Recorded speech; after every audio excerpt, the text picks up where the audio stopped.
Good morning, seniors and dear colleagues. We are here to start the first session of this day. This is an industry sizzler. So I would be inviting Dr. Should I start the session? So I'll be starting this session, and I'm talking about demystifying monofocal plus technology, IHANS.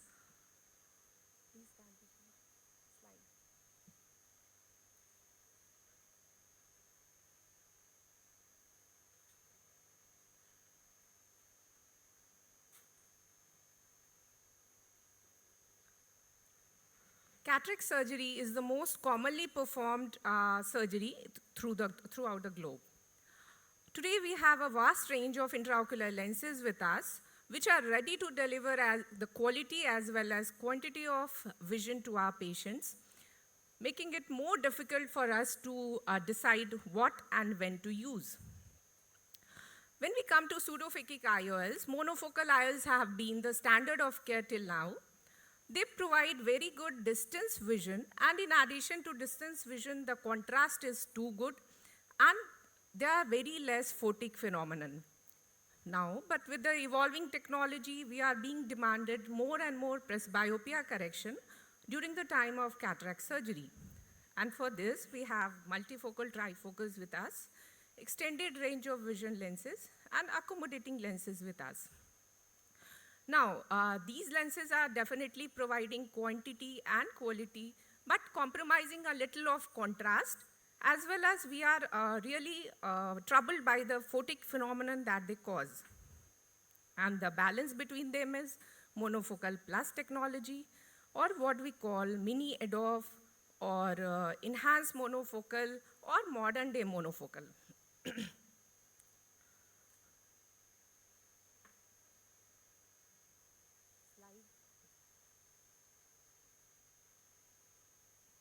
So what is monofocal plus? Monofocal plus means in addition to monofocal, we are adding something.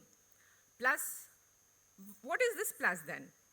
So monofocal IOLs give a very good distance vision, and when we talk of monofocal plus, we are adding some amount of intermediate vision with it. This intermediate vision is at 66 centimeters, and this is very useful in today's world. A presbyopic patient uses at least twice as much time for near and intermediate as compared to distance vision. So the intermediate vision has become very important in our present day scenario. What are the ways in which we can give intermediate vision to our patient? First is the very easy one, or what we have been conventionally doing, making it micro-monovision, using the conventional monofocal lenses. Now, with the advent of technology, we are using more and more in terms of aberrations, zones, as well as aspheric designs to deliver this intermediate vision. Ray-1 uses positive spherical aberration to produce this. Vivity produces a zonal design to do this. And what I'm talking about is IHANS, which causes a higher order A-sphere optic design to deliver this intermediate vision.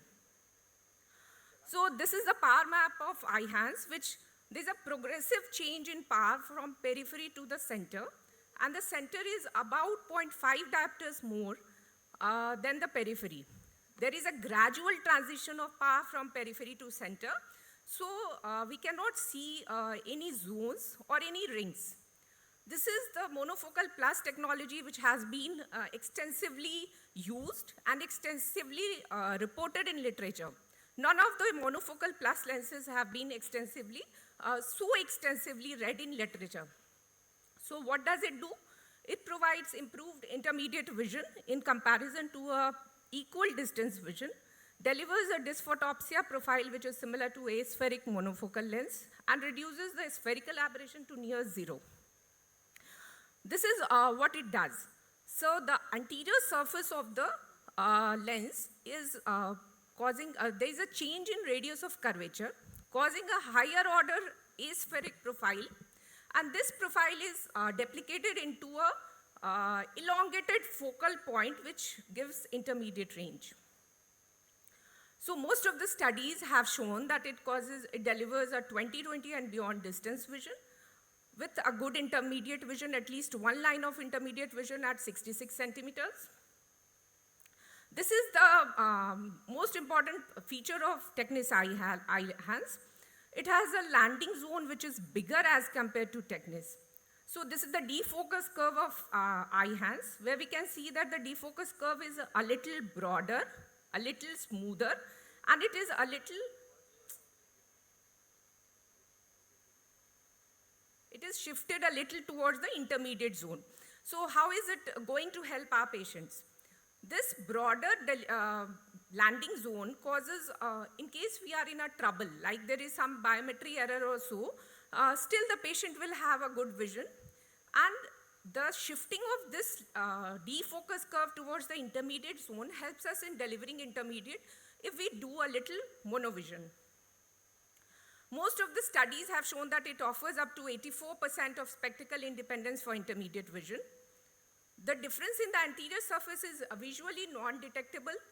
The center of the lens is almost similar in thickness to Technis lens. It delivers a pupil-independent performance. It is equally tolerant to decentration as the standard monofocal lens. Under mesopic conditions also, it delivers a very good distance as well as intermediate vision. The dysphotopsia profile is similar to Technis one piece. Almost more than 80% of patients do not have any dysphotopsia symptoms. It is available in a range of toric IOL as well. So what is plus in it?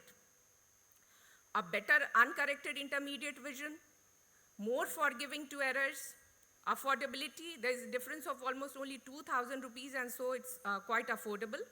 And it can be easily used in ocular comorbidities. So what is my experience with it? It can be we have to counsel the patient as a normal monofocal. We should not promise something extra. It has to be used, it can be safely used in all forms of ocular comorbidities. Please do not rely on autorefractor for the refraction because it's always dubious. We have to see the vision and then decide how we are going to give the refraction. The refraction trick is a pushing plus technique where we have to give the maximum plus and the minimum minus. And in my experience, giving it with a micro monovision, most of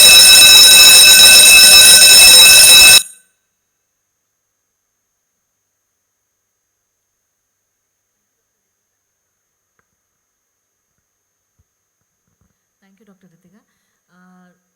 How has been your experience for near vision if both the eyes have an eye-hands implantation? Do you think it is done well and almost sometimes they get N6 also?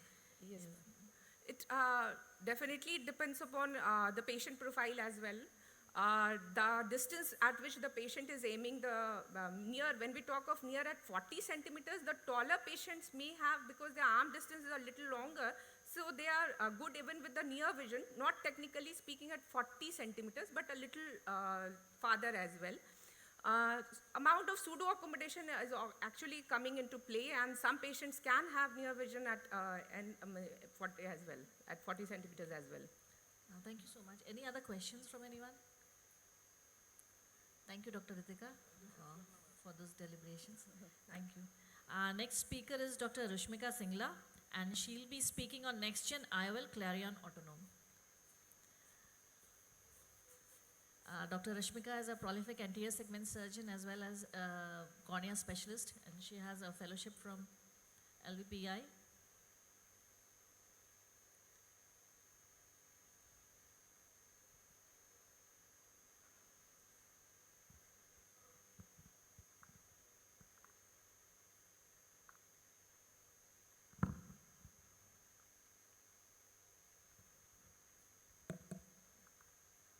Thank you, ma'am, for the introduction. Thanks to POS and Scientific Committee, especially Sujit Mishra, sir, who let me present, and Alcon, who actually gave me the topic of interest, my most trusted lens till date. So, Alcon IOS gets me more into nostalgia because we have started everything with Alcon. So I'll be just speaking about Clarion monofocals. So the confidence continues in Alcon. Why? Because their R&D team is always into constant research, developing new techniques and taking to higher levels.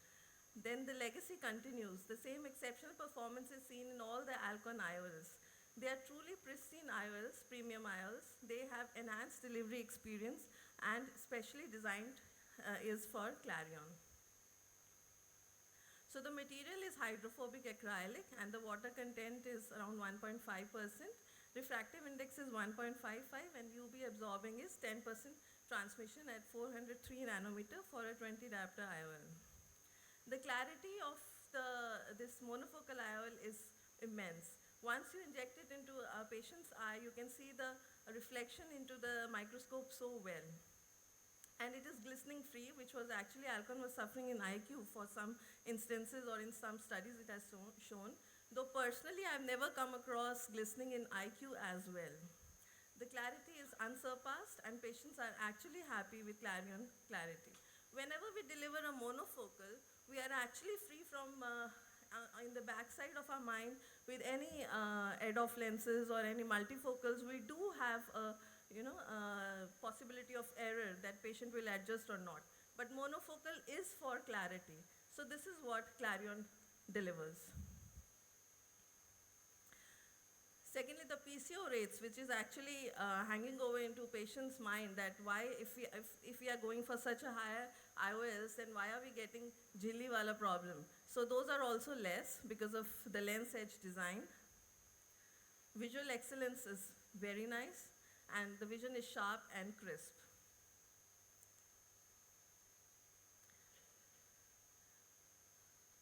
This is mainly because of the anterior 0.2 micrometer aspheric optical clarity, which corrects the average positive spherical aberrations of eye, which enhances the visual performance. The functional visual acuity, the edge over which it gives over the other monofocals is that at 66 centimeter also, it gives around 20/32 vision to the patient. This is because of the lens design.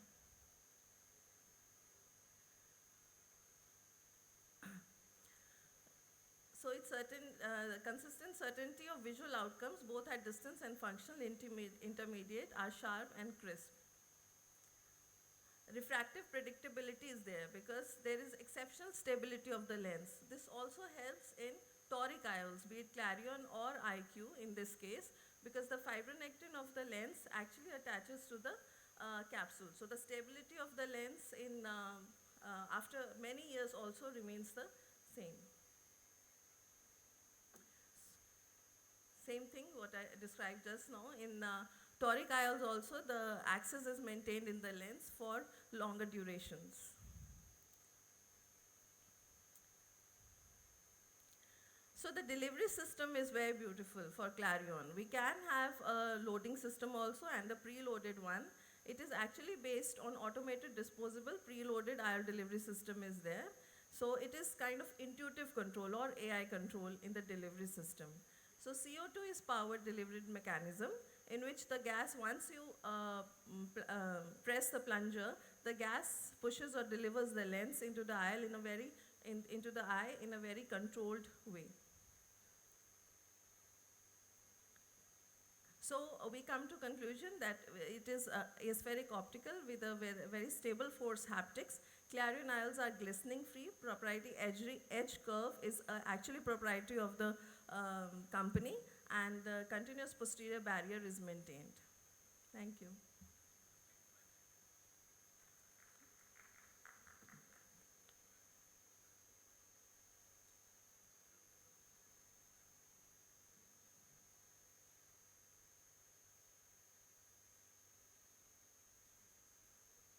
Thank you, Dr. Rashmika, for those deliberations.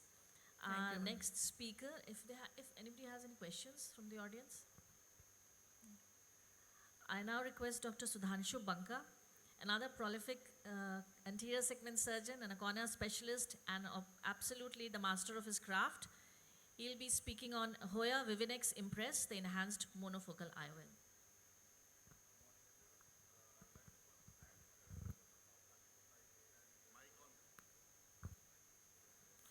Good morning, everyone. First, I would like to thank the Patna Ophthalmic Society and Hoya for giving me this opportunity to talk on this Hoya Vivinex Impress, the enhanced monofocal IOL. Sadly, there's no financial interest in this talk. And as Dr.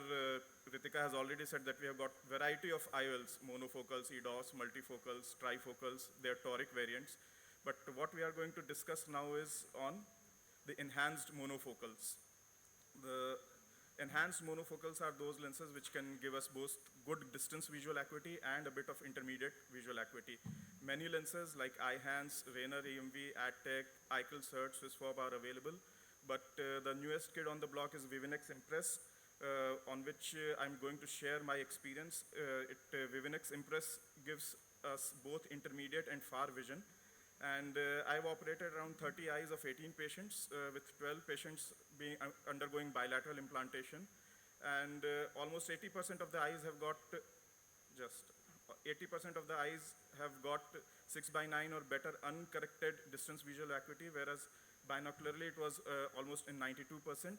And it is very much tolerant to residual refractive error, with although patients did have some residual refractive error, but most of them read better than 6:9 uncorrected, and all the eyes achieved best corrected distance visual acuity of 6:9 or better.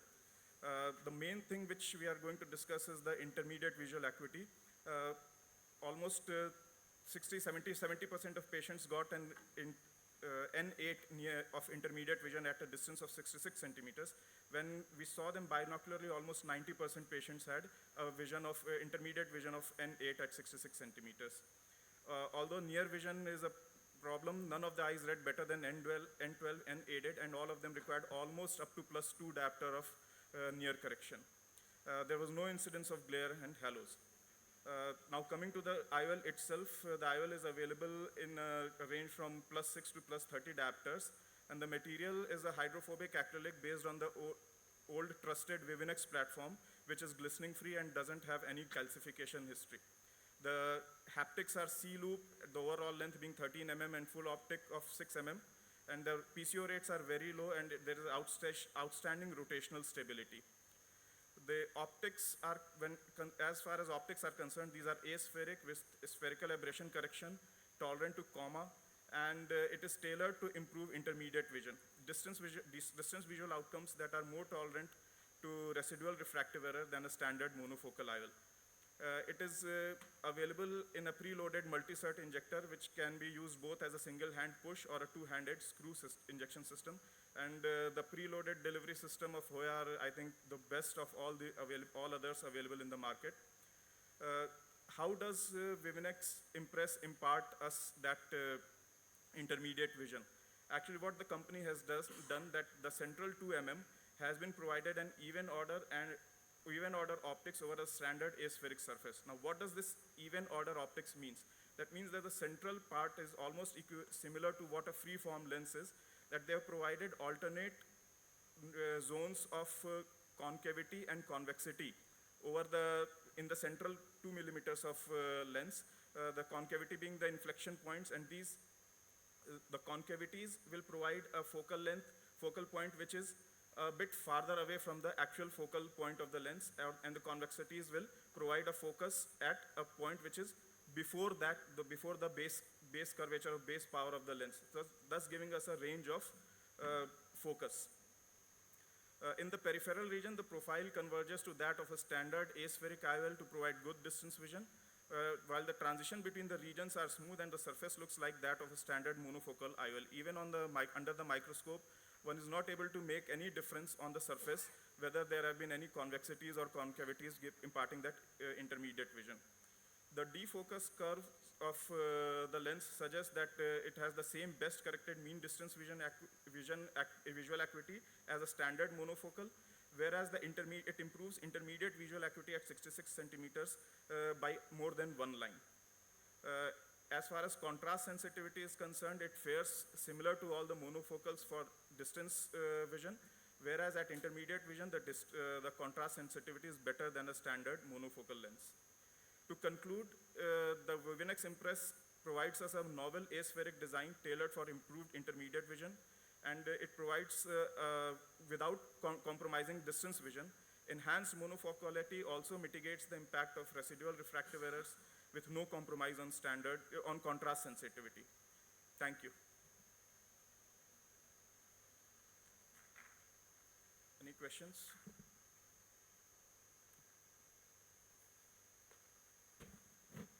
Next, I would like to invite Dr. Ashish Kedia sir for his talk.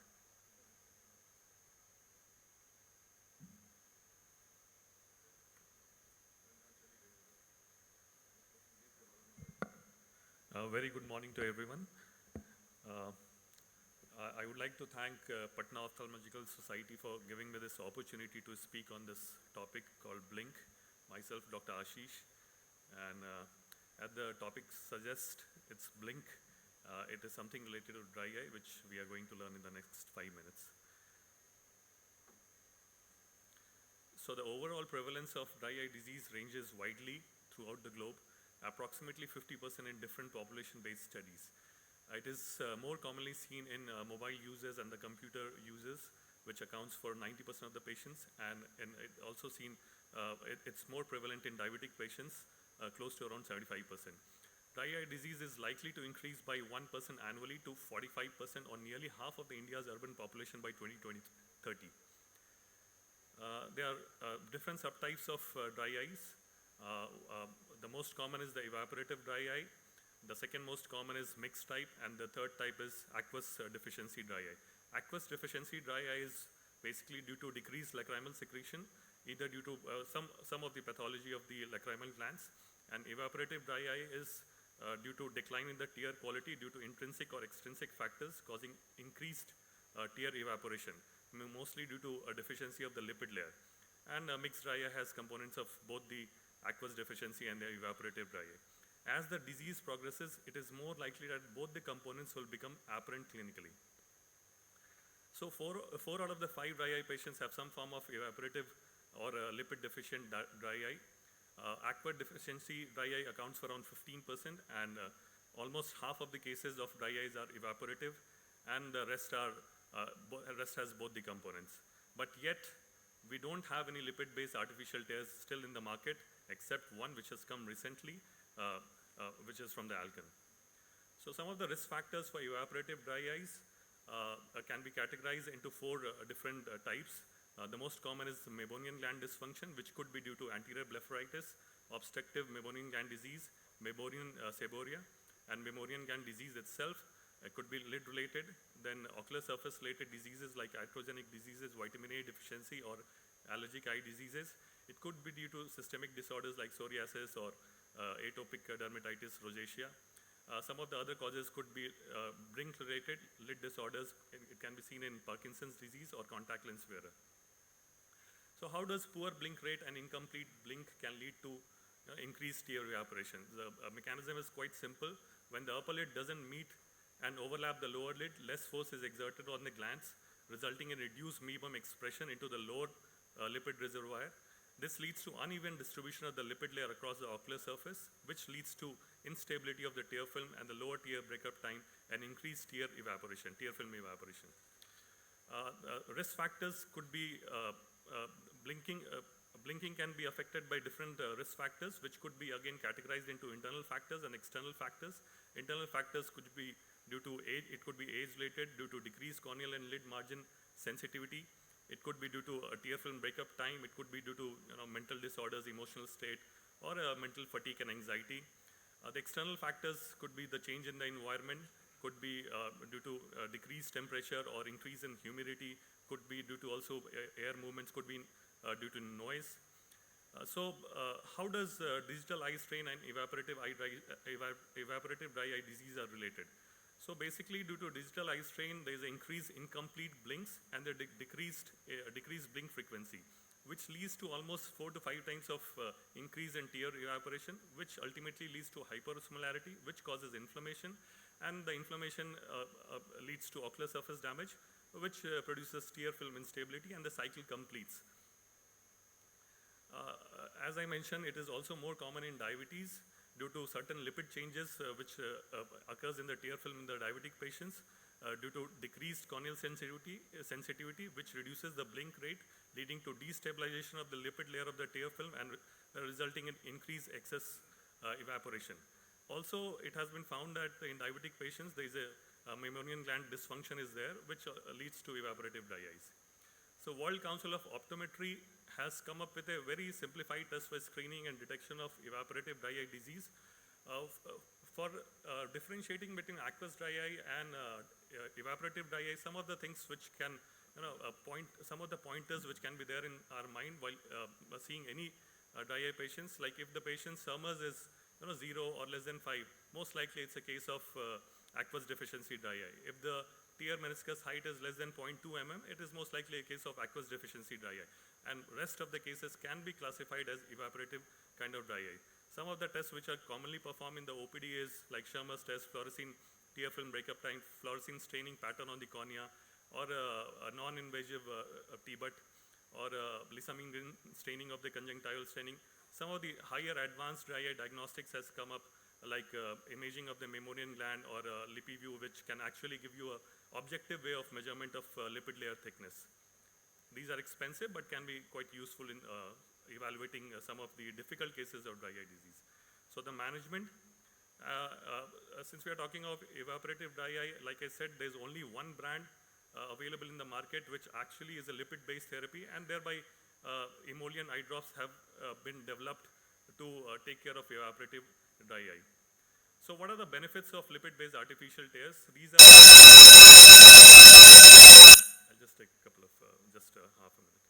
So these are actually very close to, the formulation is actually very closer to our natural tears, and these are more effective than aqueous tears. Aqueous tears actually does nothing except it gives a temporary relief and do not target the underlying pathology.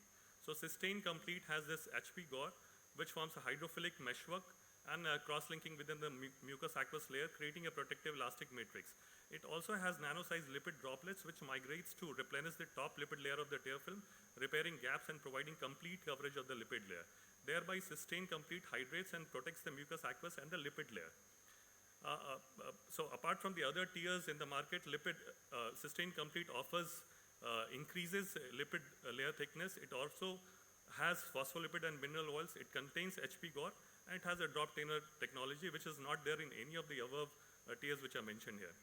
So in conclusion, evaporative dry eye can occur as a result of anything affecting the eyelids, most commonly mammalian gland dysfunction. Majority of the cases are evaporative dry eye, and Sustain Complete works on the lipid layer and mucous aqueous layer and offers a complete solution to any type of dry eye patients. Thank you. That was a wonderful presentation, Dr. Ashish. Very nice. This is a company-sponsored talk, right? Sorry? Company-sponsored talk? Yeah. Okay, by Alcon. Yeah. So I was reading an article on thyroidism, and a lot of things were mentioned. One of the things was your skin also becomes very dry if you have hyperthyroidism. Yeah. And then the thought came to me about dry eye. And then in my practice, I have been asking a lot of patients who have these symptoms of which you have mentioned, and I find a huge correlation between patients who have problem of thyroid and dry eye. Do you have any experience of correlation between thyroid and dry eye? Yeah, so dry eye disease is related to, so thyroid eye disease is related to dry eye. This is scientifically proven, and these patients has increased risk factors for having I'm not talking about thyroid eye disease. No, per thyroid se. in general, thyroid disease. Thyroid in general has increased prevalence of thyroid patients, has increased prevalence of dry eye disease. It is scientifically proven, and there are a lot of studies which states that. So I think we should ask all our patients about thyroid disease, That history is of what I was thyroid trying disease. to come to, that for all thyroid patients, We should maybe be asking we this should history. begin to Yeah. ask and then Yes, yes. give them supplements. Or It is definitely there. It is definitely there. We'll eventually we'll end up having 20-30% of our patients, actually female patients, may give history of thyroid eye disease. I don't know whether thyroid was underdiagnosed earlier or Thyroid is- whatever it is. Every other patient you ask is on thyroid tablets. It's very common. It's very common, sir. Yeah, it is. Especially in It is. females, It is. mostly. Thank you, sir. Surf Excel के बाद घर में सबसे ज़्यादा thyroid का ही गोली आ रहा है हम इधर Thank you very much. Thank you, sir, for the wonderful talk. Next on the podium is Dr. Abhishek Anand, sir, who is Associate Professor at IJIMS, and he would be talking on use of ultra-wide field retinal imaging in vitreoretinal diseases. Thank you, Dr. Sivani. So this is a company-sponsored talk, and I will be speaking on ultra-wide field imaging, and we are focusing on Claris 700 by JAIS. We have been using this machine at our institute for last 1.5 years, and we feel blessed to have this machine. And some similar technologies do coexist by multiple players. So today we'll look about it. So this is a broad, timeline of how imaging involved and why imaging is important has become more and more relevant with every passing day. Now, imaging is important, first of all, is for documentation. If you want a good documentation of your clinical settings, then imaging is must. We can rely on how do we traditionally used to document it was by drawing, but then that is a very subjective. Imaging gives you an objective place. And now once with the ultra-wide field imaging, and especially in retina practice where there are multiple, you have to communicate the patient, you have to educate the patient, and also to serially document the progression of the disease as well as to show him the prognosis. And with multiple medico-legal aspects evolving, ultra-wide field imaging becomes more and more relevant in current days. It is also a very good teaching tool, especially if you are in an institute, you can see and document and show them. Now, there are various concepts that have come. What is wide field, what is ultra-wide field, and what is, pan-retinal. So, around 2 years back, a consensus was reached that everything is based on a single shot of the camera. So whatever is the single shot can take, that is how you define a wide field, ultra-wide field, and pan-retinal. Now, wide field is up to 100 degrees. So anything which in a single shot, not by a montage, takes a single shot, 100-degree camera is wide field. Now, anything from 110 degree to 200 degree is what we concern is ultra-wide field. Now, to basically understand what ultra-wide field is, that if your fundus camera takes a single shot and if you can see all the 4 vortex wane, then that is ultra-wide field. That is simple. Now, the traditional cameras that we are using of ETDRS, and they generally take around 30 to 45 degree of view. So that is mostly for posterior imaging. Now, in ultra-wide field, there are 3 main competitors. One is the Nidec Mirante, one is JAIS Claris 700, another is from Optos, and basically they all are based on confocal scanning laser ophthalmoscopy. So this gives a more clarity and more view.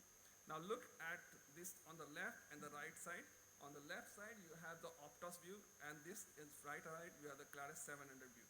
So there is a difference of principle in both of how they. So Optos is basically on an ellipsoid with a CSLO imaging, and they use 2 beams, the green and the red, while the Claris is based on 3 LED light source, and it takes more on markets more on the true color imaging. If you see an Optos, you'll see a hue of green in all its images.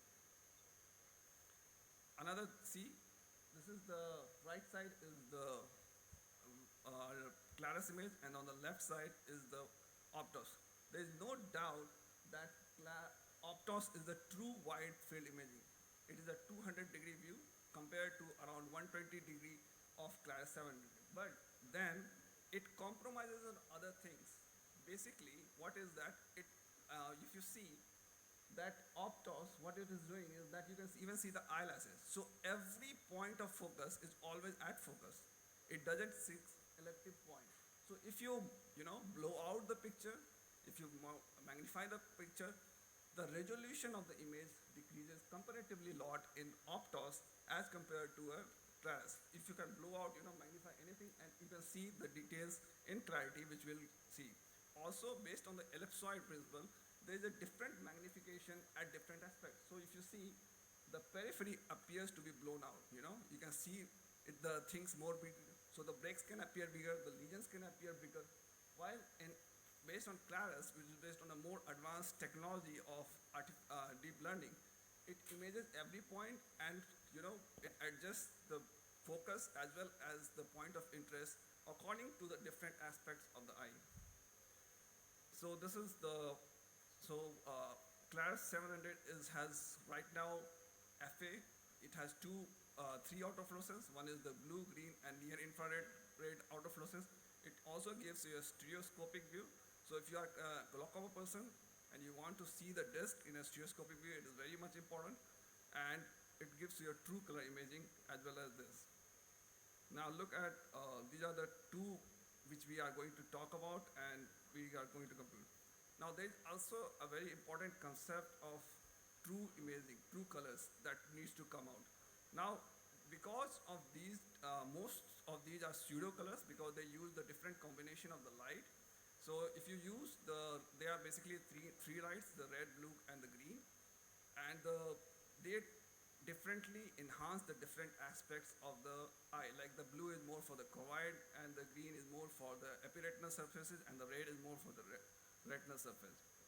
Now the principle of operation of this, there is another very important principle that they are imaging is a broad line fundus imaging. So what is happening is that there are 3 LED lights and it is like a beam and it scans the picture, it gives sequential illumination of the fundus, not one single flashlight. Now what this happens is that it seems like you are using a high beam and a foggy in a fog versus a low beam.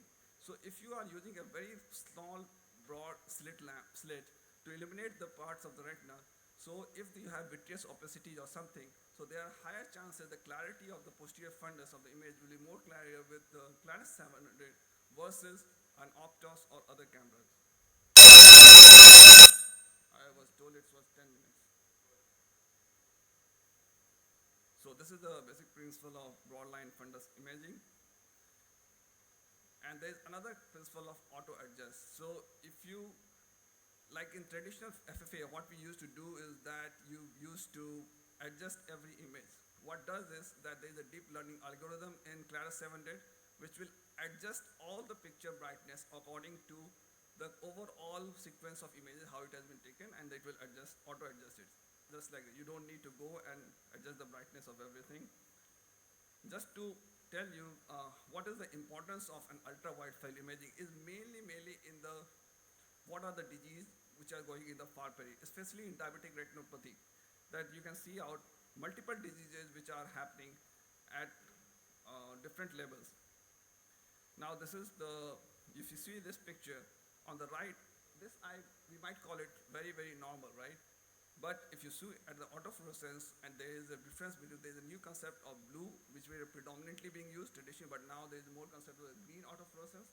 We can see the delineation of the loss of the RPE as well as the progression of the ARMD. So very important in the progression of dry ARMD documentation. Even I think it is a better documentation if you want to, if you can do it with OCT also, but then I think this is more accurate for that. Now look at Claris versus Optos.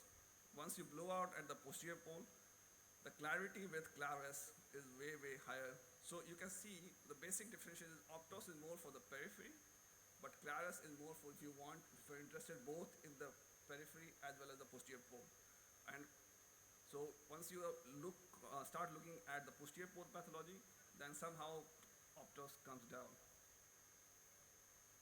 Just because we are short of time, this image, if you look, is very important because this is a patient who has been lasered. He is a patient of diabetic retinopathy. On the right side, you see the rectangle on the right side shows there is a loss of CNP areas. And this loss of the CNP areas, you can target it and laser it. So this is very important for targeted treatment of the retina. Another image just to emphasize how the resolution of the posterior pole compromises once you blow out the picture in an Optos versus Claris 700. And just going on my last image. So this is a case of sickle cell retinopathy, and this eye apparently is totally normal. Looks very normal, but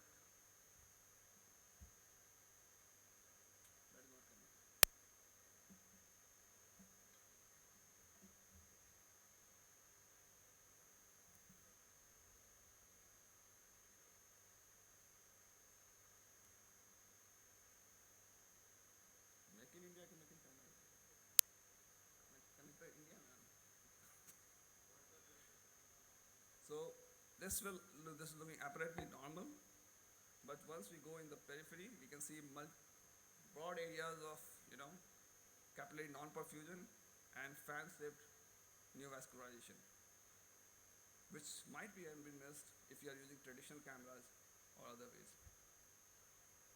So with this, I complete my talk. Thank you. Thank you, sir. I think ultrawide field imaging in fluorescent angiography will bring out more information and knowledge about the existing retinal diseases. I think also if you are a very busy practitioner, and it's better, you can just do because if most of these are non-mediatic, you can do a wide field and you can see it on your, you're sitting on your camera, rather than just doing a 90D, just seeing a 90D versus a wide field and how much comfortable more you are with a patient who has come for 10 minutes, shown you, and then you send him away. So that is, I think DISA has adapted it very well. They are using with Optos. They screen all their patients with Optos. Mic on कर दीजिए.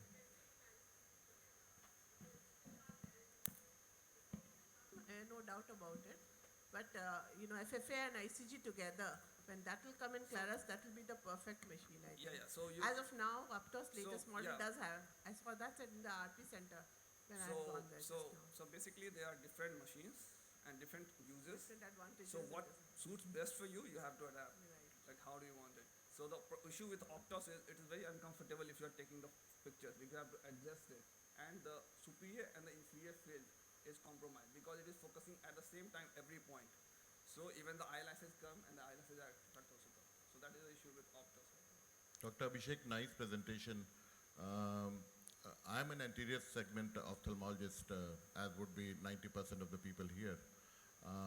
But my wife is a posterior segment surgeon. She does medical retina mostly. 24 years back when I got married, I was very happy every time I have a nucleus drop, she'll save me. But as fate would have it, she moved to medical retina. In your past 1.5 years, and she has been thinking about acquiring one of these tools.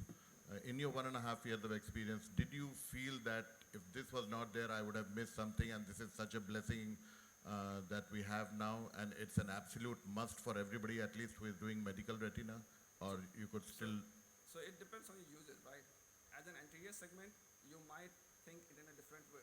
Because if you do a 90D and you just don't dilate the patient and you see a wide field, because many of the patients I know, even when I was in ASG or somewhere else, we just do a 90D. We don't dilate every 6 by 6 I don't patient. think that's a fair comparison. 90D and wide field Yeah, is so that is what I'm trying to emphasize. the normal fundus pictures So- after dilatation which we I'm just take, coming to answer you. comparing that to wide field. Yeah.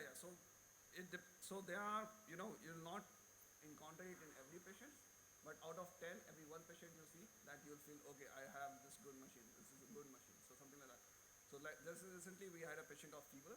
We had apparently normal, totally normal. You just give a hint that this periphery might be, non-perfused, and it was so well documented. And then we felt, yeah, it's a good machine to have. Even if, you make a difference in 1 out of 10 patients, it's worth it. So you are anyway going to do indirect ophthalmoscopy. You are going to see all the quadrants. Is it worth the money of putting more than 1 crore for this machine? Depends on how much. Because you are in institutional practice, we are in depends on private how much practice. disposable money you have. It So would be I think disheartening it's an to- essential machine, sir. Yeah. I think it's essential. But these days, the documentation is very important, like he pointed out, and also to show the patients what is there in the eye. It's very important, and it becomes very, the picture images of Claris is undoubtedly one of the best. And for any wide field, I think it's a must now. If you show them RD, if you show them this is the break, if you show them all these areas, CNP areas, and this is the target treatment, I think We'll continue with the discussion at the end of the session. Next, I invite Dr. Shabil Bharatiya ma'am onto the stage. She is the additional director at Fortis Memorial Research Institute at Gurgaon, executive editor of the Journal of Current Glaucoma Practice. She has got more than 200 peer-reviewed publications and has edited 24 textbooks in glaucoma. She is the founder of Vision Unlimited, which is running 4 slum schools in Gurgaon. On the top of it, she is an alumnus of Notre Dame Academy in Patna, and MAMC in Delhi, and Dr. RP Center, AIMS, and University of Geneva, Switzerland. On to you, ma'am. Thank you so much. just this morning, Dr. Satyajit and I were talking over the phone because Sir is the doctor to my father and my mum. And I was telling him that Baba has a little bit of an entropion that's causing a lot of watering. And I told him, Baba, Delhi chalte hain, abhi May mein aa rahe hain, so we'll do the surgery. He says, kyun? Tum Satyajit se badi doctor ho. And I, just took a picture of you and sent it to him saying, no, I am the speaker at a session that he's chairing, so nahi, main Satyajit se badi doctor nahi hu. Dr. Satyajit's father gave me my first pair of glasses when I was in school in class 7. And I remember Ajit uncle so fondly. Dr. Pooja lasered my mum, if you remember. Very many years ago, mum had a retinal tear, and Dr. Pooja took care of her. And this is home in so many ways. It's just that I don't get to see colleagues in Patna very often because my trips here are extremely personal. I come to Patna almost every alternate month, if not every month. But I don't get to see colleagues, so this is such a pleasure to be here, and thank you so much. Alargan has very kindly facilitated my travel to Patna this time, which is why I will be speaking of every drug other than what Alargan makes. I will be talking of quality in terms of generics and branded medication, but none of the slides will mention Lumigan. I will stick to the other prostaglandins, so we know that I have not been influenced by the air tickets that they've sponsored. It's a joy to be here and to walk you through what really happens in glaucoma. 23 years of doing only glaucoma. Dr. Sood is the only other person who can claim to do that. What really happens in glaucoma is that we presume that the patient's quality of life decreases only once the patient has symptoms related to their vision. But the truth of the matter is, if you'll follow this graph, the diagnosis itself has a just give me a minute. The diagnosis itself has a decrease in the quality of life of patients. And as the ocular surface gets worsened with the use of drugs, this becomes progressively worse. And much before the time that we would expect the patient to start complaining of visual symptoms, a patient gets symptoms not because of what is happening in terms of the decibel loss in the visual field, but because of ocular surface disease. And I was listening to the talk before this one on dry eyes, and it's like a pandemic. It's like a twin pandemic with glaucoma when we look at both thyroid disease as well as glaucoma. When we look at their management, the management per se causes more damage than anything else. And it will do you good to remember that the target IOP is the IOP range at which the patient's quality of life is not affected by the treatment itself. And therefore, every time you look at burdens and risks of therapy, you must be balancing the risks against what you are doing to help the patient. One thing to remember is that systemic and topical generics are very, very different. In topical generics, we don't have to prove bioequivalence as long as we are proving that the amount of medication is the same. So just to give you context, the American Academy of Neurologists has said that if a patient is controlled on branded phenytoin, you're not allowed to shift him to another brand, to a generic phenytoin. Because even though you can titrate the level of phenytoin in the blood, you are not supposed to switch because equivalences cannot be proven. In topical generics, we have no way of finding out the concentration in the tear film, and yet we think that the two are equivalent. Remember, generics only require to show bioequivalence, and I'm going to walk you through what we really know about bioequivalence as well. In India, we have a very unique segment of drugs called the branded generics. So the Ciplas, the Ajantas, the Microvisions, the ones who do not develop the drug but merely market it under their brand name and claim to have better QC than people that you would be knowing without them. So the 90% of generic formulations in India are actually branded generics, and it's a 100,000 crore pharma industry. And you and I get to conferences mostly because they sponsor us to speak, and which is why sometimes we forget that quality is being compromised at each step of the manufacturing process. So what then is the effect on quality? The active pharmacological agent itself can be wrong. There can be a failure to control contamination. There can be substandard or incorrect excipients. There can be inadequate packaging in terms of design or quality, and ineffective QC at the end of the day. Glaucoma generics are particularly susceptible to this because incorrect volume, pH, viscosity, drop size, bottle type, as well as dropper technology can all be different and cause problems. Excipients, for example, make up 99.995% of what is in a bottle of Xalatan, 0.05%. And we do not know what that 99.995% actually is in any bottle, regardless of which company you're using.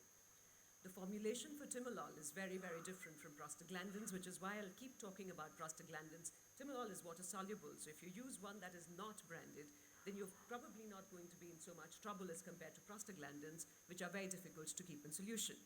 Short course therapies are probably okay because there's no long-term formulations that are required, but compliance, we're going to walk through this, depends on cost, side effects and patient comfort, as well as in efficacy. When you look at an asymptomatic disease like glaucoma, that you are making symptomatic by giving them eye drops. I'm going to walk you through therapeutic equivalences, and this is a very, very interesting paper from Arun's group and Malik Kahook's group in Canada, where they compared Xalatan to the generic latanoprost, which has better QC because this was being marketed in Canada. And they found a significant difference in IOP lowering in Xalatan, which was either generic or branded, and a significant difference in product stability and active concentration, even at 25 degrees, let alone 50 degrees Celsius. And that's critical to remember, given where we are, where heat is a serious consideration. Beyond bioequivalence, remember bottle material is important because that helps you use the eye drop. The shape is important. And the tip and the diameter of the drop opening is also important because drop sizes vary. This is work done with Professor Tanush Dada at RP Center. I was privileged to be part of the team under Dr. Velu Pandian's guidance. And we found, when we looked at latanoprost formulations, there was a significant variation in the drug concentrations and physical properties of generic latanoprost formulations, as well as branded generics in the country. Similarly, for travoprost, we found wide variations in the physical properties of generic travoprost formulations, and we did suggest that there was need for better quality control. And we are talking of all the major brand players within the Indian market. You and I often tend to think that the predictor of compliance is money. But in the post-COVID glaucoma scenario, because of supply chain issues, isolation, and we realized that a lot of patients shifted from branded medication to generic. So this was a case control study which was not sponsored. We found that the most important predictor of compliance was actually red eyes. Patients who got red eyes when they shifted their drugs from branded to generics actually stopped using medication, and we're not alone in knowing that. Almost 30% of patients with hyperemia will discontinue their medication, and as many as 60% of glaucoma patients will have dry eyes. This is much more so in PGA-treated patients, where 63% switch regimens and 27 discontinue medication if they have red eyes. And recognition and treatment of OSD in glaucoma patients not only improves patient quality of life, but also medication adherence. And if you will look at this particular patient, and this was published in 2012, where fluorescein staining at the initial concentration was noticed after shifting the patient to a generic formulation. And I'm not saying which generic because this is a sponsored Alargan talk, otherwise I would have said Lumigan and a local brand of bimatoprost. And when we changed back to the innovator drug, the fluorescein staining was not seen anymore. And this is critical to remember when you're looking at OSD in your patients. Ease of use is again something that I very, very strongly believe because I had chikungunya arthritis and I have very dry eyes, which I've inherited from my mom, and I was unable to use most of my dry eye bottles. Most of my tear supplements were too difficult to use when I had arthritis, and I was only 28 when I had that. So to think of people who are in their 60s, drops will not work if your patients don't use them. Glaucoma is marked by high early dropout ratio irrespective of the drug being used, which is attributable to the glaucoma disease and treatment characteristics. And if you add on some kind of a deterrent like hyperemia or irritation or watering, the patients are not going to use it.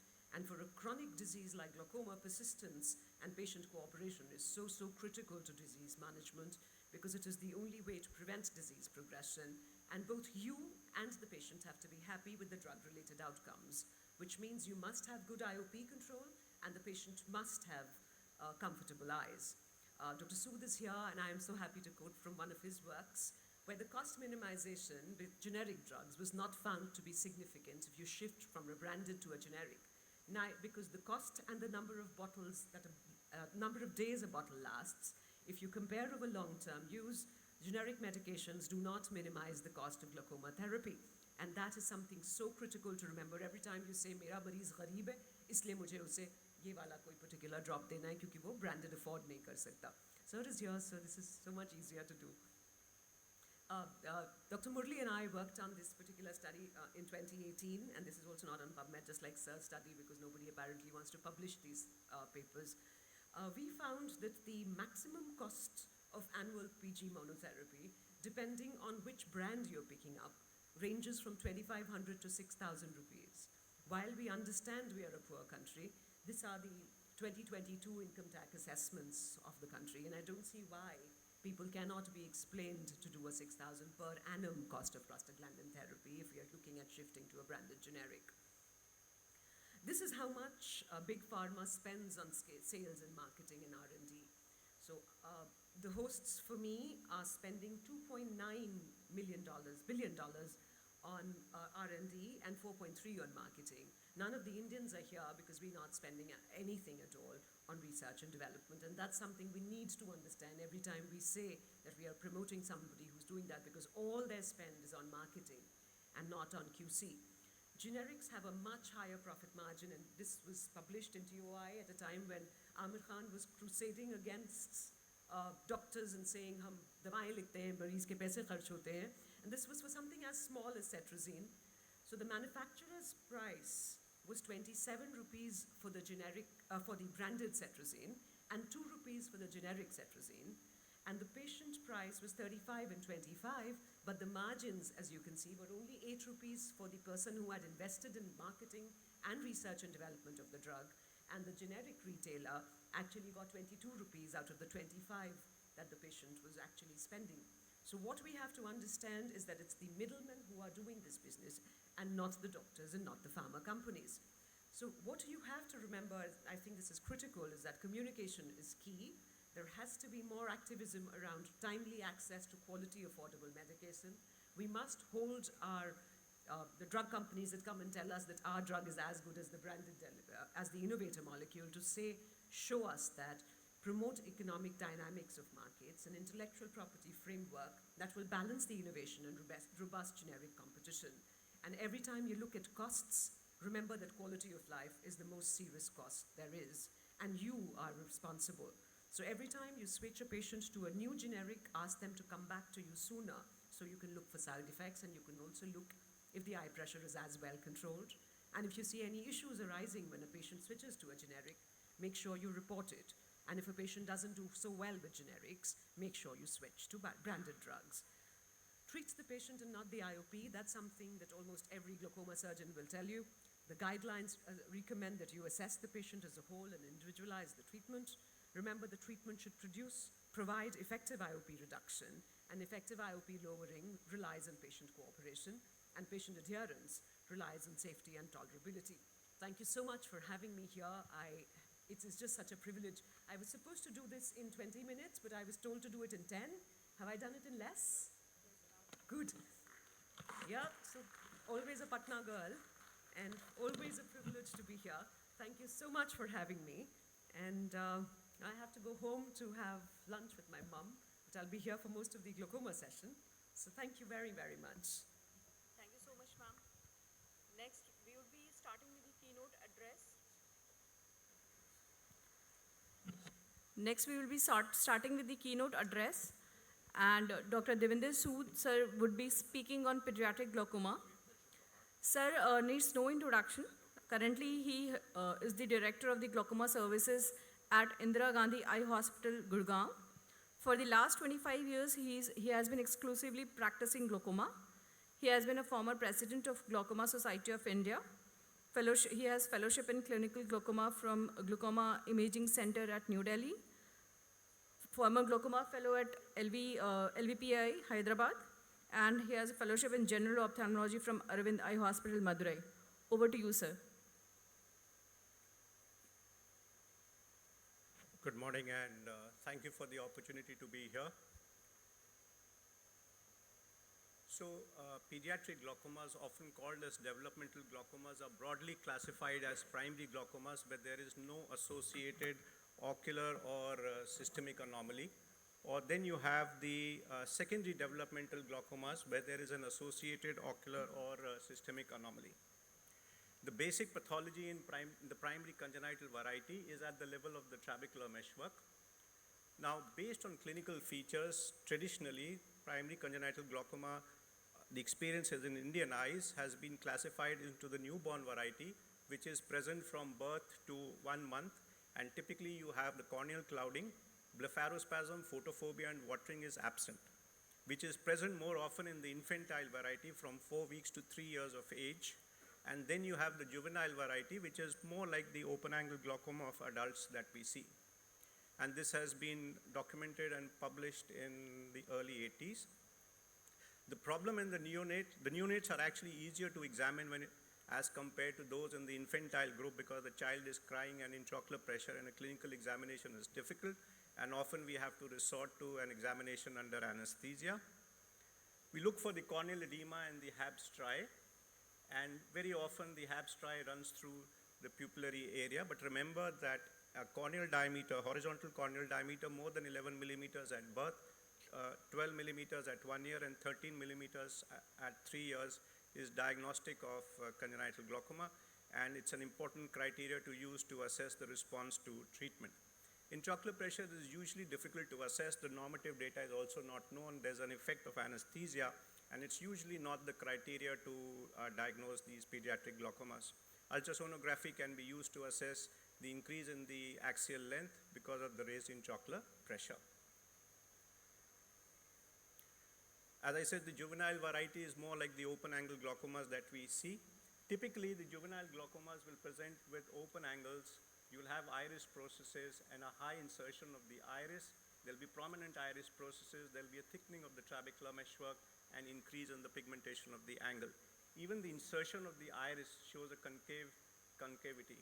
Now, the juvenile glaucomas tend to run in families, and this is where they have a blinding effect. So this picture, no male member of the family has worked for the last 3 generations. The problem in the juvenile glaucoma is that they are go-getting people. They put the drops and they ask, I'm not getting better, and they don't use the drops and they say, I'm not getting worse, so do I actually need to follow up with treatment? The problem in the juvenile glaucoma, the success rate is slightly poorer as compared to the adult variety. The blebs tend to thin out, and there's a tendency for incestation of the bleb. They tend to thin out, and therefore they leak over a period of time. Then you have the Sturge-Weber syndrome, or classically the encephalotrigeminal angiomatosis, usually unilateral but can be bilateral, and it always involves the ophthalmic division of the trigeminal nerve. Here you can see the palate which is involved, and the telangiectatic vessels are a telltale sign that you see because of the raised intraocular pressure. There's a hemifacial hypertrophy which is seen, and surgery is usually required if the pressure is not under control. The word Sturge-Weber is used when the angiomatosis is involving the leptomeninges, the eyes, and the face. And here's another patient where you can see the involvement. Even his back and the stomach vessels, you can see the angiomatosis here all the way through. And we had recently, in 27, published the longest follow-up of 26 eyes of 20 patients, emphasizing that many of these patients need repeat surgery over their lifetime. Another form of pediatric glaucoma is aniridia, where there's an absence of this, but usually there's a small cleft of iris which is present, and you see the C-torth ciliary processes here, the absence of the iris, and very often these children of aniridia are born to parents who have an iris coloboma.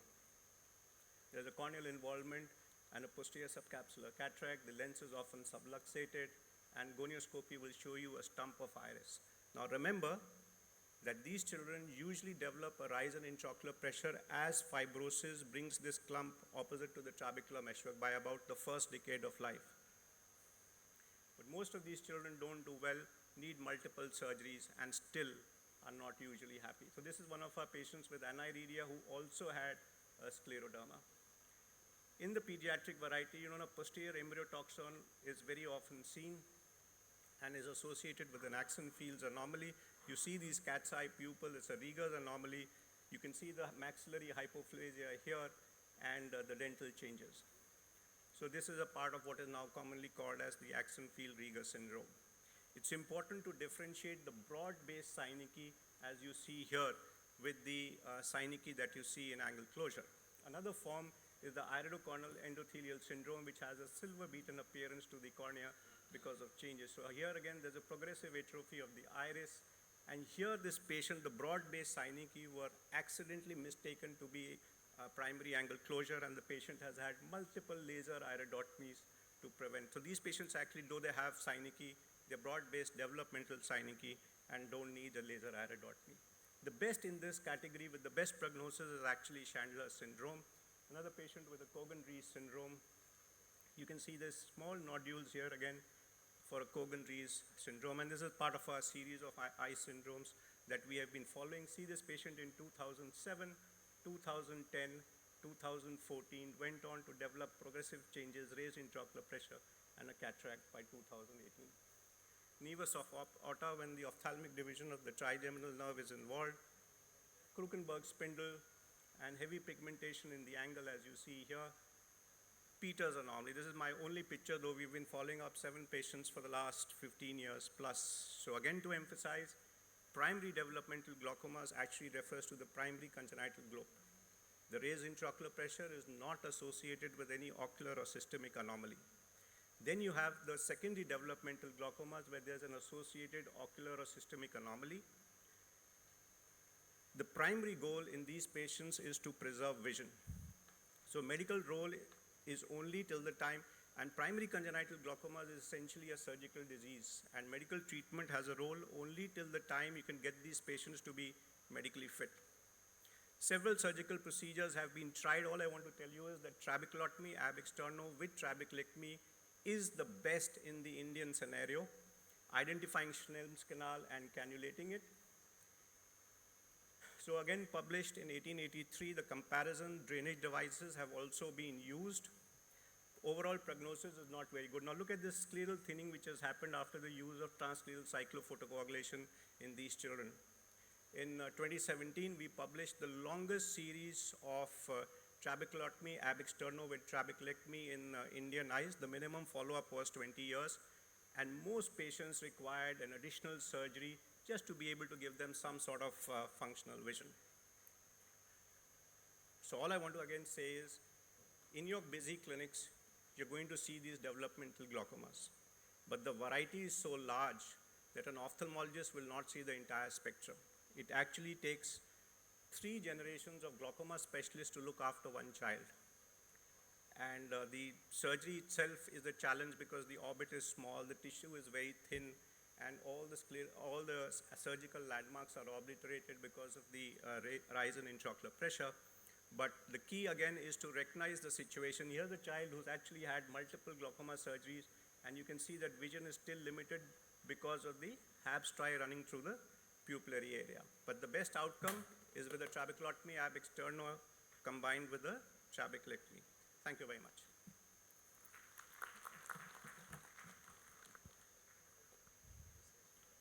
Thank you so much, sir, for that wonderful presentation, sir.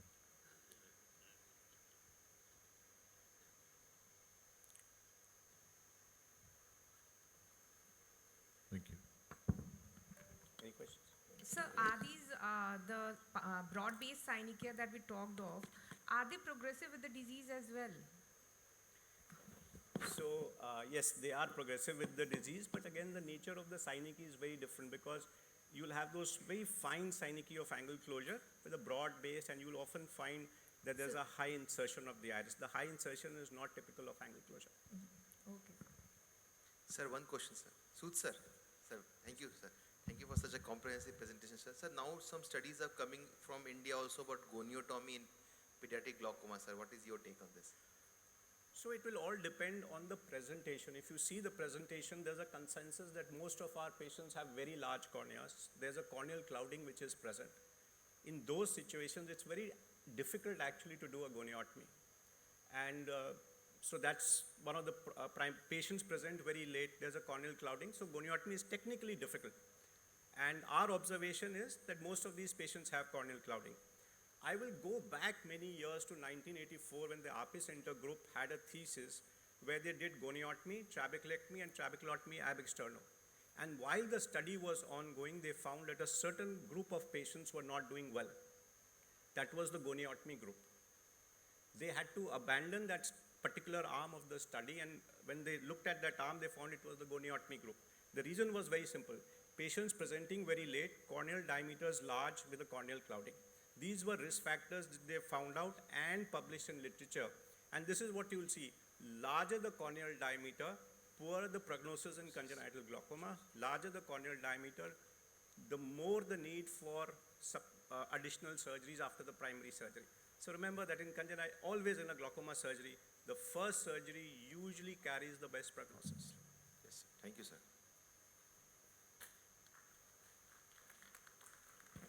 Thank you very much, sir, for the insightful talk. Next, I think Dr. Ajit Javeri, sir, has a question for Sood, sir. Sir, RK sir, do you have anything to add on? It's, regarding management, like what Dr. Sood told, no, so we are doing only, because in our scenario, in our country, most of the glaucomas, 99% of the glaucoma, congenital glaucoma, they present with hazy cornea. So to do a good goniotomy, we should have a clear cornea, but also as mentioned, no, the success rate, the IOP reduction is much more better with trabeculotomy than with goniotomy. Another advantage is, in our scenario, we can combine trabeculotomy with trabeculectomy. So again, there's one of the advantage of doing trabeculotomy. Thank you, sir. Thanks. Next, we will continue with Dr. Pranita's keynote address on phakic IOL from decision making to surgery. She is alumni of AIMS and is currently assistant professor at GNEC MAMC at New Delhi. She is also executive member at Delhi Ophthalmological Society, and she has got 88 PubMed indexed publications and has authored 1 book and 27 book chapters. She has also received Best Scientific Paper Award in Keracon 2018 and ISC KRS 2019. She has also been the convener of SSTC courses at AIOC 2023 and 24. Over to you, Dr. Pranita. Thank you, Dr. Shivani, for that kind introduction.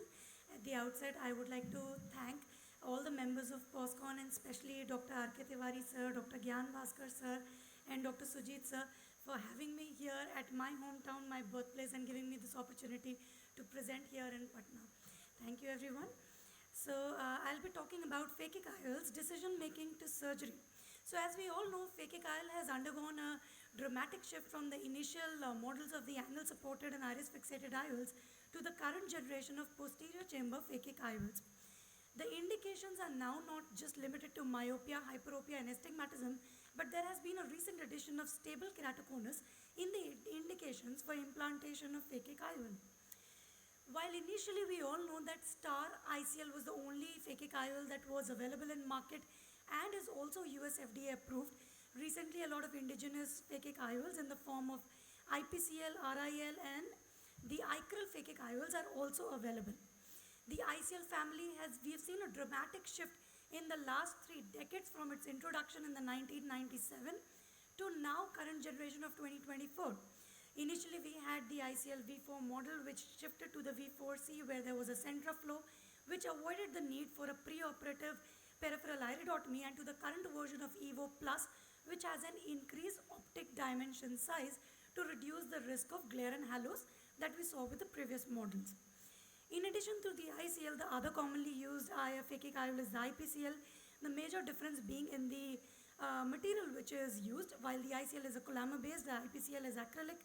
The second main difference is the extent of myopia that you can correct. While the ICL can treat spherical powers till -18, the IPCL can treat up to -30 diopters of refractive error. The third difference is in the design. You need to be aware of the design to have a proper implantation. The ICL has a hole in the leading right haptic, while the IPCL has a hinge on the left side, on the leading left, and also 2 holes which demarcates the superior aspect of the IPCL at the time of implantation. Moving on to the clinical examination, the workup is similar to as any case of refractive surgery. You need to have a proper assessment of the visual acuity, both the uncorrected and corrected visual acuity and the near vision.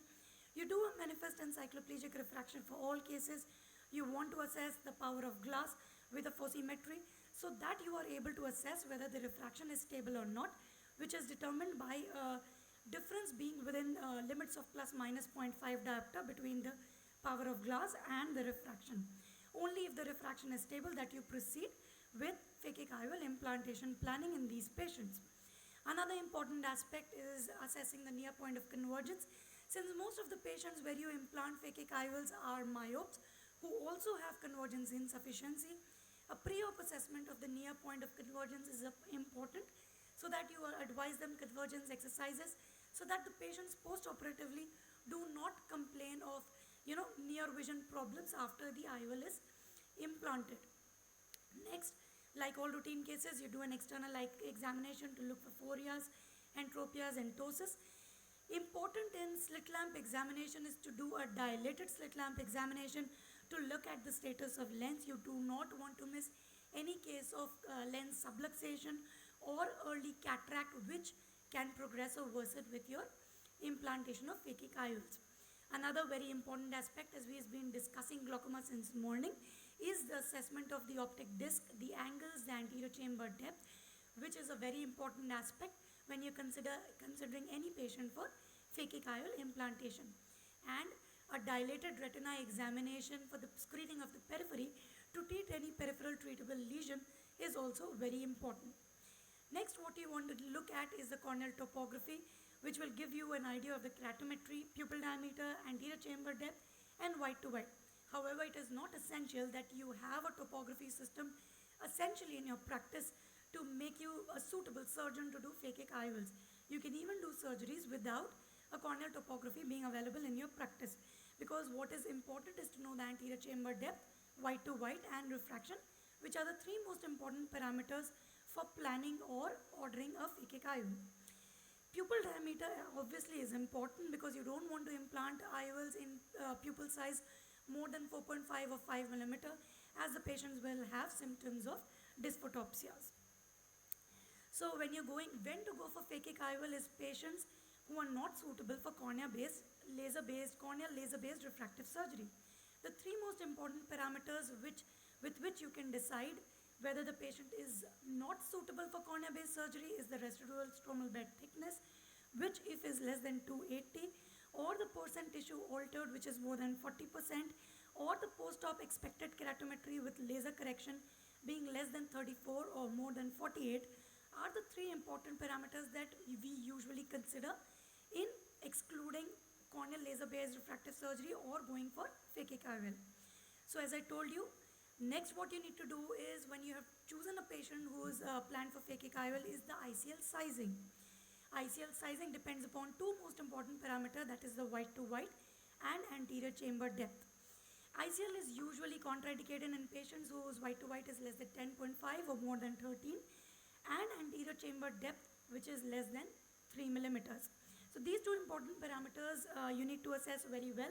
It is better that you assess these parameters on at least more than one instrument so that you're sure about these parameters.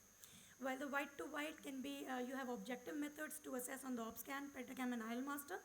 You can also do it with a digital caliper, which gives you a very good idea of the white to white. The AC depth can be again measured on the Pentacam, ILMaster, LensStar, or ASOCT.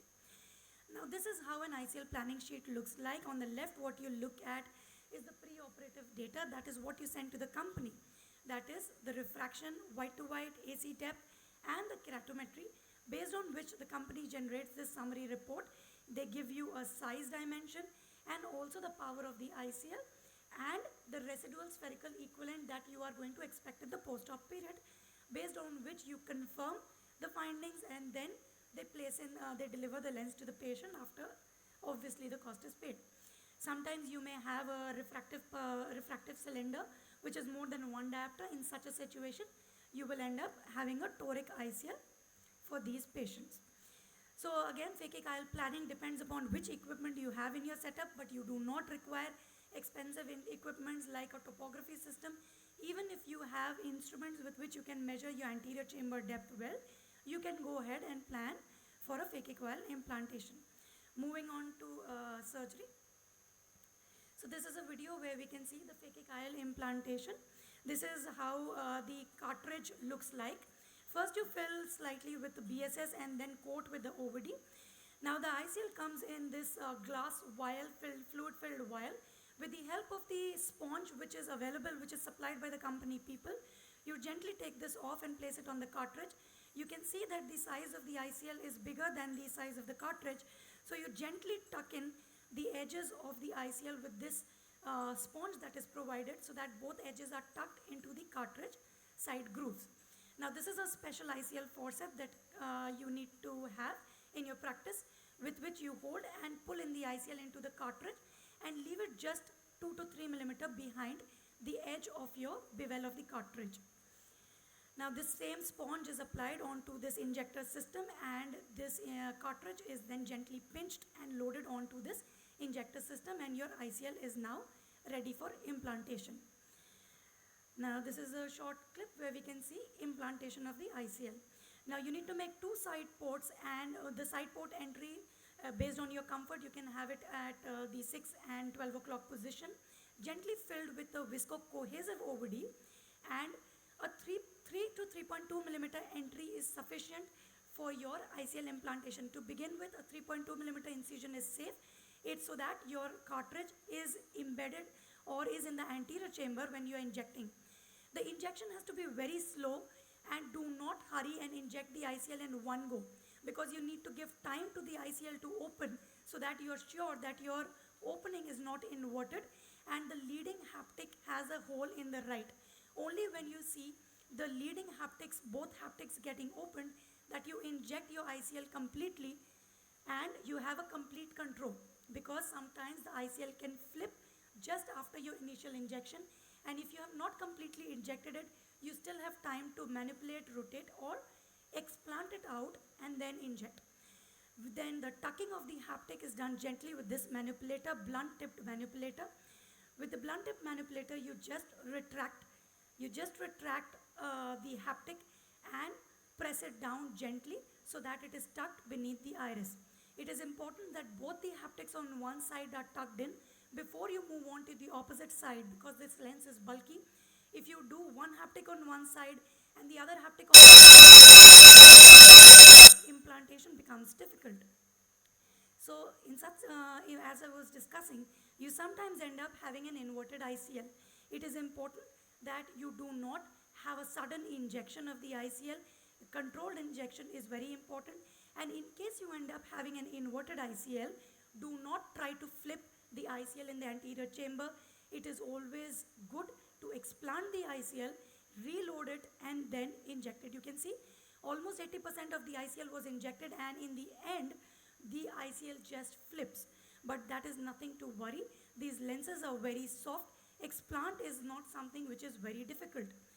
In case you are explanting after some time, say the ICL was explanted some years back, even then, what you need to do is just take one haptic out in the anterior chamber, engage in the 3 millimeter or 3.2 millimeter wound, and with the help of two forceps, by grasp-free grasp technique, you can just easily explant these ICL. You don't need to cut these ICL, you don't need to have a very large wound. You can explant even through a 3 or 3.2 millimeter incision. So this was a patient with IPCL who ended up in intumescent cataract, and you can see just with the help of a Sinskey hook, the ICL is being disengaged into the anterior chamber. Only one haptic is disengaged, and this is engaged now into the wound, and with the help of McPherson, you just bring this IPCL out gently, because these lenses are very soft. Explanting them is not very difficult. Now post-operative, what is important is to assess the vault, because that is what is going to determine whether the patient will have cataract or glaucoma in future or not. An ideal vault is somewhere between 250 to 750 microns. The vault assessment can be done either with the slit lamp or with the ASOCT. The vault is actually the space between the posterior surface of your phakic IOL and the anterior lens capsule. And this gap can be measured very well on the slit lamp. You can compare the thickness of your cornea with the space between the ICL and the lens, crystalline lens, and assess how your vault is looking like. The complications intraoperatively while making the incision, you need to be very cautious. These are phakic patients with clear lens. You don't want to damage the lens capsule. We saw videos of inverted opening of ICL. Nothing to panic. You can explant, reload, and again inject. Chipping of ICL edge can also be seen sometimes if you're not holding the grip of the ICL with your forceps is good. So you need to hold the ICL very well with your forceps. Post-op rotation of toric ICL can happen if your sizing is not appropriate. Cataract glaucoma are risk factors. If your sizing is not appropriate, volt is too high or too low.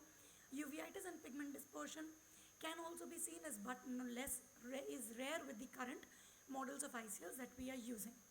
To conclude, phakic IL can give you extremely good refractive outcomes, but what is important is to have a good pre-operative planning. AC depth and white to white are the two most important criteria to assess the appropriate sizing. Surgery is simple and has a short learning curve, and I think anyone and everyone who is doing cataract surgery is competent enough to be doing such surgeries in their practice. Thank you. Thank you, Dr. Pranita. You have been consistently stressing on ACD and white to white. Do you think gonioscopy is also a thing which we should do before implanting ICL? Yes. So basically, if your AC depth is more than 3 millimeter, gonioscopy as such is not essential.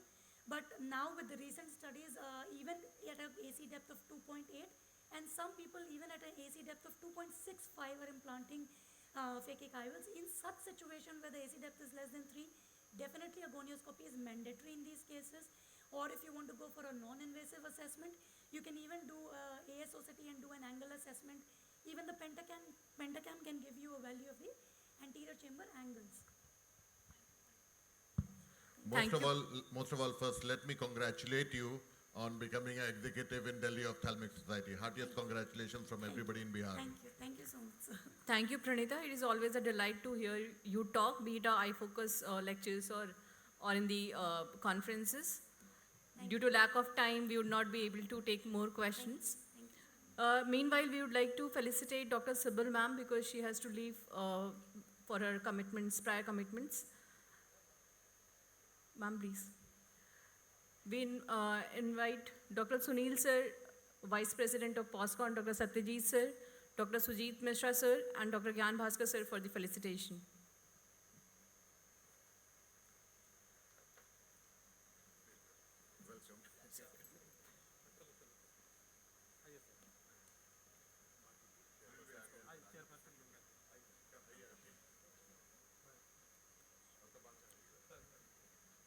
We would like to invite all the chairpersons for of the last session onto the podium.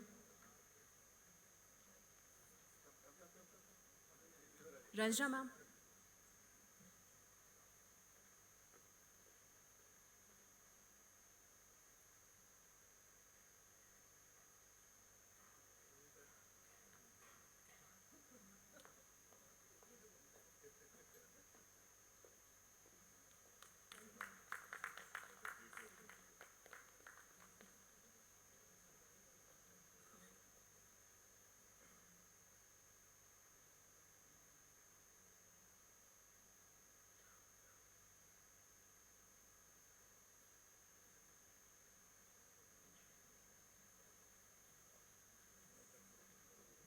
We would be commencing with the inauguration ceremony.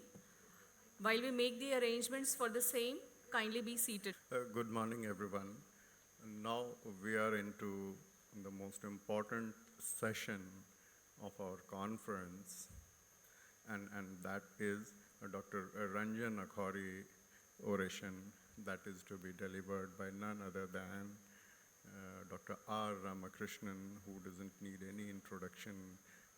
It's really our privilege that he is here with us. So now we will begin this oration session. May I begin by inviting our chairpersons, Dr. Rajesh Kumar Tiwari sir, Dr. Ajay Sinha sir, Professor Dr. Gyan Bhaskar sir, Dr. Ranjana Kumar. I'll be moderating the session. May at the same time I request Dr. Gyan Bhaskar sir to please escort our orator, Dr. R. Ramakrishnan sir. I'll also accompany him.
dignitaries on and off the dais, dear delegates, it's my honor to introduce our orator for this year's annual conference of Patna Ophthalmological Society, Dr.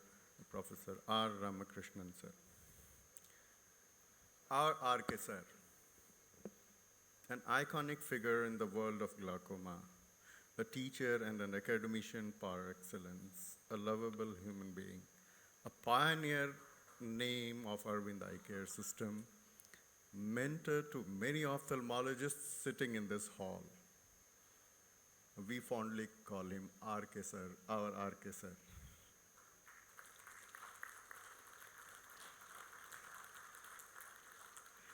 Sir, we are truly privileged to have you here with us. R.K. sir is advisor and head of the Institute, professor of ophthalmology, senior glaucoma consultant, Arvind Eye Hospital, Tirunelveli. He is a graduate of Tirunelveli Medical College. After completing his post-graduation from Arvind Eye Hospital and Madurai Medical College, he headed to Wills Eye Hospital, Philadelphia, and University of Illinois, Chicago, USA. Sir was Chief Medical Officer of Tirunelveli from 1997 to 2019. After holding various positions in Arvind Eye Care System, currently he is advisor in Arvind Eye Care System and head of the Institute Arvind Eye Hospital, Tirunelveli. He has been closely associated with Dr. Alan Robin of Johns Hopkins University, Baltimore, USA, for more than 3 decades and was involved in many research projects. He was principal investigator for mitomycin C study and Arvind Comprehensive Eye Study when GSI was at Tirunelveli in year 2003. I remember Dr. Alan Robin had come that time. And so Vido Budi was also there from Germany. He served as president of Glaucoma Society of India from 2002 to 2004. And he was president of Tamil Nadu Ophthalmic Association from 2022 to 2023. He published a textbook on diagnosis and management of glaucoma for ophthalmology residents and fellows. He also published a book in Tamil on common eye diseases for common public. He's actively involved in training ophthalmologists from across the globe for more than 30 years. And I remember fellows coming from China, Kenya, Indonesia, Bangladesh, Egypt, Iraq, Nigeria, and many more, countless. Sir has trained more than 250 long-term glaucoma fellows, incredible, 250 long-term glaucoma fellows. And they all are luminaries in current ophthalmology, and more than 400 short-term glaucoma fellows from India and abroad. He has been invited faculty in conferences across the globe. The list of awards is so long that it will take whole day if I start enumerating. But to name a few, he has, to his credit, E.T. Selvam Award for Best Poster at AIOC Ahmedabad 2002, Best Video Award in 46 TNOA at E-Road, Best Teacher Award in Tamil Nadu by Dr. MGR University, Chennai, awarded honorary citizenship of Maryland in USA in 1993 by Governor of State of Maryland, USA. Sir has received GSI Silver Jubilee Honor Award in his recognition for his sustained efforts towards enhancing science and practice of glaucoma in India.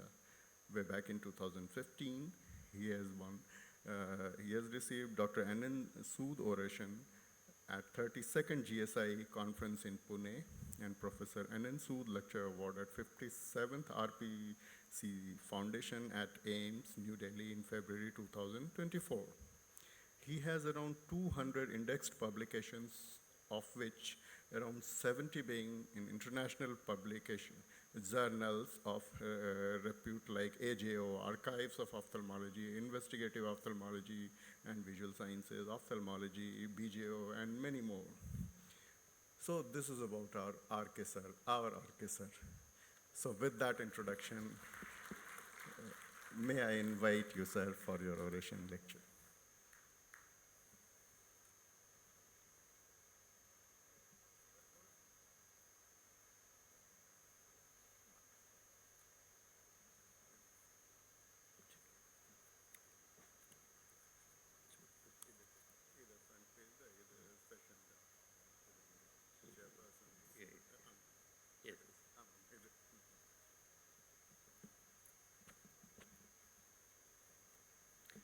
Thank you, Sujit Mishra. Respected President of Patna Ophthalmological Association, Dr. Diwari sir, and Dr. Ajay Singha, incoming President, and Secretary, and Organizing Committee Chairman, and Scientific Committee Chairman, my dear Dr. Sujit Kumar Mishra, Treasurer Abhishek Kedia, and Editor, Past Times, my dear Ajit Kumar, and dear faculty members, Dr. Sood, Mani Singh, and Bihar Ophthalmological Association members, and so many friends I am seeing here from Aravind. I am really very happy, and also dear delegates, warm good morning to all of you. Really, it's a memorable occasion for me, and also I'm very much thankful to the Patna Ophthalmological Association for this wonderful, for asking me to deliver Professor Dr. Ranjan Akure oration at the 9th Patna Ophthalmological Society Conference. Really, it's a privilege for me to be here in this historic city of Padaliputra. I'm really very, very happy that Dr. Ranjan to receive this Dr. Ranjan Akure Oration Award from the Honorable President and Chief Guest. I heard through Dr. Ajit, Dr. Sujit Kumar Mishra and other friends of this place about Dr. Ranjan Kumar Akure. Of course, he is son of the soil, and he has done his education here and as well as in London. He worked as an eye specialist in Birmingham Midland Hospital, UK. And these are all of you know very well than me about Dr. Ranjan Kumar Akure, because he is a pioneer ophthalmology, and also he is one of the pioneers to start the intraocular lens in this part of the country, especially Patna. He is the first to start. I am very happy to know that because he has started, because at that time it's very, very difficult to, even for us, at that time when we started intraocular lens, people were so reluctant to accept for the, even among our medical fraternity, people are objecting, how can you place a foreign body inside the eye? That's what question in the beginning. But at that time itself, Dr. Ranjan Kumar Akure started intraocular lens in this part of the country. I am really very happy. And also not only that, he has introduced so many things in this state, that FFA and retinal lasers, phacoemulsification, and also LASIK. So now I was talking to my Asis Kedia about the LASIK. Still, it is not picked up. That's what he was telling. But he started LASIK much more earlier, and also in 2004, and also ICL also he started. So much of newer thing, whatever new come in the field of ophthalmology, he was there. Dr. Ranjan Kumar was there. And also he was awarded the Dr. Swaminathan Award from the Indian Medical Association. Not only that, he was a founder member of the Patna Ophthalmological Association, and also he served as the president of Bihar Ophthalmological Society. And many more, this Lifetime Achievement Award by BOS, and founding member of Patna. So I'm really very happy to be here to deliver the oration at the name of a giant in the field of ophthalmology of the son of the soil, Dr. Ranjan Kumar Akure. I have taken this topic of today oration is a revolution in glaucoma surgery, whether it's a boon or ban. That's a thing that I has taken. Because glaucoma surgery, has evolved from so many surgical procedure. Still, it's evolving. We cannot say this is the correct or apt procedure to control the intraocular pressure. And I just remember for people like Sujit Kumar and KDS and all my dear Vishal Kunal, Tirunelveli, this recent look of our hospital. We are also having a small river in our place that is called Tamarvarani River. Yeah. And this new facility of still we are working on that. This is just an overview of this talk about this one. And of course, glaucoma is not a rare disease, all of you know very well. There are so many epidemiological studies have been conducted in our country also, but unfortunately most of the epidemiological studies are from South India, like Aravind Comprehensive Eye Survey, Vellore Eye Survey, Shanganethralaya, Chennai study, AP, Andhra Pradesh, all, but some study from central part of India and eastern part, even West Bengal, they've done a epidemiological study. And the incidence of glaucoma ranges from 2.6 to 3.2% of the general population, whereas rural or urban, they are having some form of glaucoma. That's what this thing. And global prevalence, of course, in the year 2040, it may reaches about 120 million population throughout the world will be suffering from glaucoma. That's what the thing. But what is the sad part is about 20% of the world glaucoma are from our country, like other disease, wherever they talk about tuberculosis or diabetes, even diabetes is our capital of the world capital for diabetes in India. That's what they say. 20% of the world glaucoma burden is in India, and is expected to affect more than 3 crores by 2040. And this is just many people, nearly about 20.9% are blind in one or both eyes when they present to the ophthalmologist. That's a thing. And sorry. And about 29.7% are visually impaired.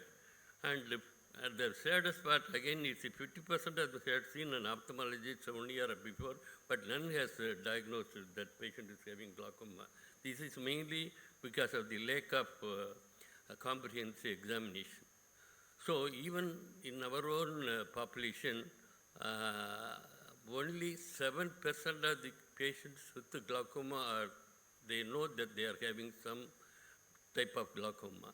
Rest of them, that's 90%, more than 93% of people, they don't know that they are having glaucoma. This is the situation of awareness of glaucoma in our country. Not only in our country, in even developed countries also. The awareness is still is not that much. So what we see in our day-to-day practice is just a tip of the iceberg only. That's what. That's why now everybody is even so many the World Glaucoma Association. Everybody is telling to do a comprehensive eye examination and also opportunistic screening, especially those who are coming to us. We have to do a comprehensive examination like intraocular pressure measurement and fundus examination, suspected cases we have to do gonio and visual fields, etc., so that we can diagnose the glaucoma in a much more early stage and preventing the visual function of the patient. Because one of the important things all of you know very well is the glaucoma is a silent disease. That's why most of the people are coming very, very late, even educated also. Even my own friends, doctor friends, they come with advanced disease, thinking that they are having glaucoma. So such a worst disease. That's why we have started screening all family members of glaucoma. We have a separate program, family screening program for glaucoma. And also whenever we go for camp or even our vision centers or in the free hospital or in the paying us, all people above the age of 30, we used to do intraocular pressure measurement and fundus. In suspected cases, we used to do gonio. That's the thing, so that you can diagnose many cases of glaucoma. Most of our referrals are from internal referrals from our own clinic, our own vision center, our own community outreach activities. That's why a comprehensive examination is very, very important. And of course, the management is medical, laser, and surgically. It has got its own advantages and disadvantages. Medical, of course, when we started practice about 30 years back in glaucoma, we had only 2 or 3 drops, like pilocarpine. Tumoral, at that time only it came, and also the old epinephrine drops. No other drops also. But now we have so much in the field of medical management of glaucoma, but unfortunately, 2 things. One is very expensive in nature, and second one is the drug-induced side effects, systemic as well as ocular side effects. And also, another important thing, drawback of this glaucoma is whatever drop or procedure you do for the patient is just to preserve the existing vision. But people, their mentality is to compare with the cataract. Cataract, whatever lasts, we can get back the sight. But glaucoma, whatever is lost, is lost. So, very difficult for them to accept. So, a thorough counseling is very, very important in cases because they are lifelong patients. So once they have glaucoma, they cannot completely cure them. So they have to come for lifelong follow-up. For that, you must have a very good doctor-patient relationship. That's very, very important to have a successful management of glaucoma. So, of course, laser, it has got its own limitations, and you cannot completely cure, especially angle closure in early stage, primary angle closure suspect, and angle closure we can, most of the time, 95% we can treat with the guided. But SLT and ALT, it has got own limitations. And of course, surgery, we have a very long list, and of course, these are all the drawbacks and challenges of glaucoma management in India. Only silent nature, poor socio-economic conditions, especially rural people or even urban also. It's very difficult for a patient to buy a 3 ml bottle for about 1,100 rupees, which will last for a week, 10 days to 15 days. It's very, very difficult. And illiteracy is another thing. And increasing life expectancy of the patient. Now we are seeing people of more than 80, 90 like that. So their lifespan is very long. So the age-related conditions like ARMD, glaucoma is also very, very high. And unrealistic expectation. This is what we used to say in glaucoma.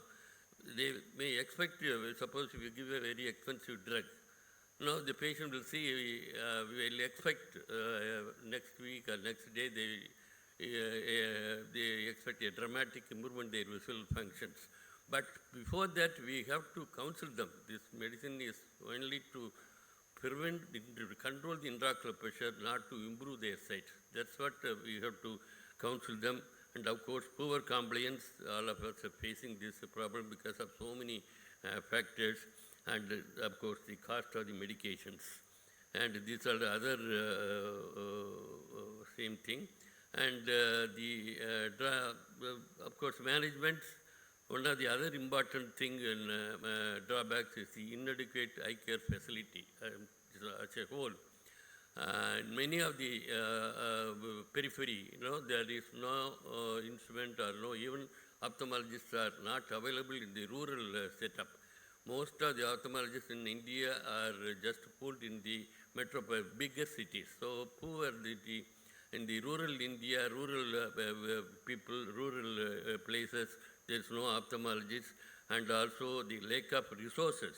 Because disease like glaucoma, they need little more investigations, more equipments like Humphrey visual fields or OCT or fundus photo or ASOCT, OCTA, so many things. Every day something is new coming, but it's very difficult for all of us to have everything. But what is basic necessity that we should have it. And another important thing nowadays is because all this machinery and gadgets are there, by looking at some abnormality, something in the graph or the black dots, they used to diagnose glaucoma more. Over-diagnosis is very, very, what we are seeing in our day-to-day practice. Just a large disc, just a pressure of 21, but you have to see as a whole, everything which matches with the findings. Then only we have to, unless we are very thorough and the examination, make sure that the patient is having glaucoma or not. If he is having definitive glaucoma, then you have to treat. suppose a suspect and also all these things, better we can wait, because glaucoma treatment is not at all easy, and also glaucoma is not an overnight disease. It will take for years together to progress. That's a message I want to say here. And also the ideal glaucoma surgery, whatever all the, it should have minimal complications, and of course good control of intraocular pressure, and long-term success rate should have, and also good, usually in trabeculectomy, even if you operate with 6/6, we cannot have 6/6 next day or next month. It will take, you will have 1 or 2 line drop in visual acuity after trabeculectomy. It will take months together to gain the visual acuity to 6/6. And also stable optic nerve and visual field function, and also the cosmetically it should be good. So many things we have to keep it in mind when you do the glaucoma surgery. These are the various glaucoma procedures. Unfortunately, he was able to do, from the beginning, we were doing full thickness. At that time, I am telling about 87, 88, we are doing full thickness like thermosclerostomy. But nowadays, nobody is doing that. And of course, a partial thickness, our gold standard trabeculectomy is the procedure of choice for glaucoma for so many years. When it was introduced in the year 1953, even now, trabeculectomy is the gold standard, but it has got its own advantages and disadvantages that I will come to it later. Then, of course, lasers and non-penetrating and glaucoma drainage devices, and mix, that's minimally invasive or micro-invasive glaucoma surgery, and what is the future. That's a thing. It's just nothing. Are more options better? Because nowadays there's so much of surgical procedures for management of glaucoma. Some people are well aware of all these procedures, and whether they are good or bad. Many surgeons are cautious about New Year surgeries, because whether to go for New Year surgeries or not, still they are in the double mind. And another important thing is, because since we had only one surgical procedure, that's trabeculectomy, there is no other choice. Suppose if the patient is having early glaucoma or moderate glaucoma, you won't do trabeculectomy. You will just put them on medical treatment. But medical treatment, again, as I mentioned, the compliance is the other important factor. So we should matches with the procedure, the best matches with needs. And also certain surgeries are good in certain situations. Any one of them is good in every situation, and every procedure has got drawbacks, whatever procedure you do. So the availability of the New Year surgical alternatives allows us to be more flexible. That's the one advantage of New Year surgical procedures in the field of glaucoma. And of course, nobody can deny that trabeculectomy is the gold standard, because it's easy to do by most, even general ophthalmologists can do better work than for trabeculectomy. And of course, it's cost effective. There is no extra cost is needed for doing this trabeculectomy, except for this antimetabolites and etc. And shorter learning curve and wider indications. You can do any type of glaucoma with the this trabeculectomy, but success rate depends upon the type of glaucoma, stage of glaucoma, age of the patient, previous use of anti-glaucoma medications, any other previous ocular surgery or laser, so many things. So complication rate also may be mild to severe in this case. And also there is we have done a study on ingot stent. That's the initial treatment for glaucoma with medical laser, medical surgery. Surgery has got better intraocular pressure control than medical. Another important thing, the stability of intraocular pressure and stabilization of the optic nerve head as well as visual field is much more better with the surgical procedure than with the medical treatment. There's a thing with the medical surgical treatment. And in the course of time, there are so many modifications. The modifications in the form of just to improve the success rate and also to reduce the complication rate. So many modifications. One is introduction of antimetabolites. When it was introduced, nobody was willing to do antimetabolites.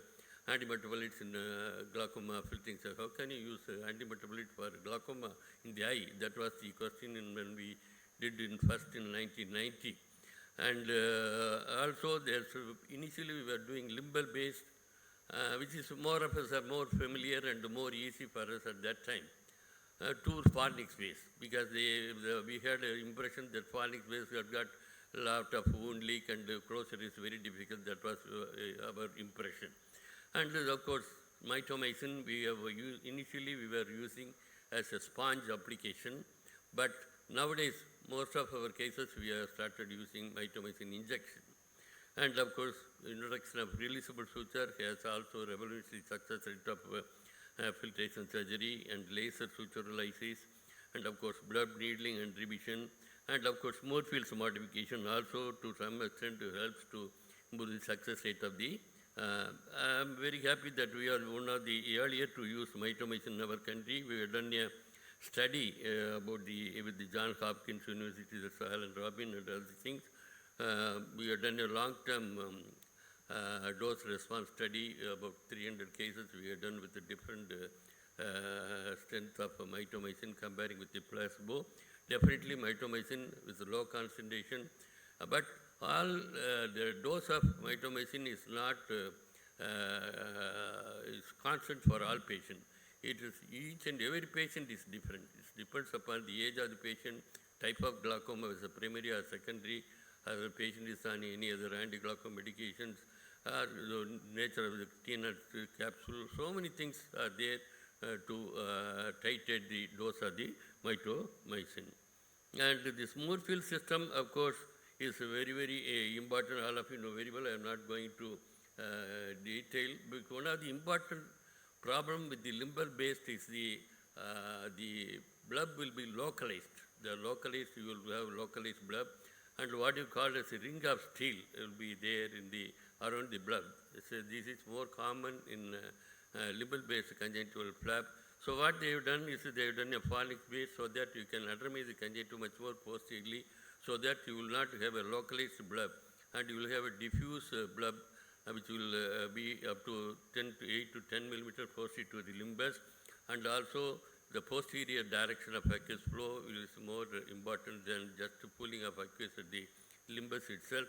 So the main thing is, this is the main advantage of doing a Moorfield's modification. But whatever you do know, some of the problems like tenon cyst or failure of the bleb, everything is very, very common. So you have to go for bleb needling to maintain the bleb function, or you have to do suture lysis or digital massage. All these things are very, very important, especially in the first 1 month of trabeculectomy. Suppose if you miss this first 1 month, then it's very, very difficult to revive the blood. So the first month, we have to ask the patient to come for the frequent follow-up, so that depending upon the situation, we can do either suture lysis or digital massage, etc. But in due course of time, whatever, some amount of complications like blood-related complications, especially anti-metabolite, when you use do higher dose of anti-metabolites, blood-related complications like large avascular, cystic bleb, overhanging bleb, and bleb leak, and blebitis, Dillon, and endophthalmitis. So many things is one thing, one aspect. Second aspect is the hypotony.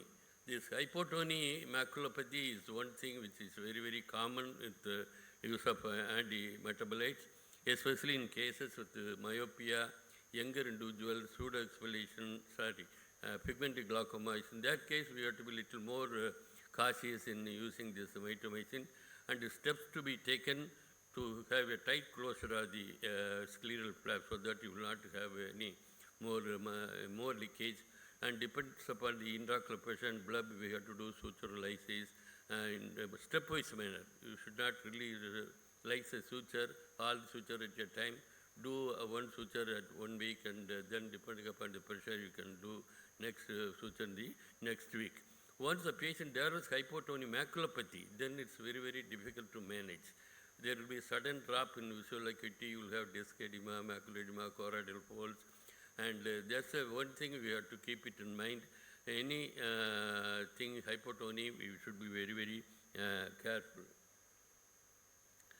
And of course, still the gold standard surgery, trabeculectomy, no device, as I mentioned, is available, no device is needed, of course, cost effective. But gold standard is not golden so far.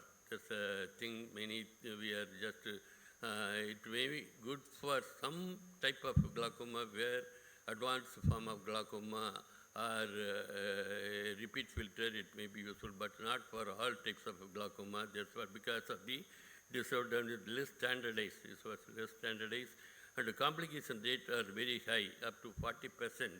They have even long-term complications. One thing is failure.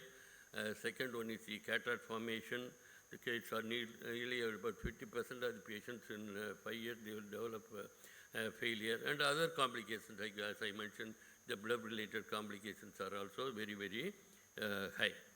And that's why there is a constant effort with the glaucoma specialists around the world to find out an alternate to glaucoma filtration. There's a trabeculectomy, there's a paradigm shift.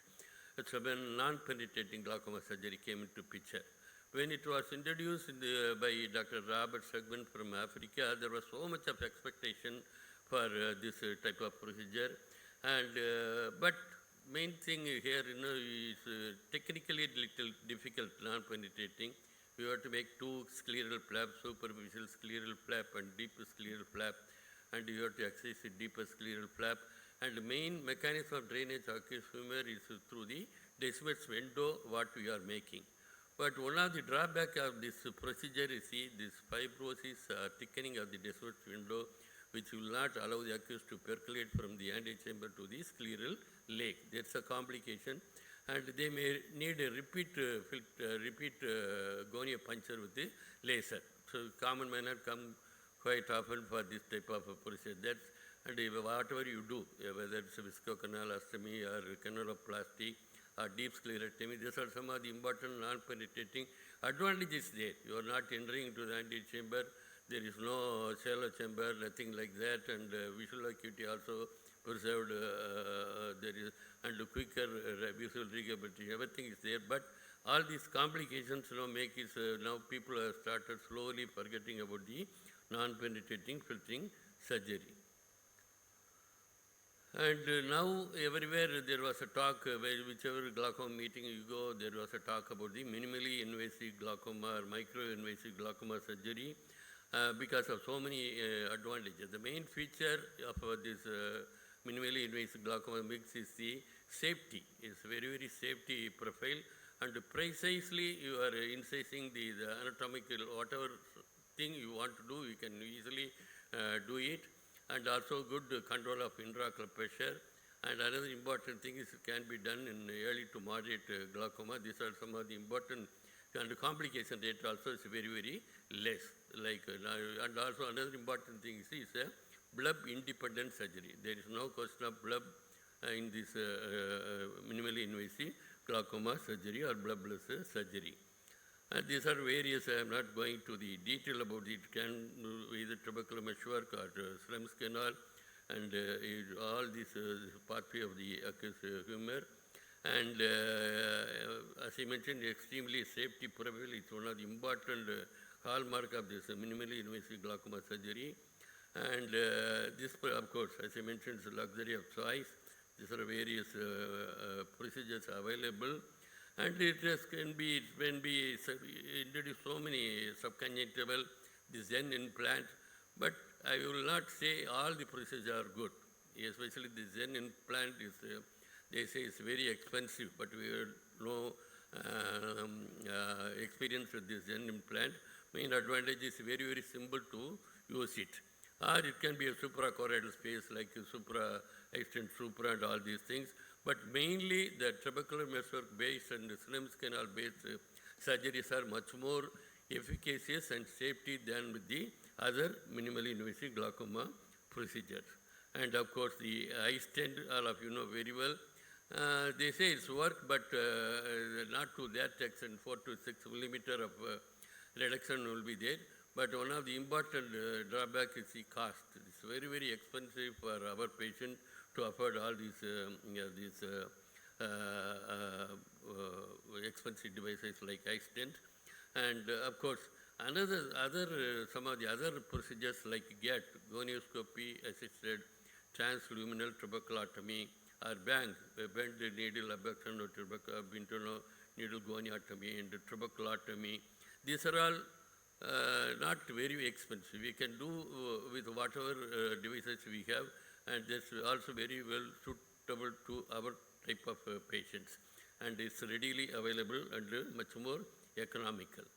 And these are various procedures that many of us are doing in our country, like GAT and microhook, tuberculotomy, bang, and KDB and iStent. And we in our institute, we are almost doing all types of surgery. Like a bang is very, very simple. You don't need more much device. Just with the 26 gauge needle, we have to bend and then do the tuberculotomy. Tanito micro hook is we have started, but it's a little expensive that we can do it for about 5 to 6 cases only. And GAT is, of course, our RO lab has produced a separate proline suture, 50 proline suture. The catheter-based, this self-illuminating suture that is very, very expensive. It's considered it's $800, which we cannot afford to have this one. So RO lab will come out with a proline suture so that we can do it for doing tuberculotomy. KDB also is very expensive, which is not possible for doing in each and every case. So last year we have done about 934 mix in our institute, and among the 934 we about GAT alone is mainly we are doing GAT for about 890 cases, and of course the procedure all of you know very well. Just to do one of the important prerequisites for doing GAT is we have to be master with the direct gonio lens. Unless you are very well with the direct gonio lens, it is very, very difficult to identify the angle structures and do the correct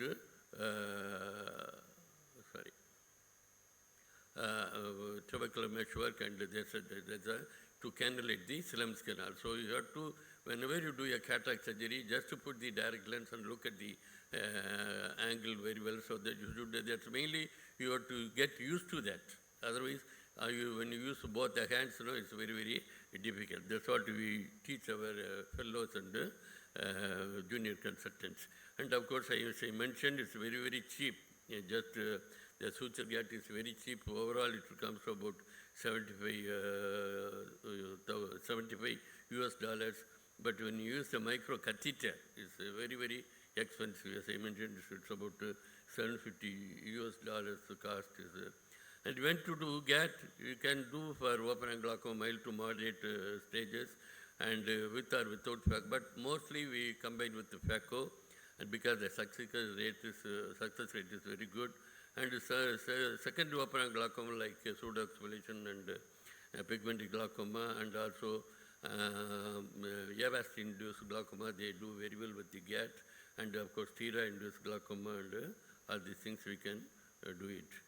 And this is just a video only. Yeah. Our results, these are our result of this. After 6 months of follow-up, we had a very good control of intraocular pressure from the baseline. And of course, the important thing is that phaco GAT had a very good control when compared to the simple GAT. Because here, after phaco, the angle is much more deepened. So it will open up some more tubercular meshwork, so we'll have better this one. And of course, the use of anti-glaucoma medication still, even this with the GAT, this is slightly more than with the phaco GAT. Phaco GAT, they need about 0.3 this one, but with GAT, it need much more anti-glaucoma medications. And the complications are, of course, almost, if the GAT alone, we have about 12 cases. We had hyphema, and FACO GAT is about 28 cases. But these are all micro hyphemas only. It will automatically, it will absorb in a day or two. Only we had occasion where the patient was on anticoagulant. That's a clopidogrel and ecosprin. We had a severe hyphema. 2 cases we have to do AC was. So what we have to, one of the important precautions we have to take is when you do GAT, you always ask for the history of taking any antiplatelet drugs like clopidogrel or ecosprin, because in such cases the bleeding will be very, very severe. So you have to stop the medications before 5 to 7 days before the surgery with the consultation from cardiologist. And other complications are misdirection of your probe. It can go into the suprachoroidal space, and sometimes you can have a diffuse membrane stripping, and these are the complications. And other complications are the intraocular pressure hike, acute rise in intraocular pressure. Also, is not uncommon. We can get, but we can control with the medical treatment. Iritis, suppose you will middle too much, then you will have iritis. And CME is very, very rare with this type of complication, this one. Then of course, Tanito is also very, very expensive. I'm not going to detail about this Tanito microhook. And of course, we have published a paper in ophthalmology glaucoma with the outcome of combined phacoemulsification and Tanito microhook. It will give a very good promising result, but still we have to go for a long way to have a long-term success rate. And Hakuk dual blade also is very, very expensive. It's a very good technique, but it's we have to still we are studying this, and we are analyzing our results. And of course, KDB again second is $350, and bang is of course it's a very, very simple procedure. What you just 26 gauge needle, you have to bend towards the bevel. This bending is very, very about 9 years, not exactly 90, maybe 70 degree you can bend, and then you can use it and gently you have to introduce into the antechamber. It's a very, very simple technique. You don't need any special instrument to do the bend angle needle goniotomy. And you should be very, very gentle. See, the iris is falling back. But one thing is bleeding is very, very high.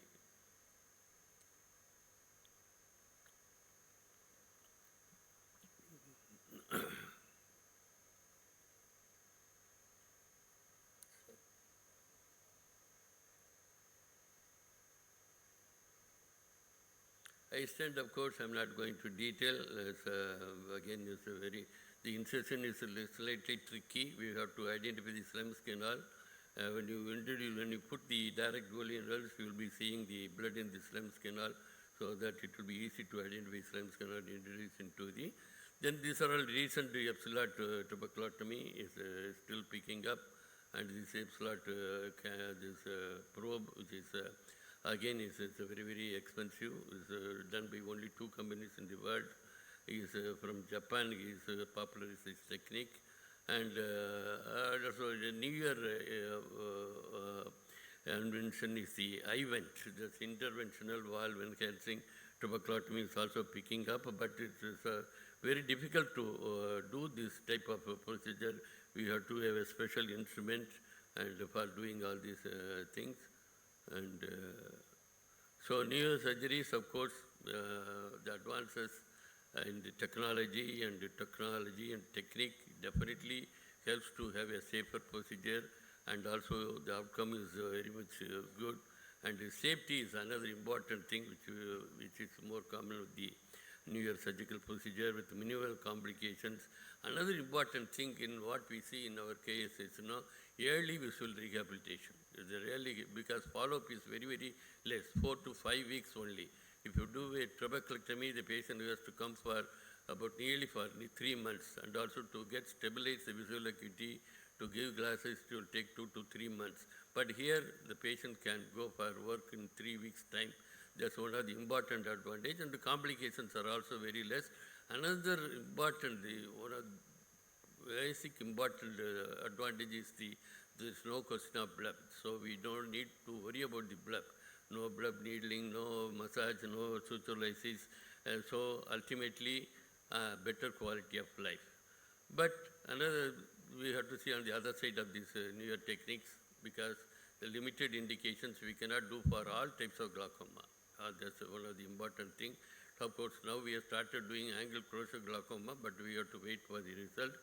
And the longer landing curve, not like trabeculectomy. As I mentioned, we have to be very good in direct gonioscopy, and sometimes very expensive. And moderate IOP reduction. Suppose if the patient is having very high intraocular pressure, severe glaucoma, you want to reduce the pressure to 10 to 12 millimeter of mercury. This is not the ideal procedure. Even if you do, then you have to supplement with the medical treatment. And another important thing is too many procedures. So this will confuse the ophthalmologists. Even glaucoma people, they will get confused which one to do, whether bang or acute or GAT. This is one of the other important drawbacks of this mixed procedure. So we have to weigh both the merit and demerit of this procedure. Then, according to the patient need, we have to tailor this treatment. So, but the goal for the future still is continuing, it's going on, so many things, with surgery which is technically simple and long-lasting, less expensive, with minimal complications, with excellent intraocular pressure control, and blood independent, no hypotony, no antimetabolic. Still, the people are working on that. Definitely, in due course of time, the glaucoma management may become very, very simple, which can be done by all the ophthalmologists. And of course, to summarize, one of the important things is the complication risk associated with traditional glaucoma surgery has ignited the MIGS revolution, and this combined with the cataract surgery provides a safe option for IOP reduction, and mix does not affect the future incisional surgery. Suppose the patient had high intraocular pressure, the future trabeculectomy may not get affected. So trabeculectomy and tube surgery should be considered when significant IOP reduction is needed, as I already mentioned. So to conclude, as of now, trabeculectomy may be the better option in Indian scenario, yet it is not the final solution. The neosurgical procedure offer hope and require careful patient selection and counseling. So understand the risk and the benefits. Thank you very much.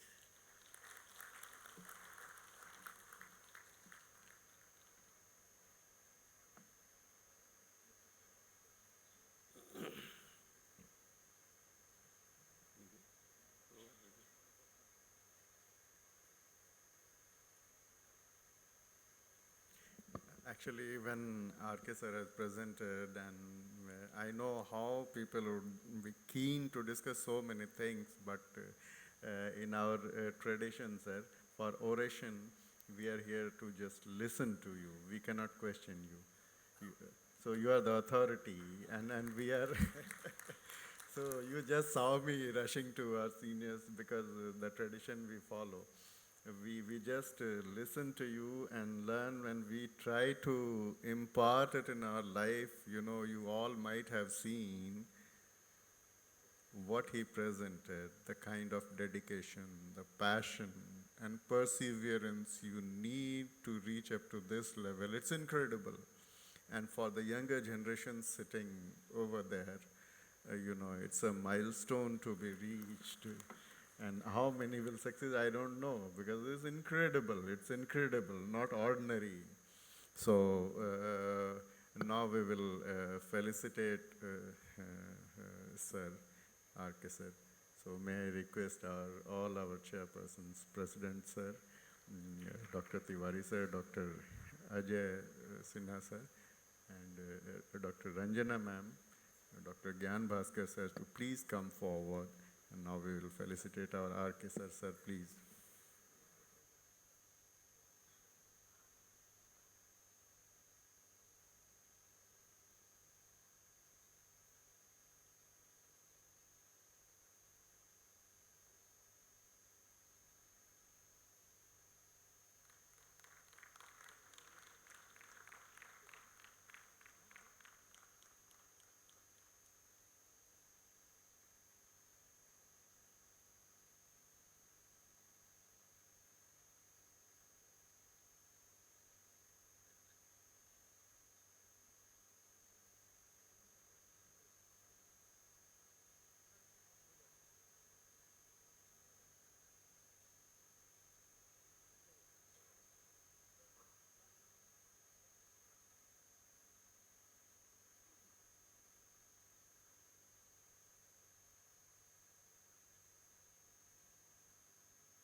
Now we will have very important symposium, glaucoma symposium, and may I request Dr. Ritika to take over the session for that.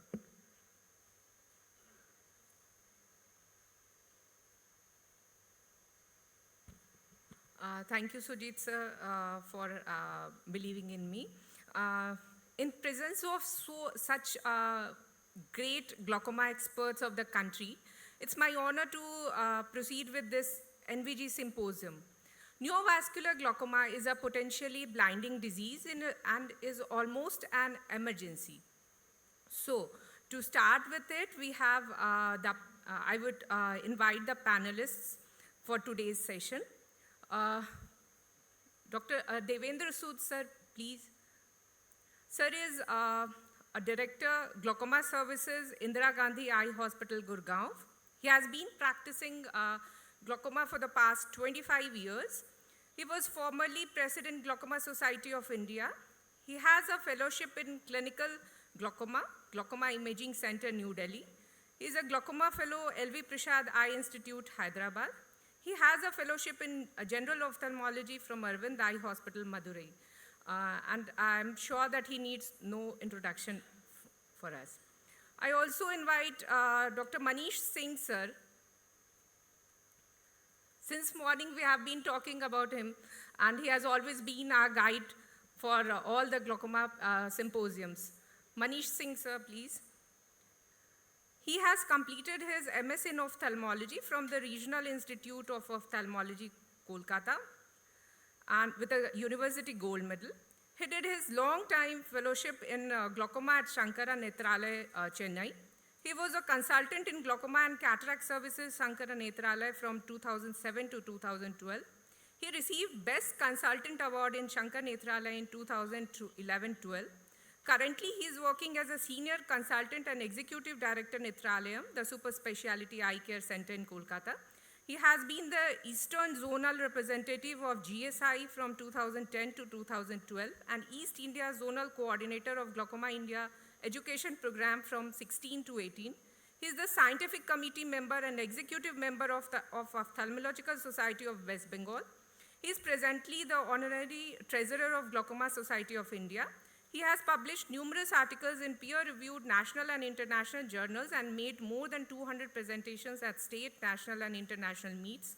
He has co-authored 3 books in ophthalmology and written 11 chapters. As the topic is on neovascular glaucoma, we have from the retina side, I invite my colleague Dr. Vivek to please come to the podium. He is pass out from RP Center. He has done his senior residency from RP Center AIMS, and he is my colleague. Welcome to you all. First, we'll start with the keynote address of Manish Singh, sir.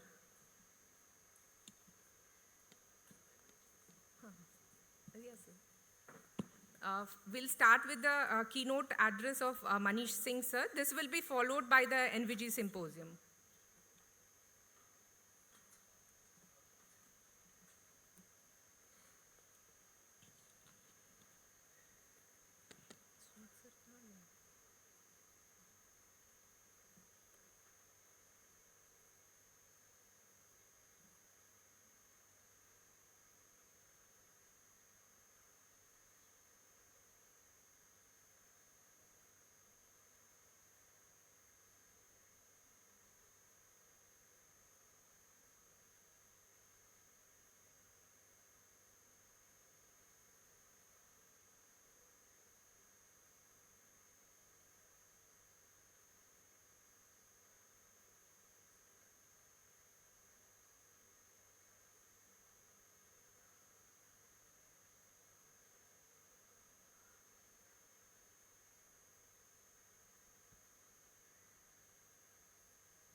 Thank you so much for this opportunity, and thanks to all the organizers, especially Dr. Sujit for having me. And I can see a lot of young ophthalmologists and students who are in the audience.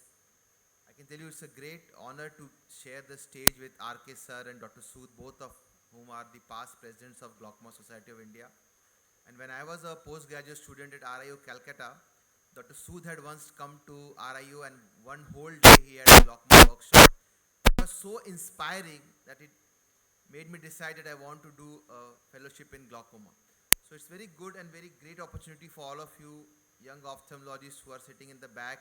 You're getting a chance to meet few of the best glaucoma consultants in the country.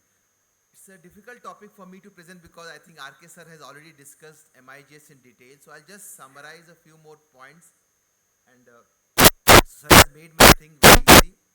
So maybe 5 years back, when we used to talk about glaucoma surgery, the options we had was mainly trabeculectomy and glaucoma drainage devices. Drainage devices primarily for more complicated and for patients where trabeculectomy has less.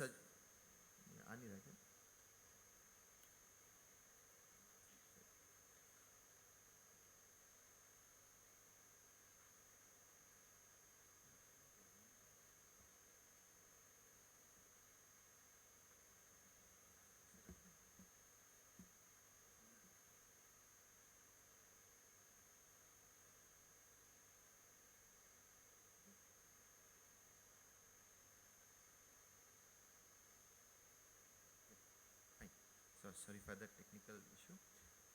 So there were also options of non-penetrating glaucoma surgery, but non-penetrating glaucoma surgery, because of lesser surgical success rate, never really picked up in India. But now when we give options to our patient, MIGS or a minimally invasive glaucoma surgery is a very important option. And all of us who are into serious glaucoma practice, we have started or are almost starting this MIGS. So discussing about MIGS, as I've told you, sir has already discussed the key points. I'll just share my perspective on minimal invasive glaucoma surgery. These basically include implants, devices, and technique which decrease your intraocular pressure with less surgical risk compared to a more bleb-forming procedure like a trabeculectomy and a glaucoma drainage devices. Here the conjunctiva is mostly not.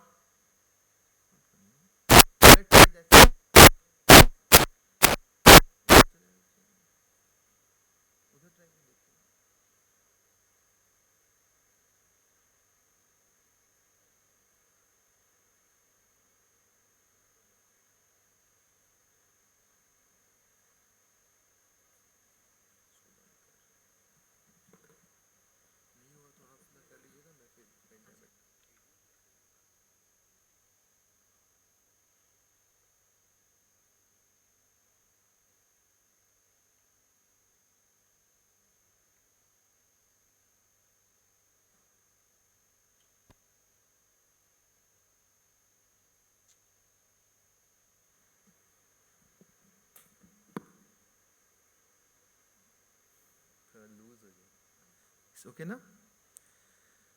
So why this MIGS is becoming so popular now in last 3-4 years, and somewhere it is a failure of TRAB and glaucoma shunts, that why glaucoma consultants are moving towards MIGS, because even after so many years, 50-60 years, TRABs are so unpredictable, they have such a high risk of failure that even with the best surgical hand, you can't understand whether on the day one the pressure will be 4 or 40. So because they are far from perfect, there is always scope of newer options in glaucoma surgery.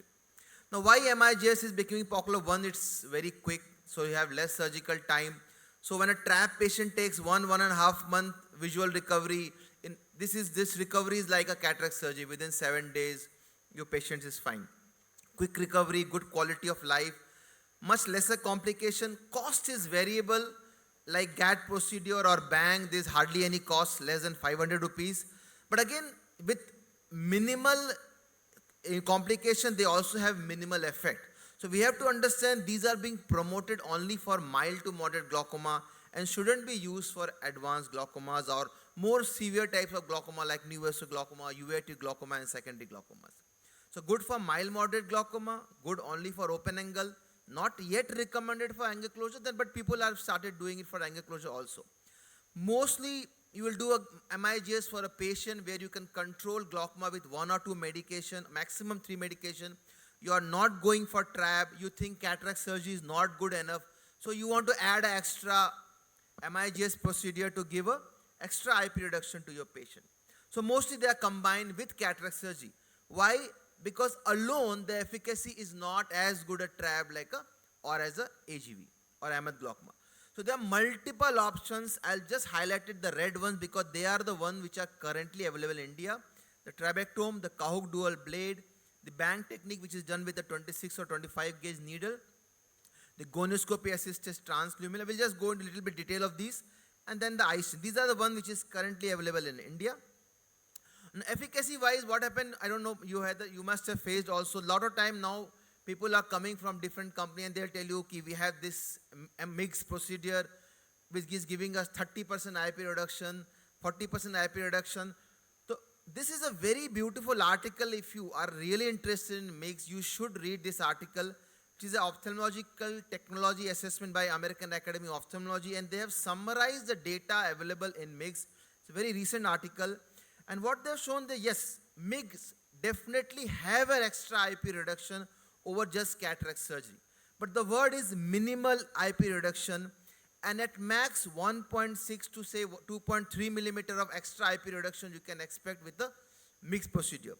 Now they have mainly analyzed the Kahug dual blade, the iStent, the trabectome, and the hydrus. These four they have analyzed all the published data, more than 270 articles they have analyzed. So over a cataract surgery, you can expect 3 to 8 millimeter of extra IP reduction. So next time when a person some company comes that my procedure will give you 30% IP reduction, you can quote this article. Also very important point they have shared that previously when we used to want to learn about new procedures, we used to go to the PubMed, we used to read about the articles. They have said that very sadly a lot of recent articles on MIGS are actually sponsored by the companies, or they are written by people who are consultant to the companies. So when you read this article, you should always read the financial disclosures of these articles.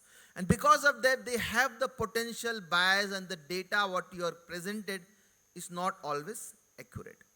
So efficacy of MIGS, what they have shown is fairly comparable, but the cost is not comparable. iStent can be anything 1.1 to 1.2 lakh, and GAT and BANG are almost free. The Kahug dual blade comes with 30,000 rupees per blade, but they can be used for 2 to 3 cases, so the price will come down. The most important step in MIGS, or I'll say all of you who are interested to MIGS, first and foremost, you should try to learn gonioscopy. Because intraoperative gonioscopy takes time to master. So what I suggest you, when you're doing cataract surgery, at the end of cataract surgery, you implanted the lens, fill the eye with viscoelastic material, use a gonioscope. We have the Swan Jacob gonioscope, which is currently around 35 to 40,000 rupees. You can use this disposable gonioscope available for 4,000, 5,000 rupees. Purchase one, you can do ETO and use it 10 times. Just see the angle. Just have a look at the angle. Tilt your microscope 30 to 45 degree towards you, and the eye should be rotated 30 to 45 degree away from you, and you should sit temporarily, put the lens, see the angle.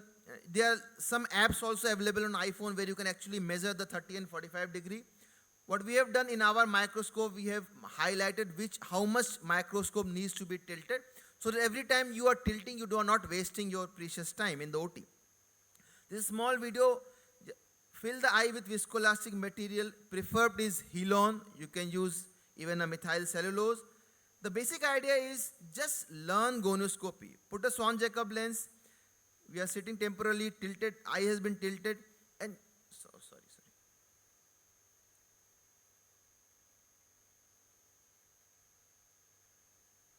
So now you just try to focus on the angle. Like doing a gonioscopy in OPD, you also need to learn gonioscopy intraoperatively. Unless you master that, you can't go for an iStent or a Kahug dual blade or a bead. Just 25, 30 cases, just enjoy the beauty of the angle. See where is trabecular meshwork. See where is Sem's canal. Use a Sensky dialer, go and just touch the trabecular meshwork and come back. Just pretend that you are injecting an iStent, or you are just trying to cut the trabecular meshwork. Once you have done it in few cases, you will get comfortable with this positioning, comfortable with the look. iStent we all know is the costliest, in Indian scenario, considering the price, I don't think we have a very, very elite group of people who can afford it. But again, if the efficacy of a Kahoot or a Bang or iSet is same, why will I go for such a costly procedure? Now, Kahoot dual blade, it's a dual blade, so you can see there are two blades. What it does, it creates a strip of trabecular meshwork here. So in a Bang procedure, you are just cutting the trabecular meshwork. Here you are creating a strip, and you can see these collector channels are opening up. So your aqueous humor doesn't need to go through the trabecular meshwork. It is directly reaching the sclems and entering into the collector channel. So basically, the trabecular blockage is being removed. So by principle, a Kahoot dual blade or even a GAT will work only in those patients where the problem is in the trabecular meshwork, like say steroid-induced glaucoma or a pigmentary glaucoma or a pseudoexfoliation glaucoma. But a carotid cavernous fistula or a thyroid patient where there is episcleral raised venous pressure, it will not help you, rather it may worsen the patient. So this is a patient of, we are in our hospital, we are doing the Kahoot dual blade and the Bang technique. So you can see during visualization, now what we are doing using the blade, we are just stripping the trabecular meshwork, and you can see this white cleft being created. This is actually the Schlemm's canal. You can see this Schlemm's canal has been opened up. So now the trabecular meshwork is not there. Aqueous is directly entering the Schlemm's canal and through the collector channel going to the episcleral veins. There is another video of Kahoot dual blade. Little bit of bleeding can happen in this case. Since the eye is filled with helon, the bleeding will be less. But once you will wash it, then you will get more bleeding because of the reflux from the episcleral veins. So if this bleeding is happening, is not bad. It's in some way good that your connection is forming. Also, visualization is very important because initially few cases, if your visualization is not good, I had a patient where I injured the ciliary body and we had a cyclodialysis cleft. The Bang technique also we are doing a lot because cost is not an issue. It's similar to the Kahoot dual blade, but instead of that specialized blade, you can use a 25 or 26 gauge needle and bend the needle in 90 degree. And now you can see using that needle, we are doing the same thing. Only we are cutting the trabecular meshwork here. So two flaps of trabecular meshwork is created. In the Kahoot dual, you are creating a strip of trabecular meshwork. So technically that is better because you are removing the trabecular meshwork. But as considering the price, it is a good option, a good alternative. There is another modification of Bang which we are also trying now. See, when you're using a KDB or a needle, this is a sharp instrument. Suppose you are not in trabecular meshwork, you are slightly above or below, you will still cut through. Because you have a sharp instrument, you can cut the ciliary body, iris, whatever you want if your focusing is not correct. But in this case, what we are doing, we are just opening this Schlemm's canal similar to what we do in a GAT procedure. Once your Schlemm's canal is opened, you can introduce a Sinskey dialer, and just through the Sinskey dialer, bluntly you can strip off the trabecular meshwork. Here the advantage is since it is not sharp, you have lesser chance to injure the surrounding tissue. So this is a Bang technique only, where instead of needle, you are using a Sinskey dialer. So this is just a modification. So when you are doing it, you can see, gradually you can see this cleft being created, and the angle is opening up. You can see the iris processes are moving away and the angle is opening up. The iris is falling down. You can appreciate it here. See, the iris is falling down here. Again, the studies with Bang procedure have also shown that although it is so cheap and economical, but they are cost-wise and efficacy-wise is very similar. Sir, I discussed about the GAT. I have no personal experience with GAT. Again, it's technically, I guess, most demanding among all of them. And here you are stripping the 360-degree trabecular meshwork. So IOP reduction is supposed to be the maximum with a GAT procedure compared to a Kahoot dual blade or a Bang or even an iStent. But some people have some reservation because most of the data we have is around 1 year or 2 year.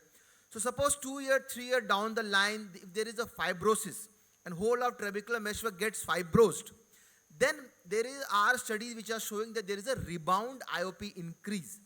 Plus, you cannot do a SLT procedure in future because there is no trabecular meshwork left. Drugs like ROCK inhibitor may not be able to work because ROCK inhibitor works through trabecular meshwork. So some people have some reservation that destroying 360 trabecular meshwork may come up with some complication in future, which may not be good for the patient. Again, coming to MIGS, I'll just conclude. Overall in US and European market, the overall MIGS is increasing. In fact, in India is one of the largest growing market for MIGS. So as I started, all of us who are into serious glaucoma, we should try to learn MIGS. There is a lack of long-term data. Most of the studies are unfortunately sponsored by some company. In India, we have a lot of anger closure where we still don't have enough data. There is a lot of hype created by the company, so don't get affected by them. Do it yourself, see whether they are actually working for you or not. Till now, most of the guideline, like the EGS guideline, one of the gold standard, they have not endorsed MIGS till now. So to conclude, I say they are there to stay. Choose judiciously for your patient. Be ethical to the patient. What is best for the patient, not what is being hyped. Advantage, definitely you are preserving the conjunctiva, so in future there is always an option to do a proper trap. First, master gonioscopy. Spend time with gonioscopy. Later on, use whatever is best for you. In my opinion, I feel Bang, KDB and GAT have a better prospect in Indian perspective. So whether you like or hate it, you cannot ignore MIGS in current glaucoma practice. And thank you so much, and thank you so much for having me a part of this program.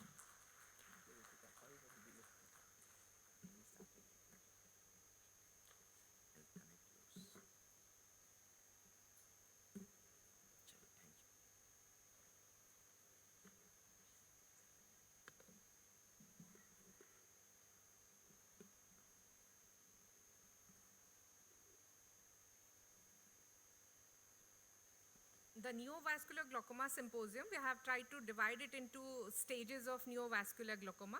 First, there will be a case presentation by a junior resident, which will be followed by questions for the panel, as well as there can be an open discussion as well. So I first invite Dr. Aditya from AIMS Patna to start with the presentation.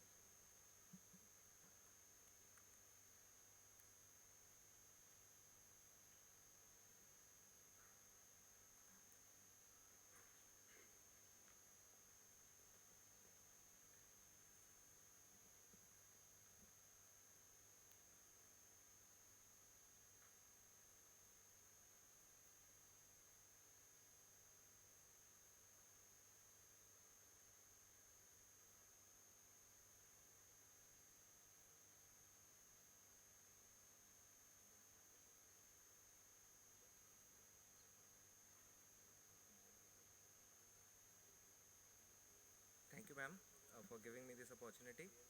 So I'm going to begin my presentation.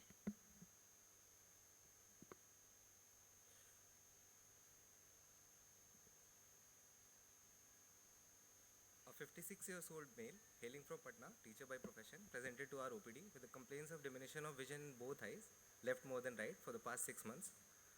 The patient was apparently well around 6 months ago when he started experiencing diminution of vision in both eyes, which was insidious in onset, gradually progressive in nature, and there was history of colored halos around light. There was no history of pain, redness, or polyopia. There was no history of floaters or flashes of light, and there was no history of trauma. There was no significant ocular history. However, the patient was a known diabetic. He had a history of type 2 diabetes mellitus for the past 8 years, and he was non-compliant to medication. There was no significant family history. Personal history was normal. Patient had a vegetarian diet, and bowel and bladder habits were normal. On general physical examination, patient had an average build and was adequately nourished. Vitals were within normal limits, and systemic examination was within normal limits. On ocular examination, the patient had a best corrected visual acuity of 6/36 in the right eye and 3/60 in the left eye. The intraocular pressure was 18 millimeters of mercury in the right eye and 20 millimeters of mercury in the left eye. On anterior segment examination, there were fine vessels along the pupillary margin from 7 to 10 o'clock in the left eye, and there was poor pupillary dilation in both the eyes.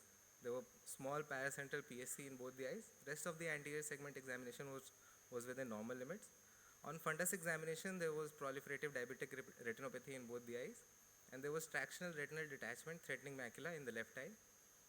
On gonioscopy, the angles were open in both the eyes. So to summarize, a 65-year-old male presented with history of insidious onset, gradually progressive painless diminution of vision in his both eyes for the past 6 months. On examination, the best corrected visual acuity was 6/60 in the left eye and 6/60 in the right eye and 3/60 in the left eye. with IOP of 18 and 20 millimeters of mercury respectively. There was presence of paracentral PSC in both the eyes, and fundus examination revealed proliferative diabetic retinopathy in both eyes with TRD threatening macula in the left eye. So a diagnosis of both eye PSC with proliferative diabetic retinopathy and left eye tractional retinal detachment, macula threatening with iris neovascularization, rubeosis stage was made. The patient underwent both eye anti-VEGF injections followed by right eye PRP and left eye PPV with endolaser, ILM peeling and silicone oil insertion. So to discuss the pathogenesis of neovascularization, neovascularization of the iris begins with retinal ischemia, which leads to release of angiogenic factors like VEGF, IGF and PDGF, which leads to leaky vessels and breakdown of the blood retinal barrier. This corresponds to the pre-rubeosis stage, then which leads to neovascularization of the iris or the angle and formation of a fibrovascular membrane. This stage corresponds to rubeosis stage, followed by obstruction of the trabecular meshwork, which corresponds to open angle stage, and finally contraction of the fibrovascular membrane leads to angle closure stage or angle closure stage of the glaucoma.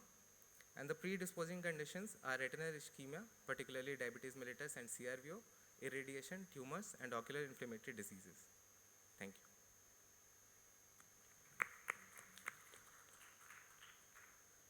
Thank you, Aditya. So we'll be starting the discussion with this case with the panel. We have seen that the present case is a case of rubeotic stage of NVG.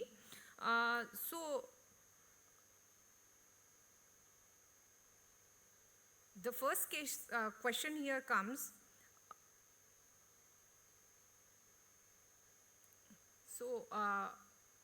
And the question should be to Sood sir and Manish sir, that what are the common etiologies of NVG in your practice? I think already has been highlighted that most of the patients we also see are diabetic patients, poorly controlled diabetics and retinal vein occlusion. These are the majority group of the patients. Apart from this, sometimes chronic inflammation, vascular diseases are there, but I'll say 80 to 90% patients are either diabetic related or because of retinal vein occlusions. So, keeping in mind the two most common etiologies, is there any difference in treating the neovascular glaucoma due to PDR and that accompanying the vascular occlusions? So are we doing a theoretical discussion or are we discussing Sir, we are case? discussing the case only, sir. Are those pictures representative of the patient or are they actual pictures? They are actual pictures that from his case. So can we see the pictures? Yes, and I'll answer sure, this sir. question. Sure. Please. So can I see the picture of the rubeosis of the iris first? So treatment in this case will depend whether the patient goes to the retina specialist first or whether the patient comes to the glaucoma clinic first. Truthfully, there is no reason for this patient to come to the glaucoma clinic. No ophthalmologist will take a glaucoma opinion or think in terms of glaucoma just because there's a rubeosis. Can we have the pictures? Yes, sir. If you look at this, can I have the pointer? I'll turn around. Just give me the pointer. So actually the first priority here will be from the point of view of the retina and the tractional retinal detachment that you have. But if this patient came to my clinic, my focus would perhaps not be on the tractional retinal detachment. Obviously, I would take a retina opinion for that. But once you see rubeosis of the iris like this at the pupillary border, remember, there is a 50% chance that you will have rubeosis in the angle also, in this better eye. So the pressures on applanation are borderline. And if you look at the pathogenesis of the disease, rubeosis starts as small beads, becomes knuckles, and this fibrovascular membrane extends beyond towards the pupillary area. It will meet up with the blood vessel in the collarette, which will get engorged. And some sort of an inflammatory component for the rubeosis may occur. So the word is rubeosis of the iris, or is neovascularization of the iris a correct word? I will leave that to the audience for a later thing. Now, as this is happening here, I would expect the angles to be beginning to close in this area if I do the gonioscopy. And therefore I asked, is the gonioscopy, can it be enlarged? Yeah. Are they belonging to the patient? So can you enlarge them? The angle actually appears closed from here. So if you see this, no structure is actually seen. The mid-peripheral iris is bowing. There's a little bump in the surface that you're seeing here. Here you may be visualizing some structures, but in this part of the angle is actually beginning to close up. So borderline intraocular pressures, diabetic, neovascularization, the process of synovial closure has already started. Now, question is, if you're in the glaucoma clinic, you would probably say neovascular glaucoma, the cause is a diabetic retinopathy, and there's a tractional detachment in the other eye. Will you do a laser iridotomy? Keep in mind that there will be blood vessels in other parts of the iris. So here's the difference in the management perspective. What about the retina? In these cases, means the major cause of neovascularization is, of course, the ischemia of the retina. So we have to deal with the original pathology first. Whenever we get chances in such cases, we need to do, means we will do PRP as soon as possible, and not in 3 sittings as we usually do. We try to laser the whole retina as much as possible. And if the pupil is not dilating due to neovascularization or anything else, we take the help of anti-VEGF agents. They regress the neovascularization, the pupil is well dilated, then we try to laser the retina as much as possible. So from retina perspective, we try to deal the primary pathology, and if the pressures are not controlled in these or after these also, then we refer the patient to glaucoma clinic and they take care of the patient. So is there any difference in the pattern of neovascularization that we get in various diseases? So I think that's a very good question. So there are 2 broad categories you would think of. One is the intraocular pressure is perhaps all right and you have very fine vessels over there, as you would get in a patient with, say, a Fuchs heterochromic cyclitis, or if you have a patient with an exfoliation syndrome, or when you have a diabetic retinopathy patient who undergoes a cataract surgery, because hypoxia increases, there'll be some inflammatory component. So the inflammatory blood vessels are very different in nature from the neovascularization that is pathological. And therefore, diabetics are prone to having both components, because cataract surgery will induce inflammation more commonly in diabetics. So it's always good that when you see a patient with neovascularization of the iris, give some steroids, because the finer inflammatory vessels will go away. So inflammatory vessels, neovascular vessels, and the third are ghost vessels. And the fourth would be the normal vascularization of the iris, which you can pick up, especially if they are lightly colored iridis that you are seeing. So these are 4 kinds of vessels that you can often see in a patient. And sir, there are few instances, or there are few cases, such as almost in 10% of patients we can have neovascularization of angle before the NVI appears. Is it true, or and should gonioscopy be done in almost all cases before dilating the predisposed conditions, I feel? So I think you need to realize that majority of the studies will show that angle neovascularization happens after the vascularization happens at the border of the pupil. But that does not mean it cannot happen in the absence. That's one question. The second is 360 degree, how will you look for blood vessels? Because they are so fine and they can often be mixed with a normal blood vessel. So how do you differentiate between a normal vascularization of the iris and a pathological neovascularization? So the key here is the scleral spur. Any blood vessel which crosses the scleral spur is pathological. The other thing to keep in mind, the major arterial circle of the iris may be contributing to the vascularization. So any blood vessel crossing the scleral spur is pathological. In almost all the cases, look for the pupil which is not round and slightly distorted. The apex of the distortion will tell you that there's a fibrovascular contraction happening in that area, and that's where you're more likely to find your fine blood vessel which could be pathological. Manish sir, is diagnosing pre-rubiosis stage easy? How can we catch the patients at pre-rubiosis stage? Actually, the pre-rubiotic stage is something which is better diagnosed by those who are treating diabetic retinopathy. So, in our clinic, what we have seen that we try to train our optometrists also, because a lot of time In a lot of clinics, the basic workup is done by optometrists. So we train them to see at slit lamp because most of the retina doctors, when they see the patient is so then there becomes a problem because, and then a lot of them don't have the time for doing gonoscopy because they're so first focused on the retina. So for them, the gonoscopy is a difficult, and in a dilated eye, you are more likely to miss these early vessels. So we try to train the optometrists so that they can sometimes pick and inform the retina colleagues.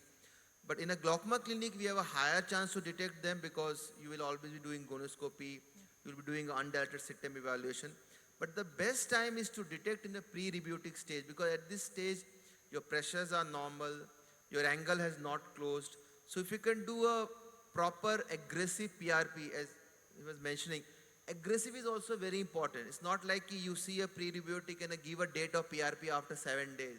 That because your retina clinic It's is busy. almost an emergency. So Yeah, it it's has almost to an be done. emergency. Very immediately, I tell when we see these things, we tell our retina clinic, first sitting you do it today only. After your OPD, maybe second sitting after 2 days. So and they not only they resolve, even some patient where the pressures have just started to increase, 22, 23. If you do aggressive PRP, the pressures have started to come down also. So actually, in a universal glaucoma, it's a teamwork of both retina colleague and a glaucoma It is a person. multidisciplinary approach. So it has. If I can add to your Sure. question, can we pick up pre-rubiotic stage? Yeah. The So any role pre-rubiotic of stage will be picked up by the retina specialist because you have 40 to 50% Angiography or- non-perfusion of the iris. And if they can pick that up, then you can pick it up that this patient has a impending neovascularization which is going to happen. Keep in mind, especially in venous occlusions, that it's basically the ischemic variety, the non-ischemic variety which is going to predispose to neovascular glaucomas. So some of them It will has to be convert picked up. also if they have more than 8 to 9 disc diopters of non-perfusion. Okay, sir. The two main conditions which we see is diabetic and CRVO. If the patient is diabetic, most of the times NVI and NVD proceed neovascularization of iris. So in those cases, with dilated examination, we can suspect. Means if there are neovascularization of disc and neovascularization elsewhere, means in those cases NVI is rare. But if you get a case of CRVO, the chances of NVI developing is around 50%, and NVE development chances are around 5%. So in those cases, undilated examination becomes very essential. Every time you see a patient, you have to look for NVI and you have to do a gonioscopy. In diabetes, it's not a problem because in diabetes, most of the times it is NVD, NVE which precedes neovascularization of the iris. But that is not the case in CRVO. Thank you, sir. We'll proceed to the next case discussion. I invite Dr. Kopal.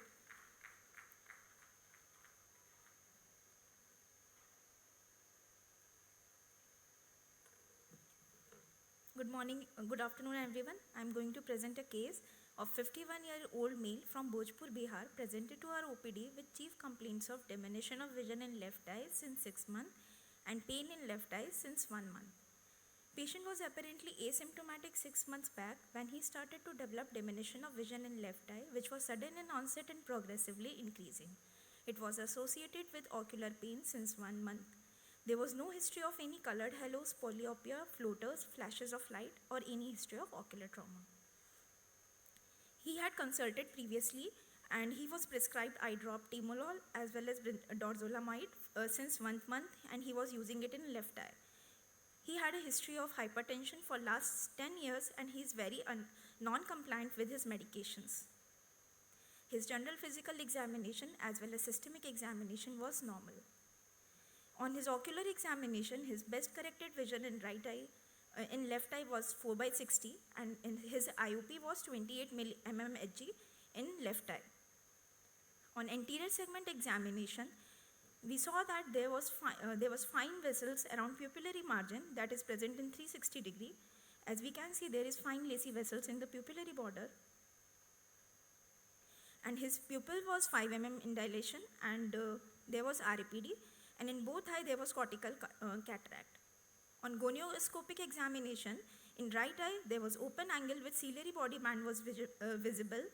And in left eye, as we can see, there is finely lacy vessels which were crossing a scleral spur. So NVA was present in all quadrant, and superiorly there is spas in 1 to 2 clock hour position. On fundus examination, in right eye, there was normal disc and macula, but we can see AV necking. So grade 2 hypertensive retinopathy was seen, while in left eye, disc was pale and FR was dull, with sclerosis and sheathing of vessels was seen. So the features were suggestive of resolving CRVO. Further, we investigate the patient, and the CCT in left eye was 474, and on OCT macula, we can see there was macular edema with thickness of 537. OCT RNFL was also done for that patient, and Geber-Heath sections, we can see that there is superior and inferior defect with GCL loss and median Raphe sign was seen. So a 51-year-old male presented with a history of diminution of vision in left eye, which was sudden in onset and progressively is increasing and painful in nature for the past 6 months.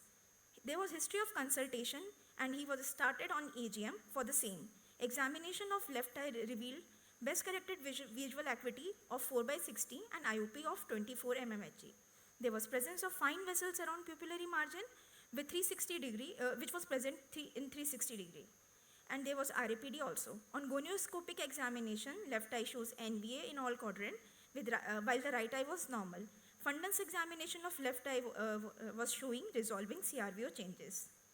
So the provisional diagnosis of left eye NVG with open angle stage with resolving CRVO was made. And the patient was further planned for left eye intravitreal as well as intracameral anti-VEGF was given, and he was started on anti-glaucoma medication as prescribed here.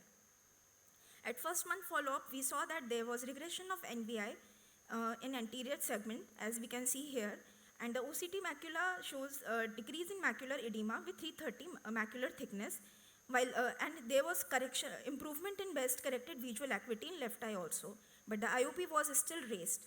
So at the second month, due to continuously raised IOP on AGM, patient was planned for left eye trap with mitomycin C, and after that there was improvement in IOP also.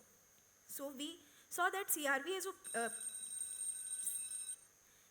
is a predisposing factor for NVG in 30% of the population, in which ischemic CRVO is the most common one, and the NVI is the first clinical sign we observe on slit lamp examination. In 10% of the CRVO, NVA usually appear earlier than NVI. So gonioscopy is also important. As we all know, in secondary open angle glaucoma of NVG, there is development of fibrovascular membrane which covers the trabecular meshwork and decreases the aqueous outflow. NVI is prominent in these cases, and gonioscopy shows NVA also. However, the prognosis of these cases are good, as timely intervention was done. Thank you.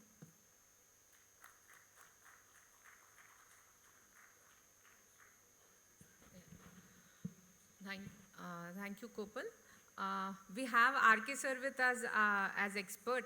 So I would also, I will also be honored if I can know his views on this. Present case has been an open angle glaucoma patient of neovascular glaucoma, which is being progressed to closed angle. So,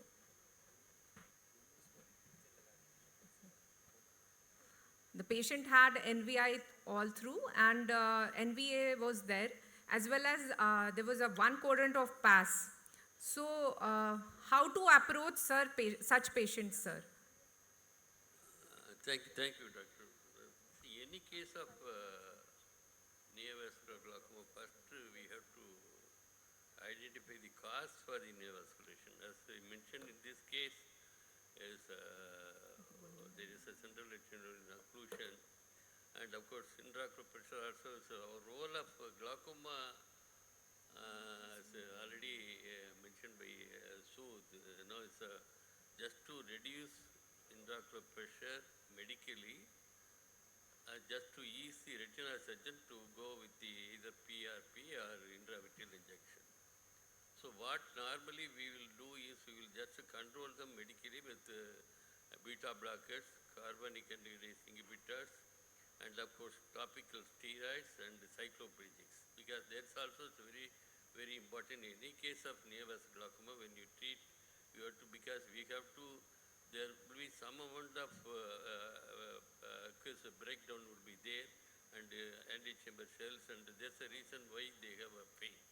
So if you don't give, then the pain will not get relieved. So you have to give cycloplegics, steroids, beta blockers, acetazolamide, and of course, if necessary, you can give alpha agonists like Brimarid in this case. And then we can ask the patient to go for laser, PRP, or this thing. Suppose if you've done everything and intraocular pressure is not controlled with all the intravitreal and laser, then they will come to glaucoma clinic. Then we can plan for either trabeculectomy or implants depending upon the situation. That's what we normally do in our setup. Thank you, sir. Thank you, sir. Can I Yeah, add sure, something? sir. Yeah, somebody was saying something? Yeah, no. Go ahead. You are So, examiner. concerns here would be, when you say that you're looking at a venous occlusion, the first question is it ischemic or non-ischemic? That's very important. Because if it is non-ischemic, the natural history is it's unlikely to develop neovascularization, though about 16% can over a period of some time develop ischemic component. Ischemic component is there, then 75% of them are over a period of time going to go on and develop a neovascular glaucoma, so you need to follow them up more frequently. That's one. Second thing is, just as an add-on, this angle appears, you can see the ciliary body band here, but in the primary position, if you make a slit, your decision on the angle is going to be based on the narrowest beam width. So here your beam width is very wide. You reduce the beam width and actually you'll see this is patchy pigmentation you're seeing on the shawl base line and all. So this is actually angle closure with past evidence of closure here. Can I just see the upper angle? You actually have vascularization happening there. See this? This is angle closure which is happening, and possibly here is where you have a little new vessel which is beginning to form a rubeosis in the angle. So you need to look at this a little more carefully, and it's following up here. So I have a feeling that this rubeosis is extending from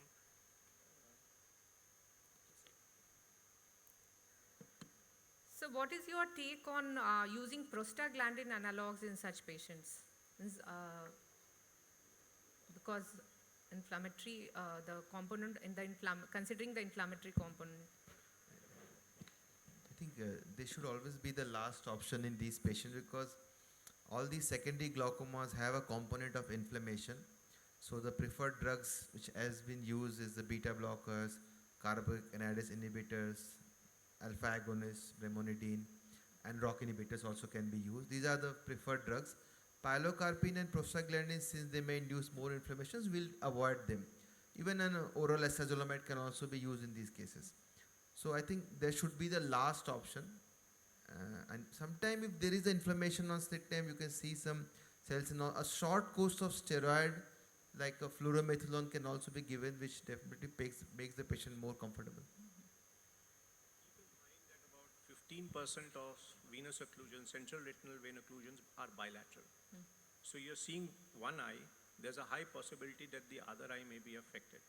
The second question is, sometimes angle closure or the glaucoma can lead to a venous occlusion, and sometimes the venous occlusion can lead to the glaucoma. So both aspects need to be kept in mind.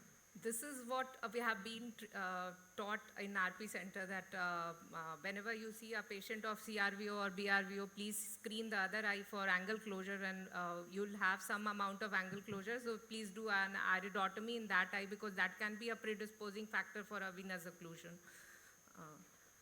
Sir, how frequently, for how much long can you wait for NVI to regress in such patients? Like patient has, we have started him on oral as well as topical anti-glaucoma drugs, and patient is still not having a full closure of angle, and we have done the PRP. So is there any change in protocol for follow-up of such patients, and till how long should we wait for NVI to regress?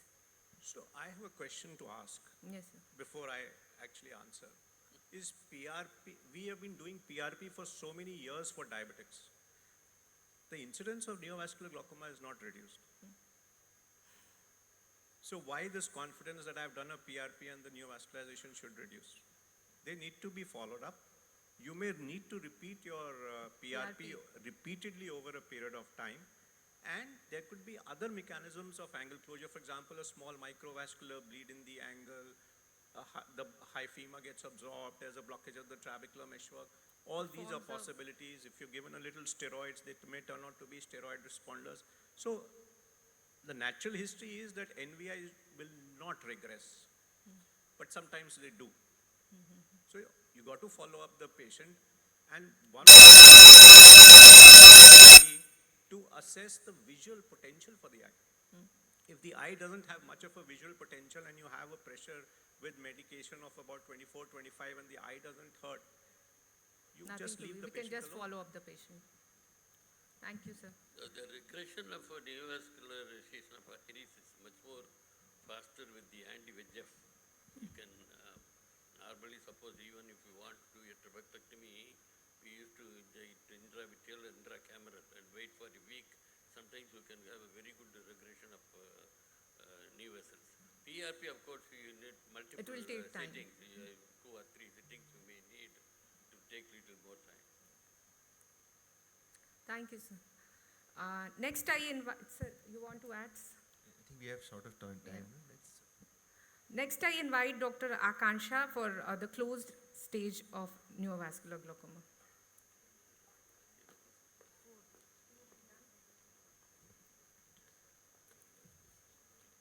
Thank you for this opportunity. Good morning, good afternoon, respected sir and my dear colleagues. Today I am going to present on the angle closure stage of neovascular glaucoma. So a 70-year male came to RIU IGMS with history of pain and diminution of vision of right eye for past 5 years. He was a male and from resident of Begusarai. Patient was apparently well 5 years back.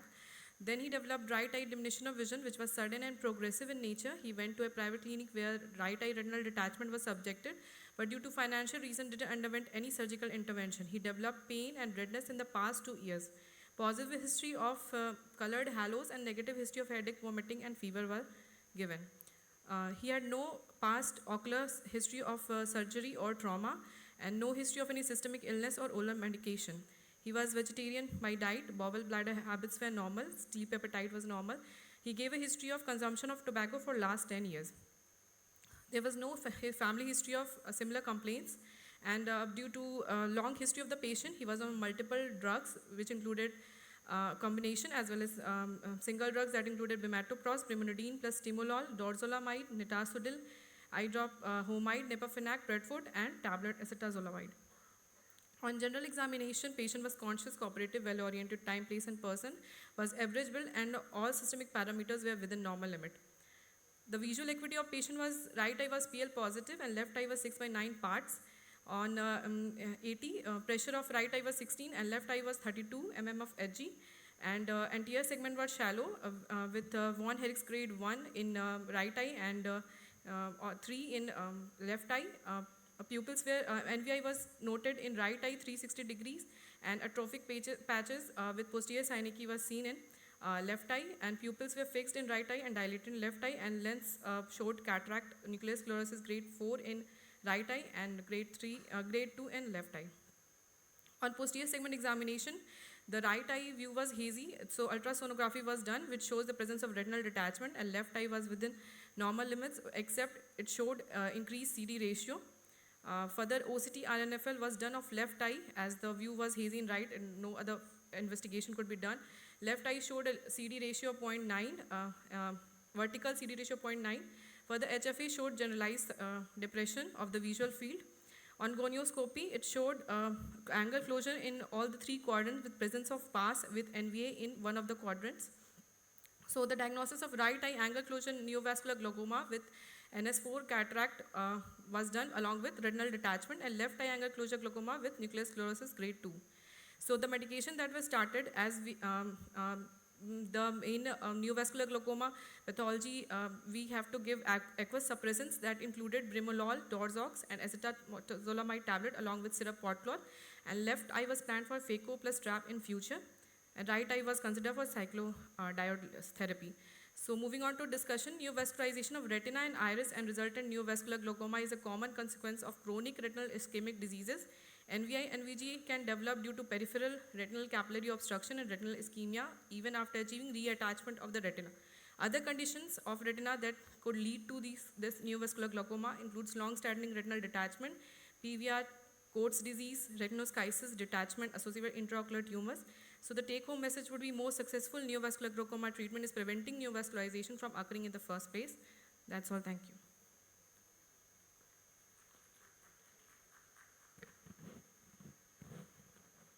So this was a case of right eye closed angle glaucoma because of chronic RD and left eye angle closure disease. Sir, would you attempt TRAB in such patients? For the right eye. Left eye definitely we have to do, there is no question. For the right eye, what would be the plan of management? What should be the plan of management? One point which sir has already highlighted, that what is the visual potential? Since there is no visual potential, there is detachment. So we'll be vision going is just for symptomatic relief. or symptomatic relief? You start with medication. If patient is comfortable with medication, nothing is done. If patient is having pain, inflammation, you give steroids and go for a psychotherapy. So just make the eye comfortable, from a painful blind eye to a painless blind eye. That's all. Sir, something called as an anterior retinal cryo. Yes, sir. Which is not a bad procedure to consider if you want to do some sort of a retinal ablation without any specific intervention. Suppose this has been an eye with good potential and we had to do a TRAB. Because of I'm not asking about this case. Suppose we had to do a TRAB with MMC for such a patient. Will you have some change in your normal protocol for such trabeculectomy patients? Means the use of anti-VEGF is definitely there. Anti-VEGF followed by TRAB is what we follow for neovascular glaucomas. But it is said that most of the TRABs or GDD that we do in such patients, the healing is also an issue because of glaucoma drainage devices. So do you drain the glaucoma with that? It's aqueous drainage device. Aqueous drainage devices. So if we do an Ahmed valve or a trabeculectomy in such patients, there is a problem of healing of the conjunctiva as well because of the microangiopathy. Do you feel, is it there or? So one is in a pure scientific way, a trabeculectomy mitomycin well done is as efficacious as an aqueous drainage or any of the tubes or implants. And for the same reason, the complication rates of each one of them are nearly comparable. One is not better than the other.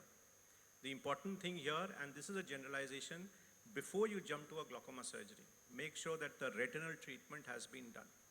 I'm a little averse to just using an anti-VEGF. I would like an ARC or a PRP to be done with it, because my experience is that Avastin only hides the blood vessels. When you go and do your iridectomy, they will bleed. So it's always good to have some sort of a PRP. If this is the only eye, pressure is very high and you want to do a quick glaucoma surgery, I'll go in for a ARC with an Avastin, get my retina people to do that, and I'll take them up for surgery within a week's time. Okay. But there's an experience that when ARC is used commonly, these patients develop an epiretinal membrane over a period of time. So there are plus minuses for every. Any inflammatory process, as when we are going for any cyclodestructive process, we are inducing some amount of inflammation, and so that way. Anyway, the blood aqueous or the blood retinal barrier is already destroyed. Thank you, sir. I have a point to add. Sir, there is another good procedure what we are doing as a retina expert, that suppose if I am having a case of neovascular glaucoma with vitreous hemorrhage, I am going for a vitrectomy. So we are indenting the pars plana area and we are destructing that ciliary bodies, and that is working well. Like I have done, whenever I am doing vitrectomy, I am doing thorough laser, I am doing peripheral cryo as well, and destructing those ciliary body through the high beam laser spots, and that is working very well in such cases of neovascular glaucoma. I think you're talking about endocyclophotocoagulation. Endocyclophotocoagulation. We can do that. If you are going for a vitrectomy, you can combine that. Preferably shouldn't be done in a large area, then you can end up in thysis. But a short area, it's fine. We have to leave some working ciliary body also, so that can be done. The eye doesn't go into thysis. So I've seen few cases which were likely to have good visual potential. They never needed any glaucoma surgery later on, once there was a well done vitrectomy, laser, peripheral cryo, and endocyclophotocoagulation. So if you had a patient like this with a vitreous hemorrhage, where you are going for vitrectomy, then these procedures can be combined. Thank you, sir. We are already short of time. I would invite Dr. Slesha for the next talk.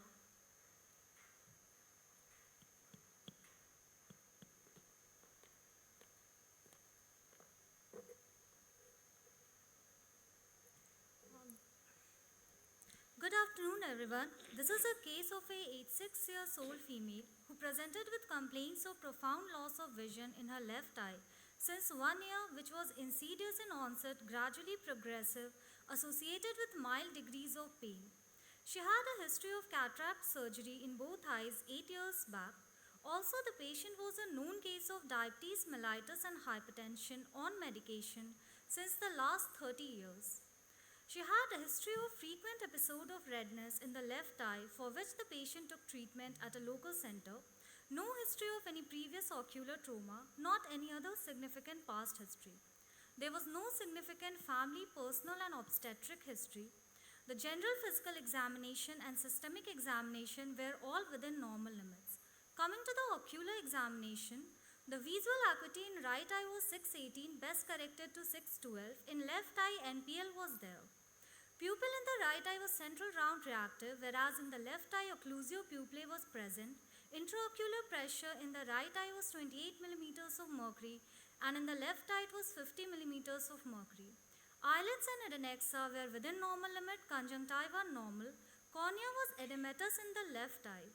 Anterior chamber in the left eye was flat, von Herrick 0, and neovascularization of iris was present. Lens couldn't be assessed in the left eye. Extraocular movements were normal in all gazes. Fundus findings of the right eye showed mild NPDR changes with CDR 0.7:1. These are the clinical photographs. The anterior segment of the left eye showing neovascularization of iris. The anterior segment of the right eye, the fundus photograph of the right eye.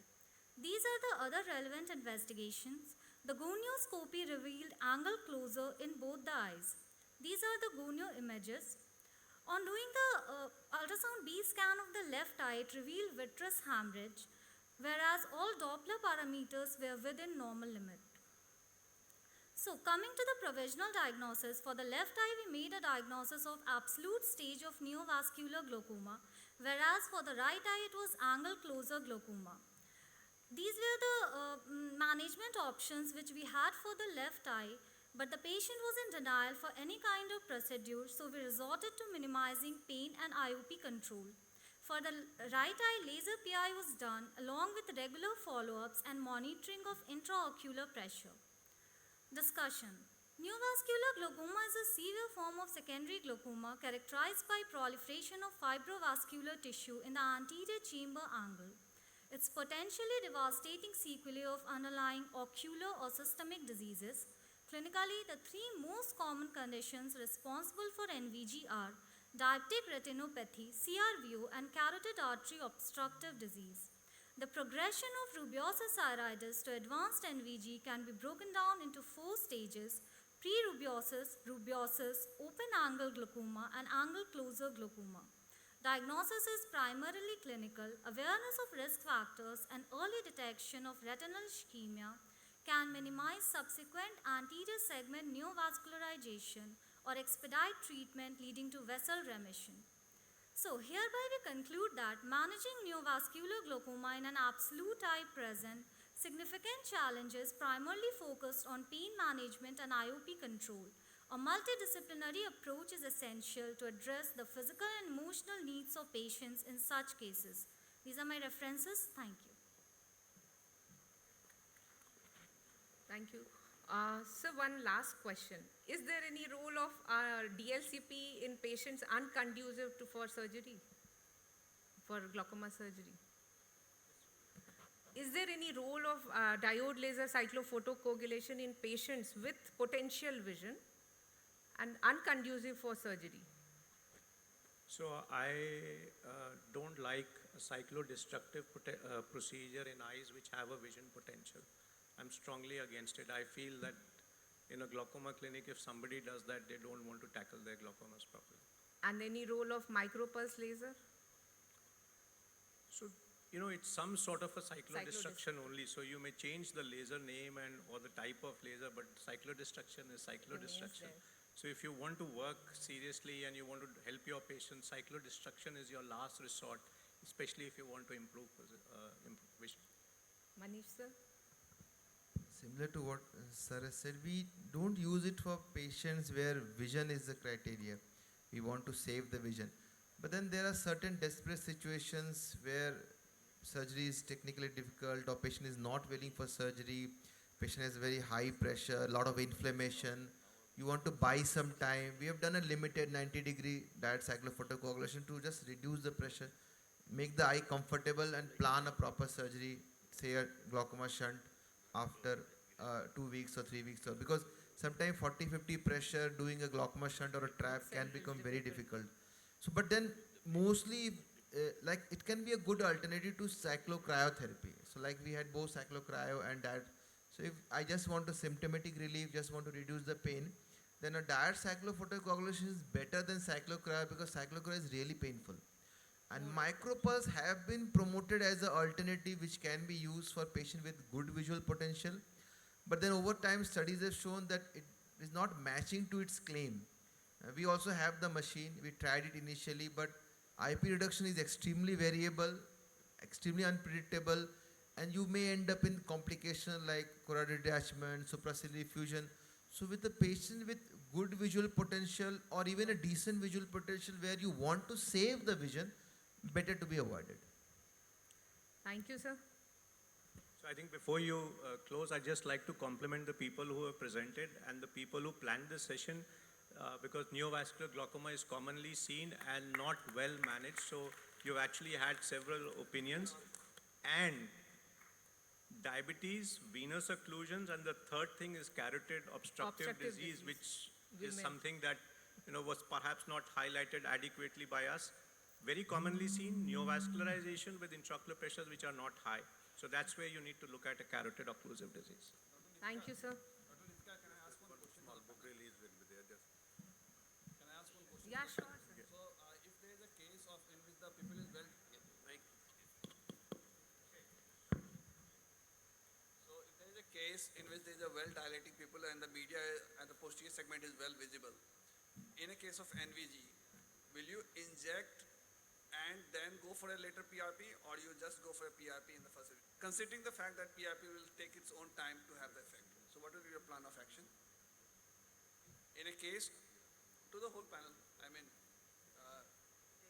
case in which you can do very easily PRP, the pupil is well dilating and you can see the posterior segment well. So will you go for injection followed by 1 or 2 days deferred PRP, or you will just go for a PRP straight? Yeah, NVG. We are discussing NVG, right? There is vascularization. Yeah. What is your plan of action? Not inject anti-VEGF? No, we inject anti-VEGF only to gain the visualization of the posterior retina. If we can see the retina, we can do the whole PRP. There is no need for anti-VEGF. We inject anti-VEGF if we cannot see the posterior retina fully, if the pupils are not dilating. If the pupils are dilating and we can visualize the whole retina, we can laser it, then we will go for laser only. No. So in your practice, no anti-VEGF if you can do the laser well? Anti-VEGF I use as an adjunct if I cannot laser the whole retina. If edema is not there. If edema is there, of course we'll use anti-VEGF. Sorry, I am technically not competent to comment about the retina.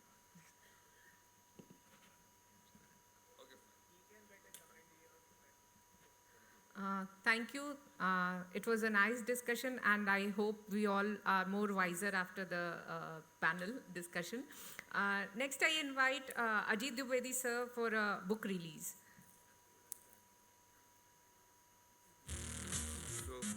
It's good evening, good afternoon, and it's really a privilege for us to have a book before you in presence of the great our teacher, Dr. R.K. sir here, and this will give in a the book name is Clinical Insight into Glaucoma. If I request R.K. sir, please to come on to bless us. for the release on the dais.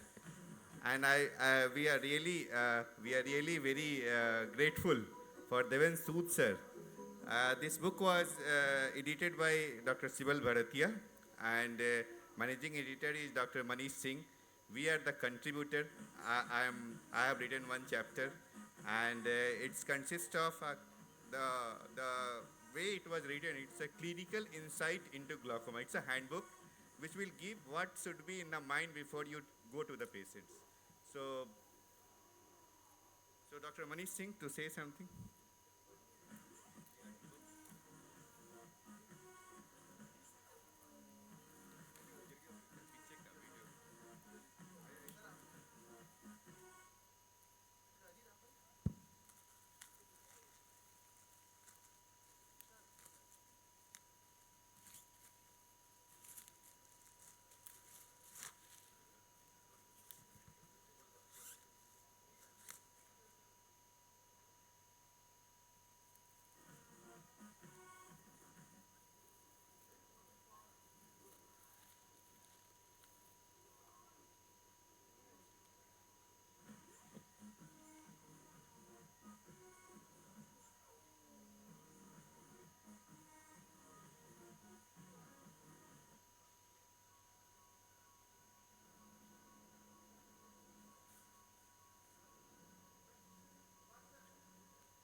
Thank you very much. We will disperse for lunch and then we'll be back for next session.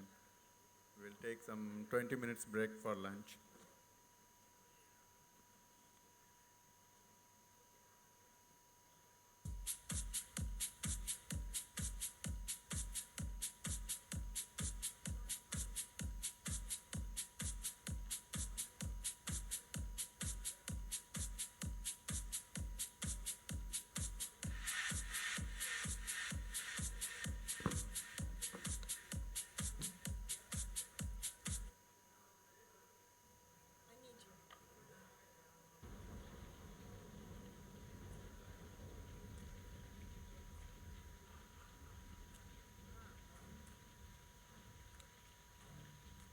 Actually behind schedule.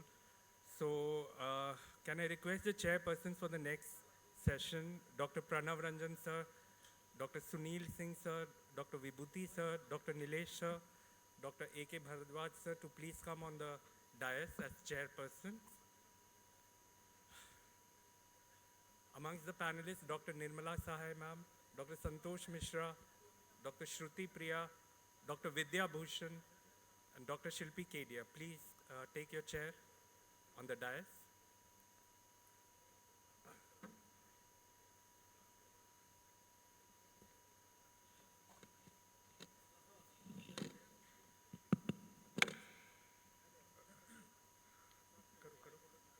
Dr. Abhishek Anand will be the moderator.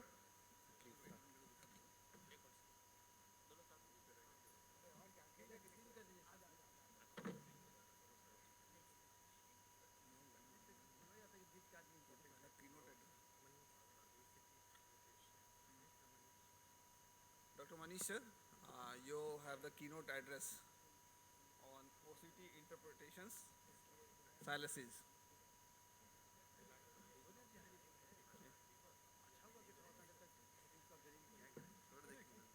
Keynote address हो जाएगा, बाकी चीज छूट जाएगा, keynote address होना चाहिए.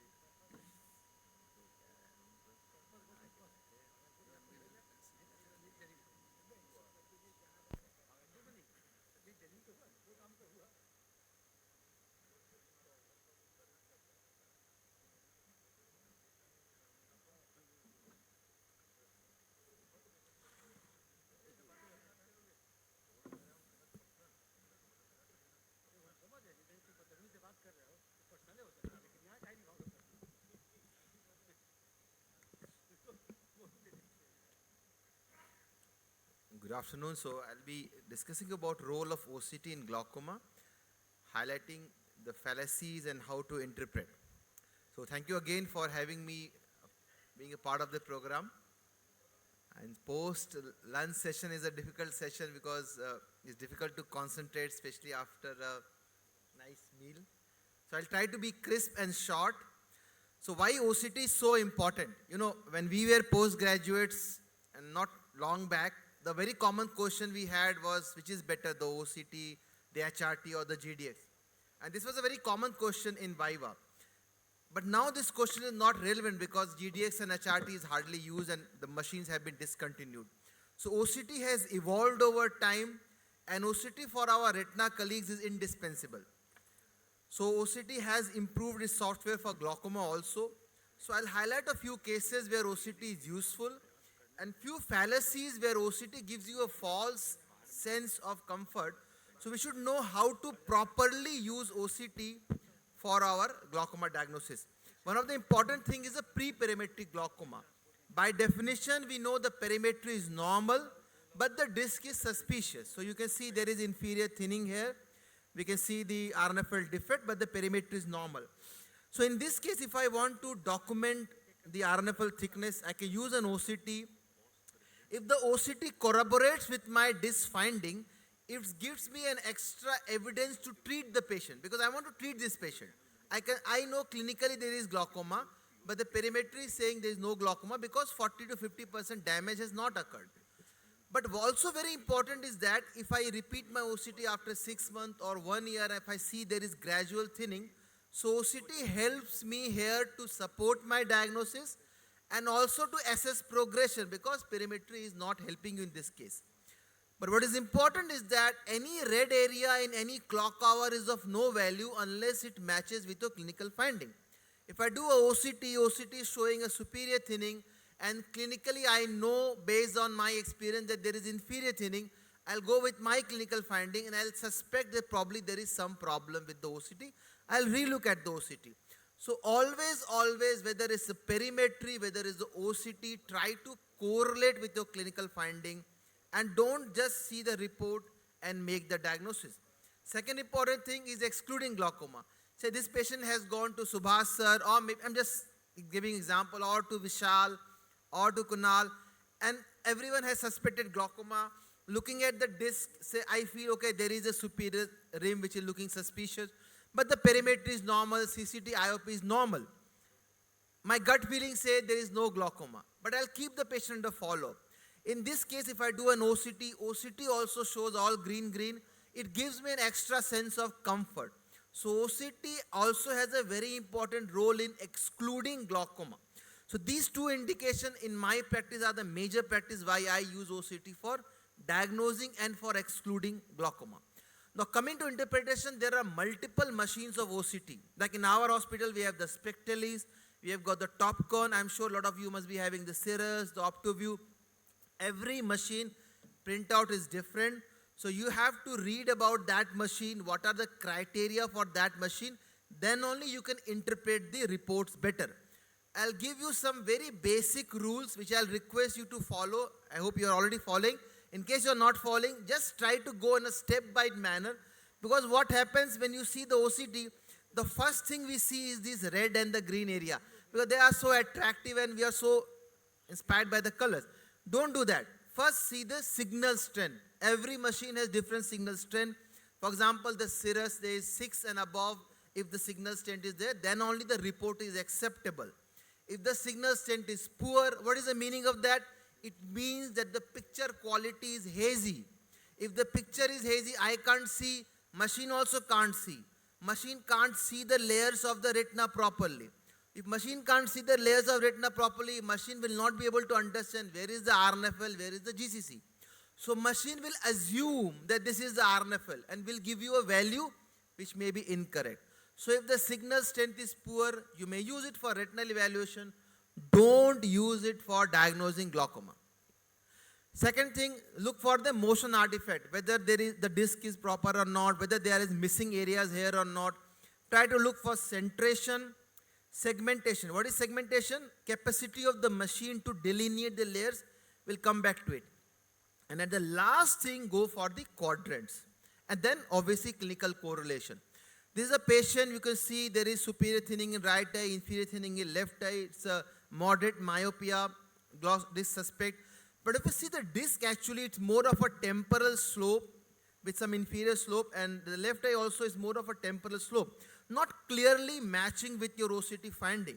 See the report, the signal strength is very, very poor.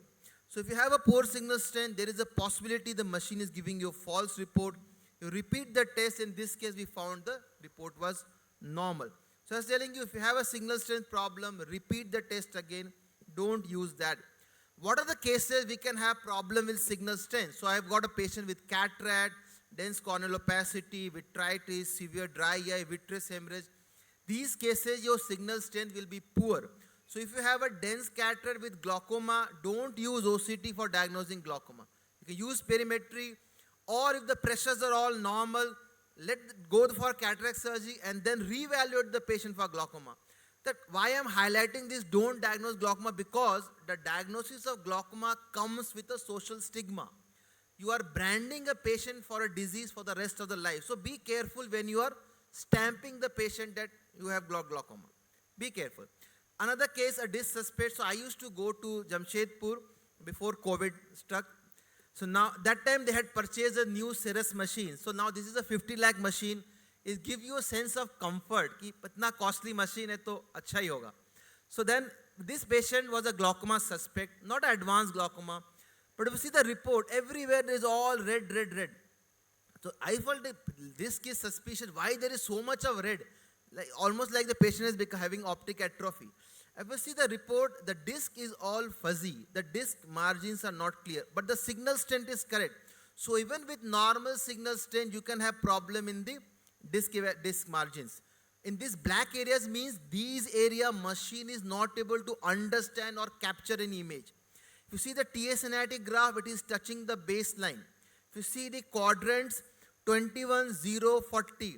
If there is one take-home message from my presentation today is that if you see any report where the RNFL thickness is less than 40, just discard the report. It is practically not possible. Even in a no PLI with total optic atrophy, if you do the OCT, the thickness will be at least above 40. Rarely below 40, never below 40. Why? Even if there is total optic atrophy, some soft tissue is left. So machine will give you some thickness. So rule of thumb, if you see a report like this, which I showed you, there is some problem with the report. What is the problem? You have to relook at the report.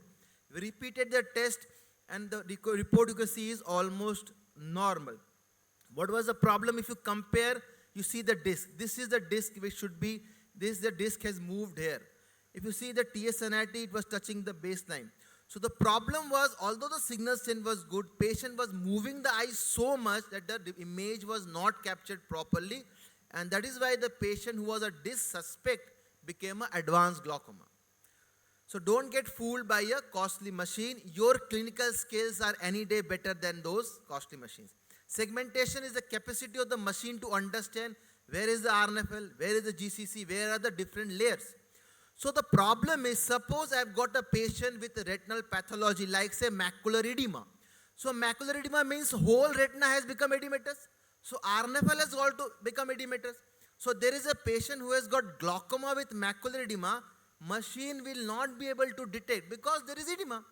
The thickness has increased. Similarly, in a patient like this, suppose there is an epiretinal membrane. Machine will think that epiretinal membrane to be the RNFL.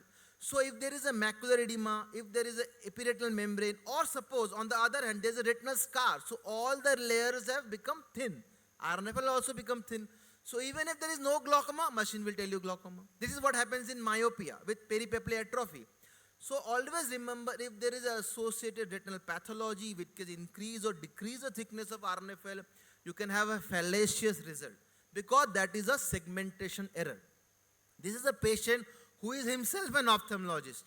He did a HRA spectralis, and the spectralis report was showing glaucoma. If you see the disc, it's a classical physiological cupping. Large disc with a large cup, pressures and all, everything were normal. But as ophthalmologists, we know the disease more, so he got really scared. He came to our OPD. If you see the spectralist report, तो कम है. 1 crore machine तो गलत हो ही नहीं सकता है.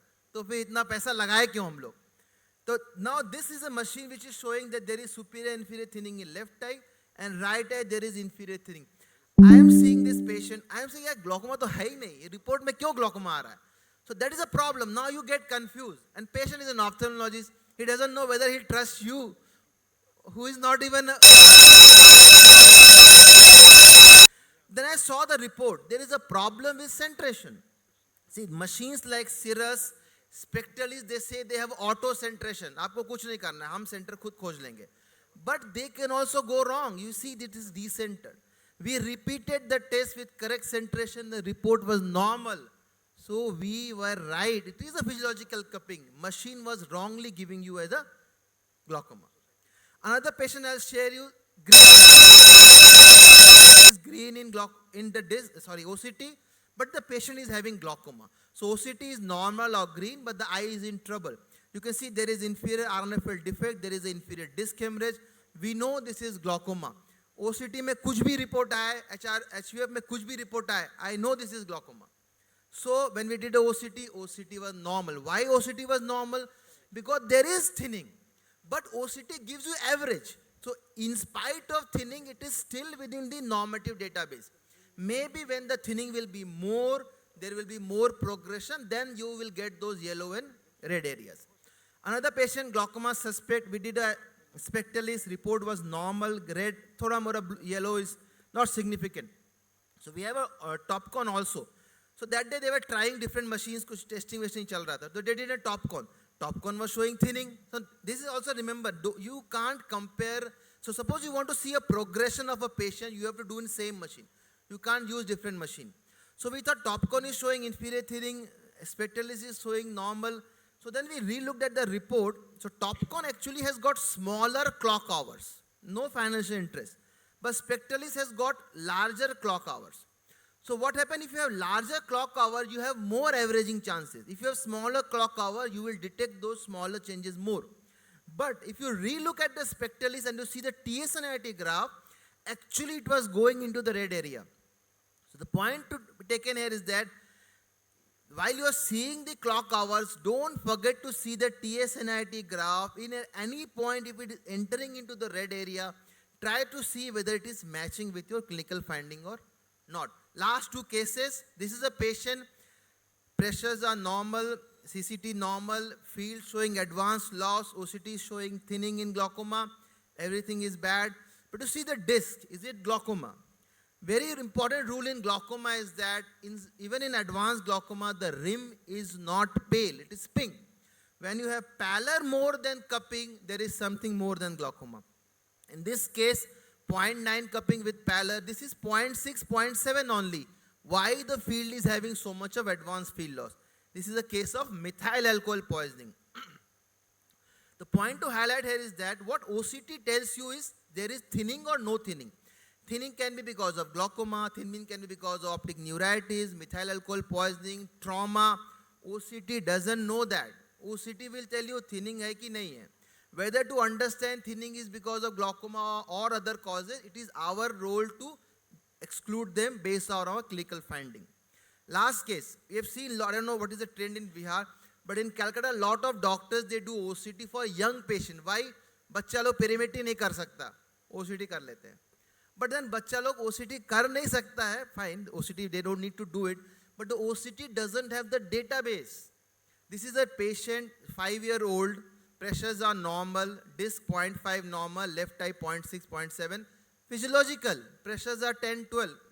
With tonopen, we check the pressure. OCT is showing thinning. Because, you see, this is a 5-year-old patient. OCT is showing thinning because OCT doesn't have the capacity to detect glaucoma in this age. We did a perimetry also for the patient. Luckily, this is a patient, same patient we did after 2 years. Just 7-year age, they could do a nice perimetry. I'm not saying you should do perimetry. What point I like to highlight here is that under 18, if you are doing OCT, you be cautious. Machine doesn't have a database. What you can do, you can use the OCT to see the thickness, and for follow-up you can use. but don't use it for diagnosis. So conclusion, whether the patient is having glaucoma or not, it is for us to decide. It's a great tool. Use it judiciously. So machine is important, but the man behind the machine, that is we, are more important. Thank you so much.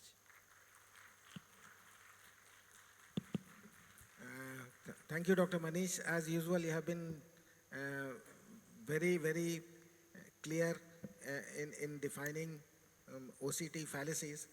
Just can we take few questions of? Yeah, we can take few questions. Okay, right. In the meantime, I would like to call Dr. Ajit Dwivedi for his Dr. talk Manish, on phonics there's one quick reconstruction and question from you. artificial I mean, for pre-perimetric glaucoma, where do you see the OCT stand?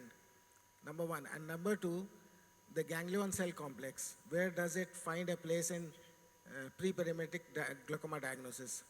So OCT, as we showed in the case, in pre-perimetric glaucoma, OCT definitely has a very important role. We should use OCT to see the areas of thinning and try to see whether it is corroborating or not, so that we can treat the patient, and every 6 monthly we can repeat the OCT to see whether there is a gradual thinning or not, to understand whether the treatment is adequate or the patient is progressing. Coming to GCC, GCC definitely has added an extra advantage in OCT patient, because there is a lot of ganglion cells in the macula area, which can also give you a mapping that which are the area where you have thinning. So current recommendation is that we should use both the RNFL and the GCC, but then all machines don't have the GCC option.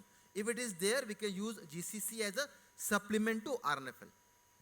Sir, one question from my side, because many of patients follow from different machines. So is there any formula to adjust for the different measurement of RNFL for different? There is no such formula, unfortunately. So if the patient is done on one particular machine, next time you're doing on a different machine, you can just use it to understand the areas of thinning, but you can't use it for progression analysis. Any broad that in Heidelberg it will be thicker, or in this top one is not, you don't? Yeah, Dr. Manish, it fine, was we a can very have the crisp second- presentation.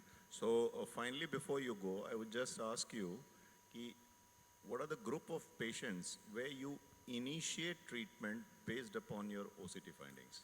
So only when I have a very strong clinical suspicion, mainly in pre-perimetric glaucoma or the green disease which I showed you. If I see there is a thinning, there is disc hemorrhage, there is RNFL defect, so clinically I am very convinced, but the perimetry is normal. So based on the OCT, we initiate treatment. Manish, one second more. Manish, you like myopia has association with glaucoma. And in myopia, if you do OCT, it gives false positive, as you have said.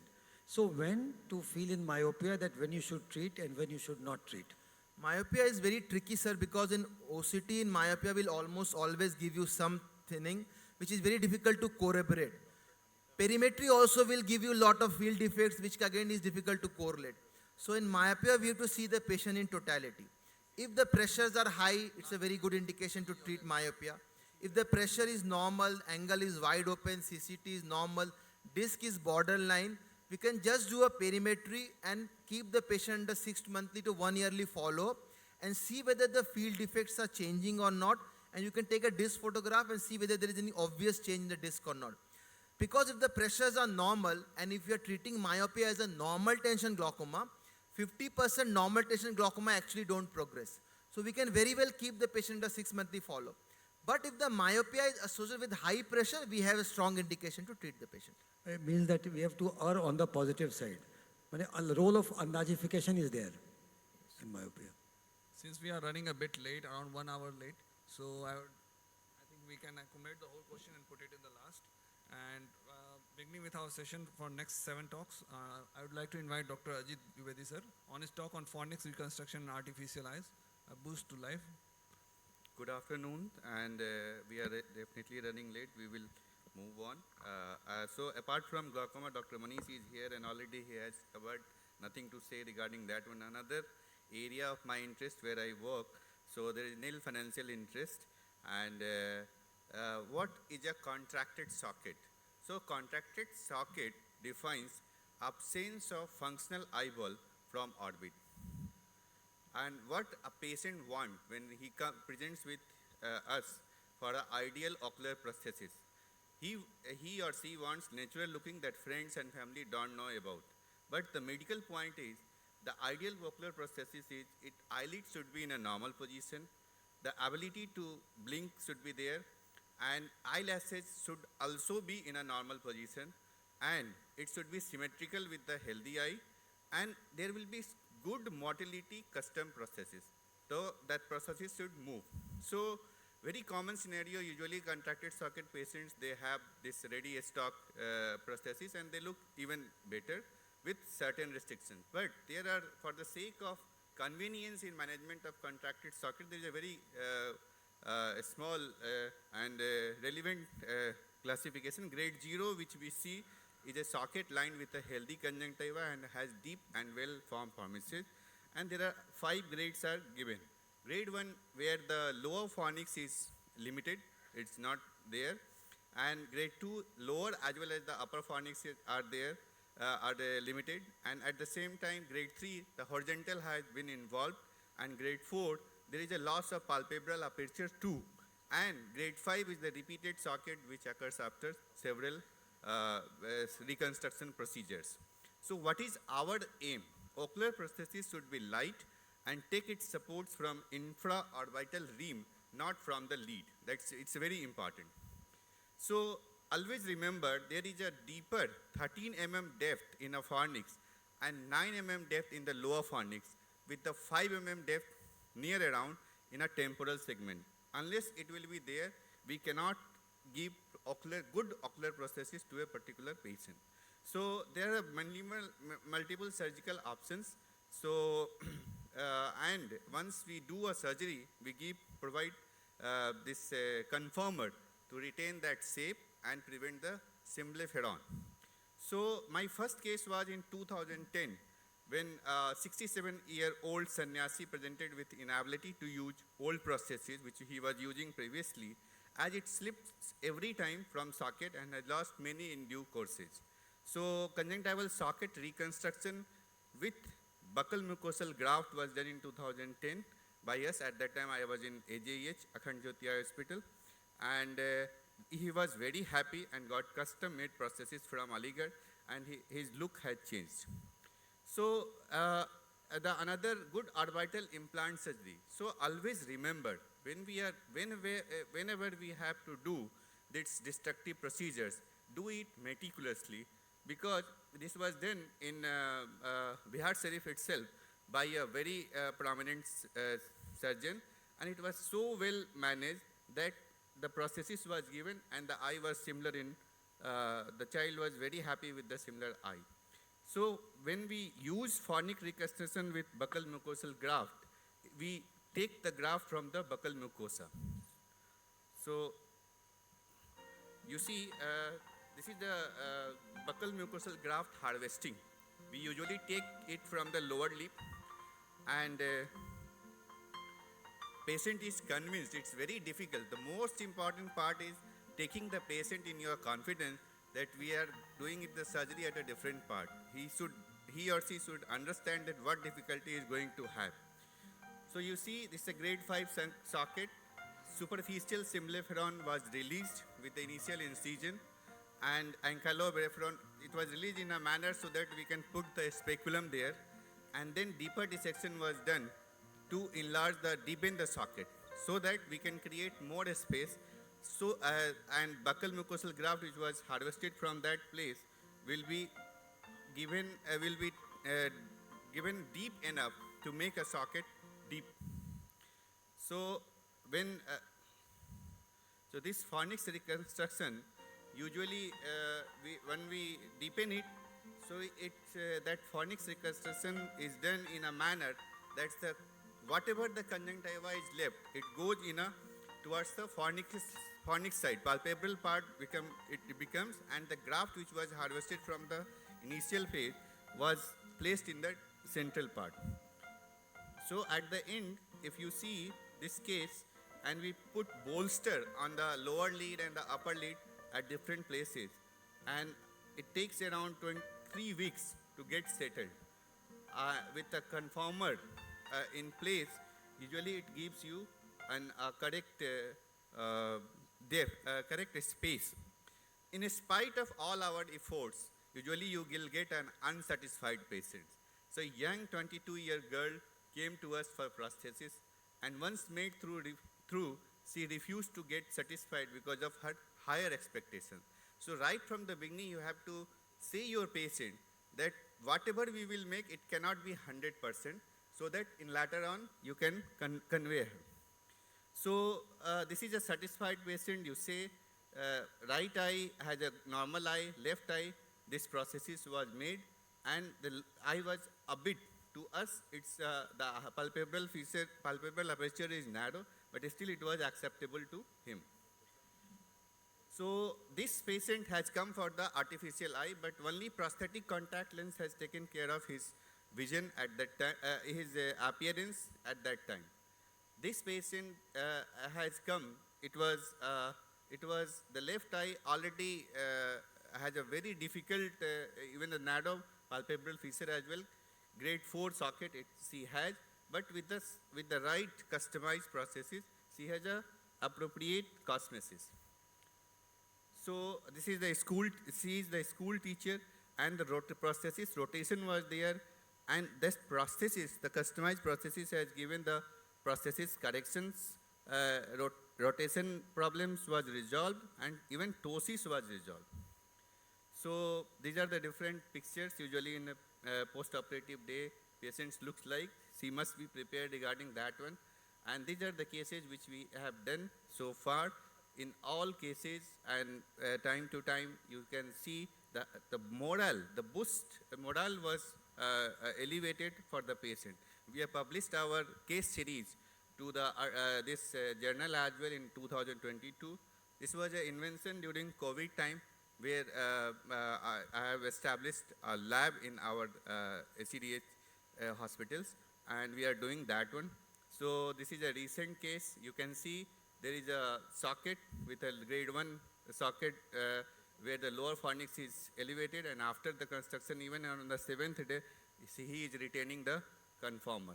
So to conclude with, loss of one eye due to a tumor, trauma, or eye disease, it's a last slide, is devastating for the patient. At any age, the patient loses binocular vision with reduced visual field, and eye contact is an important part of interpersonal interaction. So take-home message is contracted socket needs a special and meticulous attention. It raises the morale of the person. Correct assessment and meticulous step planning with informed patient consent is key to success, and it adds acceptability, and when it's really gratifying when it gives a blink. Wonderful work you are doing, sir, Ajit sir. Very nice presentation, In the Ajit. meantime, I would ask Dr. Amit Raj sir for presenting on his topic, different strokes in pediatric cataract. So, Ajit sir, how much time it takes for the rehabilitation of the whole patient? Sir, definitely, once you take a patient and go for the surgery, it takes around 7 to 10 days to understand the issues. They go to the family and come back. Once we do the surgery, it takes 3 weeks to get healed, around 1 month. And then 3 visits, more visits are required to get the artificial eye done. So it takes around 2 months. Before you go, Ajit, one thing, like you were taking buccal mucosa. So in Bihar, people are addicted to khaini and panparag and gutka and all. So their mucosa, I don't think is very healthy. Do you still advise for the buccal mucosa to be taken in those people who are more used to this khaini and gutkas? We should dissuade persons from chewing tobacco, sir. Yes. Yeah. Usually, when buccal mucosa is very fast to heal, whenever we have a cut, it usually heals by hours, or like next day it's usually healed. That's why it is taken. Even in those cases, it can be done. So it doesn't matter, they should take khaini and buccal. चूना कम कर सकते हैं, sir. चूना कम करना है, ठीक. चूना नहीं लगाना. Thank you, Abhishek, and thank you, CSC, Sujit Boss, for giving me opportunity. Dealing with pediatric cataract, sometimes there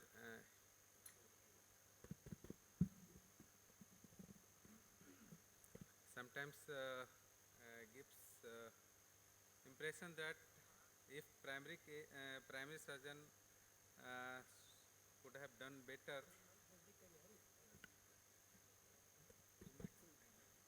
नहीं आ रहा, could have done better, then prognosis could have been better.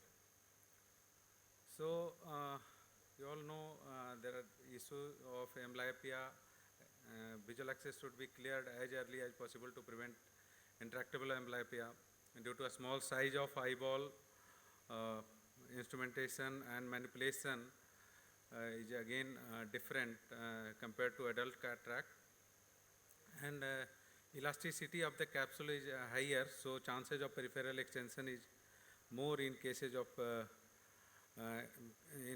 capsular axis. And due to a low scleral rigidity, one should suture the wound, and always these cases is done in anesthesia, so a good anesthesia and a deeper plane of anesthesia is required.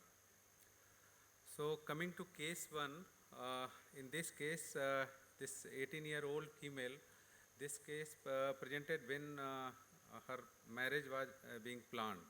And when we took history of leukocoria was since birth.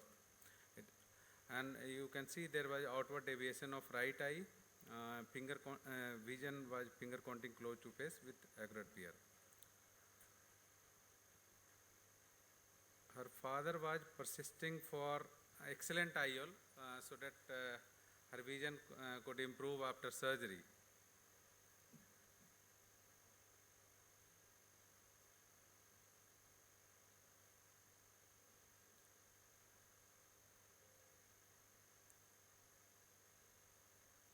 Well, nucleotomy, you can see the hardness and whitish appearance.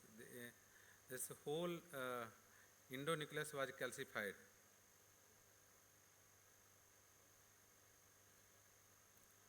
There was PC plaque, so fortunately it could be peeled off.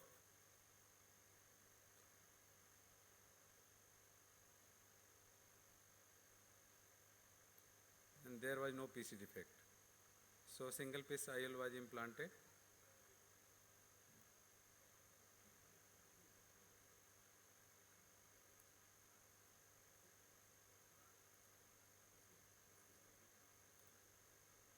Second case, a 10-year-old male. There was history of bilateral cataract surgery 5 years back. And 6 months back, secondary IOL implantation was done. And patient presented to us with bilateral very high IOP in the range of 40 millimeter of mercury. And on fundus examination, in right eye there was near total cupping, and left eye there was 0.7 cup.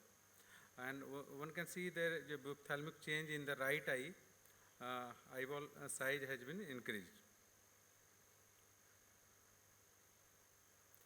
In this case, we plan to explant the IOL, and when we explanted, it was basically hydrophilic lens. So my humble submission, ideally one should avoid hydrophilic lens, and especially in sulcus, because these are thick lenses. So there is chances of chronic rubbing of the posterior pigmented epithelium, and it promotes chronic inflammation. So I given nick in the entire capsule, thickened entire capsule, and again 3-piece IOL was implanted, and IOL capture was, optic capture was done. In this age group, TRAB is, although it can be recommended, but one should go as a last resort. So we have tried, and initially pressure is on lower side. We will see in long term whether it is working or not. Third case, this was 70-year-old male. There was history of trauma in left eye 3 years back. But in spite of total cataract, patient was not going, or maybe he was given wrong advice. So on examination, vision was PL and with accurate PR, and on BS scan, bit test was anechoic. There was totally thickened capsule, and there was sclerosis with wrinkling of capsule. So rhexis was not possible, so I used coaxial cutter. coaxial seizure to cut the capsule at different site.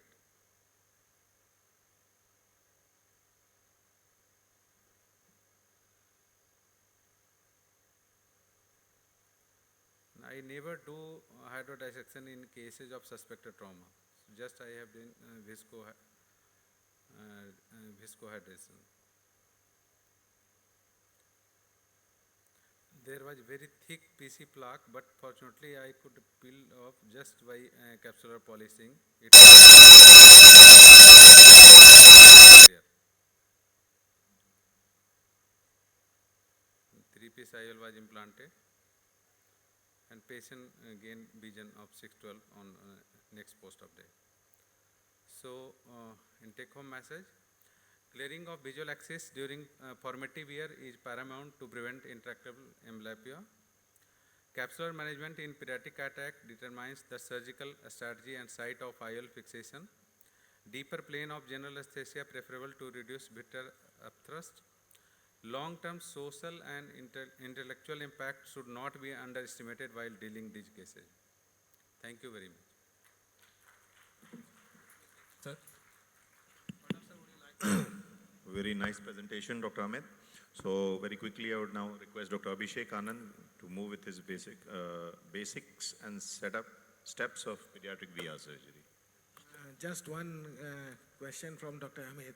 I mean, calculating the pediatric IOL power, that is one issue, apart from the difficulties that you face during surgery. So, what is your take on that? Any average IOL calculation, tabulation that you have in mind, like? There are different formula, the Hahn formula. When you are not able to perform normal biometry on real master, the Hahn in-edit formula, so one can use. What I understand, a few of pediatric cases that I have done, under 2 years of age, whatever power the IOL master, whatever method you do, you add 20% to that.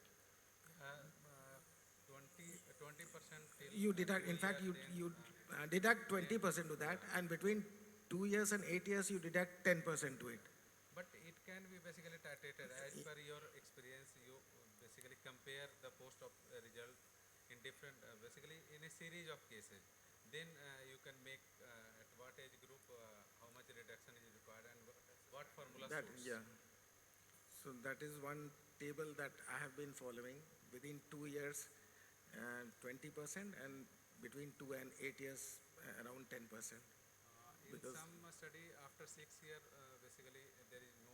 There's another rule of 7 also, probably, right? The rule of 7. Rule of 7, no sir. Rule of 7 is for amblyopia. Rule of 5 is basically in edit formula. Basically, age plus undercorrection should be 5. Age plus the under-correction powers, that should be 7. That should be 7. Youngsters, please concentrate on Abhishek Anand talk. Photography आप लोग बाद में कर सकते हैं. सब लोग अपना अपना मुड़ी घुसा दे रहा है फोटो खिंचाने में. यंगस्टर्स लोग listen to the talk. Please concentrate. Thank you. On the outset, I would like to thank our CSC, Dr. D.S. Sujit sir, for including this highly specialized topic for our August audience. So thank you for accommodating this topic, sir. And hopefully, we at RIO and all of our retina colleagues in Bihar who are doing wonderful work, we will take this state to another pinnacle in pediatric retinal surgery. So without much delay, I would be speaking on basic and steps of pediatric retinal surgery. It's a lengthy topic, and I would just brush through some important slides. And just to emphasize, this is the most important eyes, that pediatric eyes are not small adult eyes, and they behave differently, especially in a VR setup. So they have a different sort of problems that do because of all the anatomical differences from an adult eye to a pediatric eye. They have a narrow pupillary sphere, the orbit is small, and the lens to globe ratio is skewed more towards because the lens acquires more of the volume. So you can't cross the midline, which you can easily do, and sometimes many times escape in the adult size. There is axial eye length difference, so the typical adult size trocars and cannulas and typical adult size instruments might not fit this. And the sclera behaves differently. They have a very thin sclera, And so the valve effect sometimes is not able to come, and it's very wise to do suturing when you are entering the pediatric eye. The extraocular muscles, if you're handling it, are very thin and fragile, and they might avulge very easily. And we all know the rule of 1 to 4 in a pediatric eye, but then it becomes very straightforward if you are doing a premature eye, that you have to enter the eye between 0.5 to 1 mm from the limbus. Now this is a case of in which a stage 4A ROP, in which I am doing a 240 band insert class, and we can appreciate on the left side the muscles, extraocular muscles are very thin, and when we are trying to dissect a pocket, because I don't want to put the sutures, so I want to pass the 240 band through the sclera. So we have, because you can easily see the choroid also, so we have to be very careful while we are dissecting the sclera. Now, important is that we all know that the vitreoretinal interface, the vitreous is very densely adherent to the cortical hyaloid, is very densely adherent to the retinal interface. So you use different instruments to look for the cortical vitreous. So you stain again and again, and until you are satisfied that you have completely removed the cortical vitreous, especially in rheumatologic retinal detachments, you should be trying to do it. Now, another important is their systolic blood pressure, or the mean arterial perfusion pressure, is lower compared to this adult, and this video will emphasize. So this is a bleb-like ROP, and we are operating it, we are going to operate. Now see on the right side, once I decrease the bottle height, the whole of this bleb becomes perfused, and once again I will raise the bottle height, and this whole thing will become totally blanched out. So they behave very differently, and so if you close it without doing the appropriate hemostasis, so post-operatively you can get a lot of bleeding. So look out for this blanching and look out for the difference. And this will also may lead to iatrogenic CRO if the bottle height is compared to the adult eyes. The pediatric instrumentation, because most of the time you would be operating under GA, so the pipelines coming from the GA might obstruct the movement of the biome system as well as your instrumentation system. You tend to use a smaller size lenses so that you can able to do it. Now, rushing through all this. Now, this is one adaptation that is commonly used if you are using an ROP, you are doing an ROP surgery, that you use a 240 band to basically create a spatial between the, so that this acts like also a platform, so the trocar which is inside doesn't goes and hits to the lens. So it also stabilizes as well as decreases the size of the trocar cannula system. And very important too, as you have emphasized in the past, that you need to close the entry, and because many a times you'll encounter hypotony and post-operative bleeding. Another what we are doing right now is that if you are doing a peritomy, you are using the fibrin glue to close the conjunctiva, and this is very important because if we put a suture or other, then the baby can keep rubbing due to the irritation, and this might lead to the leakage of the air if you have closed it under air, and this post-operative results have been phenomenal till now, very quiet eyes post-operatively. Another important is the informed consent of the patient regarding the surgical plan, that we can alter the surgical plan depending on the examination under anesthesia, and also to avoid pre-operative visual prediction because of the coexistent amblyopia that might be there, and any other coexist finding. Another important is that this is not the end of the surgery. Consultation with a pediatric ophthalmologist is very much, so it's a multi-modal approach, and their long-term follow-up is important. You have to access, if there is access to imaging equipment, especially in the, if you can do including ultrasonography, fluorescent angiography, OCT, and color photography, and access to UVM will help a lot. And always, when you are doing any pediatric cases, examine both the eyes, because sometimes the healthy eye might have the clue. Like this is a case of a fever, and when we did a ultra-wide field imaging, we can show that there is a very nice area in which the complete retina is completely avascularized and very fine vessels neovascularization is happening. When we are doing, always do an examination under anesthesia because the child might be not that cooperative. Also very important when you are trying to enter the eye, that which is the area where you should put our trocars and canula. So what we are doing is we are going to assess the area where the detachment is there. Under the microscope, we can also do it under indirect ophthalmoscope, and once we have determined that this is not safe, another is the rule of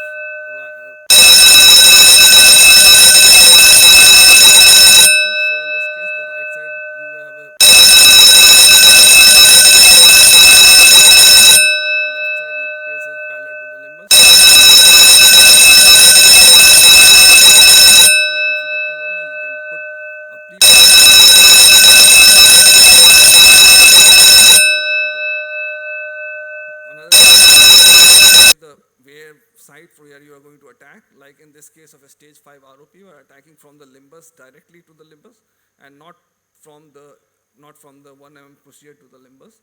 Otherwise, we might be into the subretinal space also. So once we have dissected the retrolental fiber tissue, we go with the wide angle viewing system from the limbus side itself, and we could do. Another is PPV. I'll just do 2 or 3 minutes. Another PPV in pediatric TRDs, the aim is to just relieve the TRD and not to induce any break.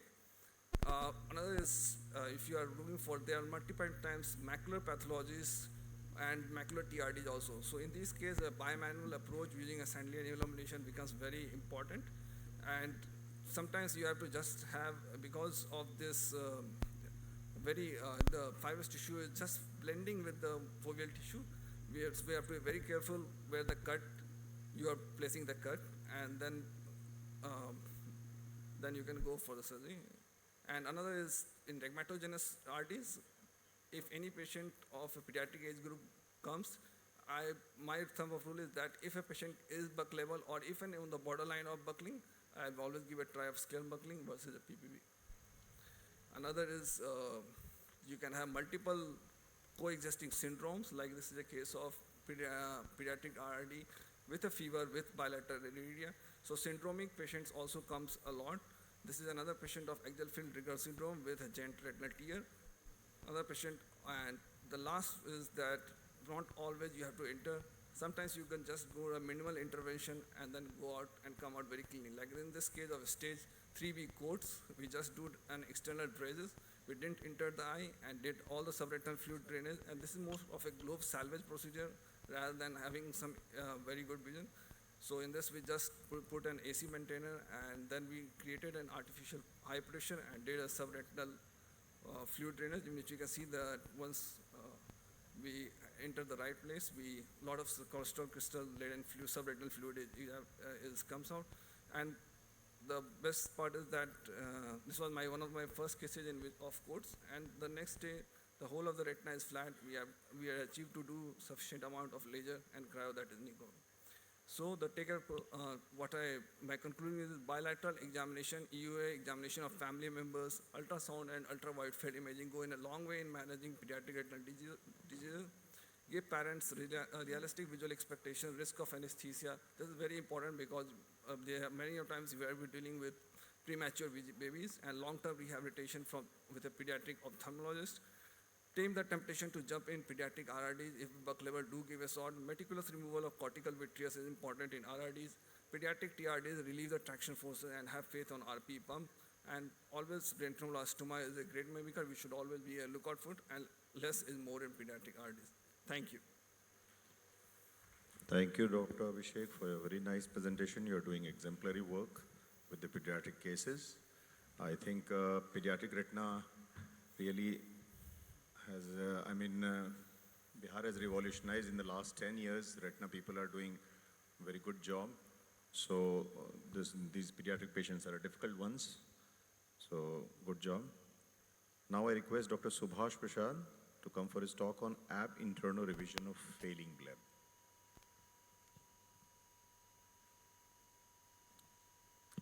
I think Dr. Subhas was the first person in Bihar to be appointed as Assistant Professor Vitro Retina Unit. So he's father of modern retina in Bihar. But his talk is on glaucoma. He's talking on glaucoma because he want to interfere in everybody's Because field. a lot of retinal surgeons are creating glaucoma by putting silicone oils, that's why. So with that lighter note, thank you very much Sujit and Pos for giving me this opportunity. So I would be talking on this important issue. Since this conference was themed on glaucoma, so I thought that I would talk on this topic. We all know that trabeculectomy is still the gold standard surgery for management of glaucoma, and despite use of anti-metabolite and improvement in the techniques and technology, the the chances of failure are nearly 50% in 5 years down the line. So there is always chances of failing bleb. So once there is bleb failure or any bleb which is going to fail, first recognize which bleb is failing, try to identify the causes, deal with the high intraocular pressure in the meantime before you manage take care of the bleb and restore the bleb function. We all know the risk factor, no need to go into detail. Everyone knows young age, the patient with subconjunctival hemorrhage or certain glaucomas like traumatic glaucoma or inflammatory glaucoma, these are known to fail early. So it's always important to do a very good follow-up in the initial few days so that you can recognize which blade is behaving well. The most common cause of the glaucoma failure surgery is subconjunctival fibrosis. So there can be two types of failing blade. One is typical where when you see a patient, post-op patient with low to flat blade, highly vascularized corkscrew-like vessels, then most likely this blade is going to fail, like in this example. Whereas the other type of failure can be because of the excessive fibrosis caused by tenon cyst, tenons which can create a form of cyst around the blade which can lead to failure of the blade. So these two types of blade may be there after successful trap, but in due course time you can find these type of two blades which are going to fail. So look for the cause, whether there is block in the internal ostium or there is external block. Failed trap blade can be, with high intraocular pressure, can be dealt by a blade revision in form of external blade needling or same side surgical blade revision, like again opening the conjunctiva, then just lifting the scleral flap. Or you can use the novel new technique proposed by Grover Feldman with the spatula that is called Grover-Feldman spatula, sclerostomy spatula. You can do retrabeculectomy to some other side, GDD or cyclophotocoagulation. Our sternal blade revision is more invasive. It requires conjunctival dissections and reopening of the scleral flap, whereas ab interno is less invasive, more controlled, more predictable, and this is done with this spatula. Just a small, just one or two lines about the blade needling. This is very useful procedure. This can be actually attempted in OPD also under the street lamp. And the goal here is to create a space so that the blade starts functioning. But it's important to use a subconjunctival mitomycin in all these cases of blade revision. So this is just a small video to show how easy it is to do. This is being done under street lamp examination after giving the topical anesthesia. I am taking this 26 gauge needle around 6 to 7 centimeter away from the blade site, from the sclerostomy site, and then going tangentially along the sclera, pointing the needle ultimately towards the scleral flap, and then lysing the adhesion whichever is there. You can see the blade started forming. You can see this blade started forming with just 26 gauge needle. And this can be, if you are not so confident of or if the patient is not very cooperative, you can do this even in the operation theater also. You can attempt the same thing in the operation theater, and this is not difficult. So anything, any blade which is actually failing or failed, one should try these small things. But it is always mandatory to do digital massage before declaring it that the this blade has actually failed. Another important technique which has actually being used by many glaucoma specialists is the use of this Grover Feldman biplanar sclerostomy spatula, which is nearly 20 millimeter long, which has got a curve and which conforms to the sclera. And this can be introduced through the paracentesis incision into the anterior chamber, and then through the internal ostium, it can go into the subscleral space. This is the small video. What is recommended is that you inject mitomycin C around 5 to 7 days before the surgery, 0.1 in the concentration of 0.1 milligram per ml. And this is a small video clip to show the use of this spatula. Inferior around 180 degree opposite to the blade, one paracentesis incision is made with the MBR blade, then viscoelastic injected. Then you see here with the any gonius mirror can be used. I'm introducing it. You can see here the opposite side of the ostium. if you reach at that point of that side, then you can use the another paracentesis to stabilize the globe and then just introduce the spatula into the internal ostium, and once it enters, it can be confirmed by the blue appearance of this tip of the spatula here, and then you can move sideways just to lyse the fibrosis which is below the scleral flap, and you can see that bleb has formed. Another case, 2 years old case, again the same maneuver was used here. You can see here. It is always important to stabilize the globe with the iris spatula. You can see here it has entered into the subconjunctival space, and you can see that the bleb has started forming.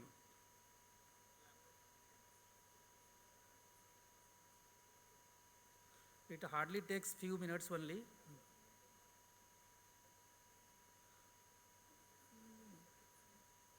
There's another case of failed bleb. You can see the internal ostium. It is always very important to do gonioscopy before the procedure, so to see that internal ostium is open. Then only it will work, otherwise it won't work. Again here, this is the patient, right eye patient. You can see here. You can do it with the normal iris repositor also, but the length is not that big, or the shape of the iris spatula is not as such that it will curve the sclera. So this Feldman spatula is better way of doing this. This is the clinical picture of patient with 2 months old patient. You can see bleb formed after the surgery. And this is 2-year-old patient. You can't see any bleb here, and this has formed. So, and post-operatively, you have to do digital massage, which should start after 3 days to have the better effect. And these all are the complications which can occur. But definitely it is less than the needling. Just to summarize, bleb failure is a major problem after the trabeculectomy surgery, just last slide. And one has to recognize it early and do the aggressive management before it fails completely. And bleb revision is required if conservative treatment fails. And you can use this spatula to do that. If it doesn't work, then you can do the retrieval tubes. So thank you very much. Great talk, sir, as usual. Sir, Yeah, very nice presentation. Just a question, sir. The Grover spatula that you showed, sir, is it for breaking off all the fibrosis right now, right from the sclerostomy to the subconjunctival? Because as we understand, the most common cause is the subconjunctival fibrosis of the failure of the bleb. So it is 20 millimeter long. That's why it can go much beyond that. Much beyond that, your scleral flap. So you sir, break all the subconjunctival fibrosis? As far as possible, you make a sideways movement so you can do sufficient lysis of the fibrosis. Actually, you can see it from the subconjunctival area also from the microscope, what area you are dissecting.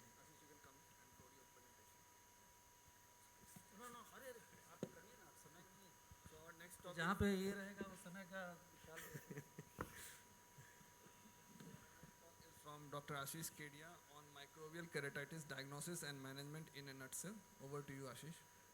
Thank you so much. Good afternoon, everyone, and thank you, Chairman Scientific Committee, for giving me this opportunity to speak on this very important topic, at least in Bihar, which is, I would consider corneal ulcer as endemic in Bihar. So quickly, I'll go through the diagnosis and the management. So a few common organisms which we see in corneal ulcers is fungus, bacteria, and there are some studies which says that almost 70 to 80% of cases of corneal ulcer are fungal. So rarely we see Xanthomeba, Nocardia, Microsporidisis, Pythium, could be polymicrobial, and HSV and SZV. So fungal keratitis is very easy to diagnose sometimes when it initially comes to you at the initial presentation, but later it may mimic some other cases. So fungal, the prominent features are feathery margins, dry appearance. It could be associated with some pigments. Bacterial is well-defined margins, wet looking, may be associated with matted lashes and discharge. There may be a relevant history of injury with vegetative organism or wearing of contact lenses. This was a case of fungal keratitis where a very beautiful pigmented stromal pigments in the stroma is seen. These are sometimes difficult to treat, and it takes a very long time, almost 3-4 months it will take if it heals. Sometimes it doesn't heal at all. This was a case where I was actually confused whether it's a bacterial, viral, acanthamoeba, or fungal, because ring ulcer can be seen in any of these, what I mentioned before. But I take photographs for each and every ulcer which comes into my clinic, and then I happened to, in the evening, I was just scrolling through the mobile and then enlarged the image, and I saw the feathery margins, and I could easily diagnose it's a fungal case, and then we treated it as fungal, and then it healed after a couple of weeks. These are advanced cases of fungal keratitis where endothelial plaques, limbal involvement, and perforation is being depicted here. These are difficult to treat, and most of them needs a therapeutic keratoplasty. Fungal, again, it's not very difficult to diagnose also microbiologically. KOH is 80% sensitive. Gram stain is also most of the time you will see fungal filaments, and then confocal and culture can be done. To each and every patient which walks into my clinic of fungal ulcer undergoes gram stain and KOH at the same moment, and we get the results in 10 minutes. And this was a case just to show the importance of confocal microscopy. This was endothelial plaque kind of thing at the tunnel, and easily showing filaments into the IVCM. Treatment is also very straightforward. Filamentous fungi responds to natamycin most of the time, and sometimes it needs voriconazole. Itraconazole also can be added. There's a very mixed, it's always debatable whether to use systemic ketoconazole or fluconazole in fungal keratitis, but some of these, in some cases, it may be helpful, like when it is involving limbus, or when you have done a transplant and you see a recurrence of infection, and the definitive treatment sometimes is corneal transplantation. So many of these patients comes with a cocktail therapy. So just to highlight this point, why ulcers with specific therapy heal better? Because of the better drug compliance, and sometimes there are some commensal bacteria which actually has a beneficial role in healing. So as far as possible, do not start patients on both antifungal and antibiotic. Give a trial of either of these, and then see frequently and see what is happening, and then decide what is to be added later. This was a case to just highlight. So this was a case of reinfection following graft, and I was trying to drain the abscess near the graft-host junction, and then finally found out that it's not coming, and then I made a track, and then after that it was thick, so it wasn't coming. Then I used a 1 cc syringe directly, and then sucked all the infiltrate here, and then came out easily. So this was just to highlight some of the peculiar techniques which we use, and then followed by intrastomal injection. Pythium keratitis, most of the time we miss. I also quite often miss it. And if a fungal keratitis is not healing, and please suspect Pythium keratitis, these will have tentacle-like projections, which we also see in fungal keratitis, but these will be exactly like tentacles going towards the limbus, and there'll be a peripheral gutter. Generally, patient gives a history of exposure to dirty water, frequently seen in rainy season. Again, these are not very difficult to diagnose microbiologically. In KOH solution, just put a drop of methylene blue, and you'll see this classical ribbon-like stained filaments. Pythium management is use topical linezolid and azithromycin, oral azithromycin also. These are very aggressive organism, and many times we end up with phthisis. Early TPK is recommended along with cryotherapy, and most of the time these patients, if it presents late, ends up with evisceration and enucleation. Bacterial keratitis, usually well-defined, superficial, and could be localized. These are pictures showing gram-positive bacteria, and these are some of the pictures of gram-negative pseudomonas, which worsens very fast. And in our country, patients don't give history of contact lens wear, but in Western, most of the patients gives a history of contact lens wearing. And these are sometimes, if ignored in the early phase, can end up with devastating complications. And treatment is again very straightforward: moxifloxacin along with gatifloxacin, and fortified, if you can start fortified cefazolin, which is very good, for gram-negative tobramycin or fortified gentamicin, along with moxifloxacin. So role of steroids, there is some role of steroids once the ulcer starts healing in bacterial ulcer, but the end result, whether you start steroids or not, is exactly the same. It's just it speeds up the process of healing. This is a case of atypical microbacteria. Happens very rarely happens, but it's seen some of the cases post-LASIK, and it has a classical windshield appearance, and the treatment is topical amikacin. And sometimes these patients, if following LASIK, you may need to amputate the flap. Acanthamoeba keratitis, I see around 7 to 8 cases of acanthamoeba keratitis in a year, which I used to miss earlier. Then I realized it is actually not that very rare. Presents classically with ring infiltrate, and you have, sometimes you can see radial perineuritis, like in this case, very classically. These are fiery red eye, very painful sometimes, could be associated with limbitis. And again, in microscopy, you can actually see this in grams and QH both. And treatment is PHMB and chlorhexidine, hourly drops for a long time, 3 months, sometimes 6 months, 8 months. Later, we also start steroid in some of the cases, which has a scleritis or vascularization. Results of transplant is, again, not very great, but sometimes we have to resort to transplant. Nocardia keratitis, wreath-like appearance, like in this case. Typical, if we see, and responds very well, if picked up at the initial stage. Again, microbiologically, you can see it, filamentous bacteria in gram stain, a filamentous bacteria-like structure which are slender and dot-like filaments. Treatment is either a locula, I'm just done almost. So amikacin or locula. A microsporal keratitis in rainy season, epithelial disease is very easy to treat. These are coarse SPK stuck on appearance, and you can just manually debride. I usually start Zocon for each and every patient of microsporal keratitis, and it responds very well. But it has also been seen that usually no treatment is required. Herpes simplex, we all know dendritic keratitis sometimes it's difficult to differentiate between varicella zoster keratitis and herpes simplex keratitis. Remember, this zoster doesn't have terminal bulbs, so not that difficult. Then acyclovir or ganciclovir gel is good enough to treat these cases. Stromal keratitis could be necrotizing, non-necrotizing. Non-necrotizing, you can just start steroids. Necrotizing will need oral acyclovir along with later stages steroids.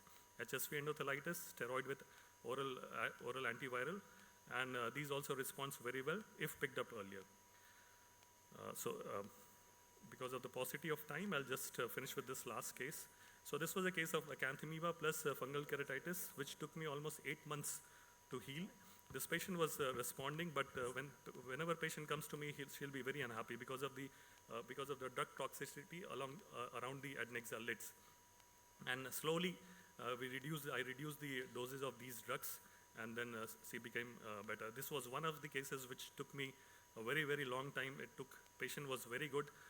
She actually trusted and came, followed out for almost now 1.5 years. She's almost healed. I'm planning transplant for her now. This was one more case which I want to highlight, was actually worsening with, this was a case of bacterial keratitis, was worsening with moxifloxacin. I switched to cefazolin, and then this patient started responding. The problem is we do not have very good access to antibiotic sensitivity facility in our setup. So sometimes we just have to switch between different antimicrobials, and these patients may respond very well. Thank you so much. Thank you, Ashish, for a wonderful and comprehensive talk. In the meantime, I would ask Nilesh sir to share his thought of. No, before the next speaker comes up with the preparation, I mean, it was a very long, big topic. I mean, coming to your last slide, I mean, switching over to therapy, what would you suggest that how long? You said that initially you should start off with only one medication, either with antibiotic, but usually we see patients which land up are taking mixed medications. So what would be the duration you would wait to switching over for the next therapy? 5 to 7 days, I would say, sir. That is the time when the ulcer will either show it is healing or it is worsening. And that is the time when we decide whether we want to add or we want to switch. 2 days, 3 days may not be enough, even for bacterial or fungal ulcer, for any type of ulcer. I think something around 72 hours plus. Yes, 5 to 7 days is what we need, actually. Anita ma'am, your yesterday missed talk is also included in this session.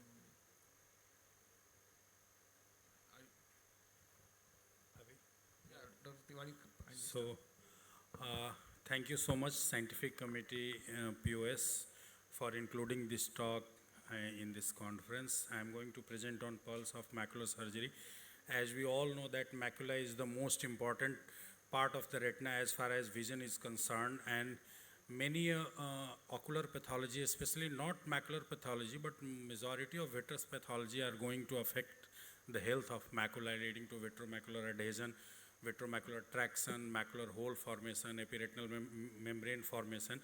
All these elements are treatable, and the outcome is excellent post-surgery, especially in newer generation of advanced vitreoretinal vitrectomy system in micro-incision surgery era. What are the prerequisites of, just like any other surgery, you need a good surgical system, preferably the viewing system, and microscope should be good, and the vitrectomy machine should be reasonably good, that good cutting rate and less traction and all those factors does play a role, especially in the beginner's hand. A reasonable experience is required, that at least you have done few vitrectomy before you attempt to do a macular surgery, so that you have a proper depth perception and you can do justice to your case. Proper case selection and planning is definitely important, like just this is a case of full thickness macular hole. So after doing pars plana vitrectomy, removing all the vitreous, inducing that PVD, we just stain in India. Mostly we are using BBG dye to stain the ILM. In Western country, they are mostly doing ICG dye to stain the ILM.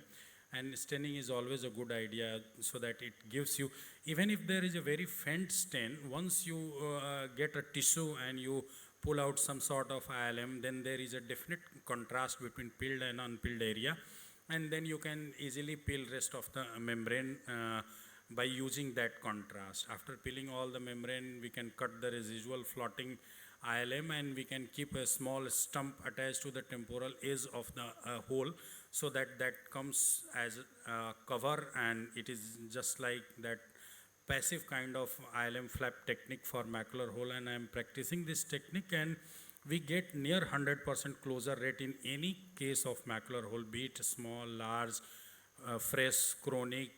Visual acuity improvement might be different, but closure rate is almost 100% in any case of macular hole post macular hole repair surgery. This is a similar kind of case of 27 gauge system, that micro incision system. The 27 gauge gives you a very important advantage of giving a very stable globe, and post-operative there is very less leak. Your gas fill is almost full of the vitreous cavity is filled up with a gas, there is no leakage. The proper positioning leads to early closure of the hole and early rehabilitation definitely. So any of the patient who wants, many a time in smaller hole we are doing 27G without any gases, just spill the ILM, leave a small flap temporarily, and do a fluid air exchange and close the case, and that also leads to healing of the and closure of the hole and early rehabilitation in such cases. So just after doing PVD and cutting all the vitreous out, stain the ILM and peel ILM to get a good closure.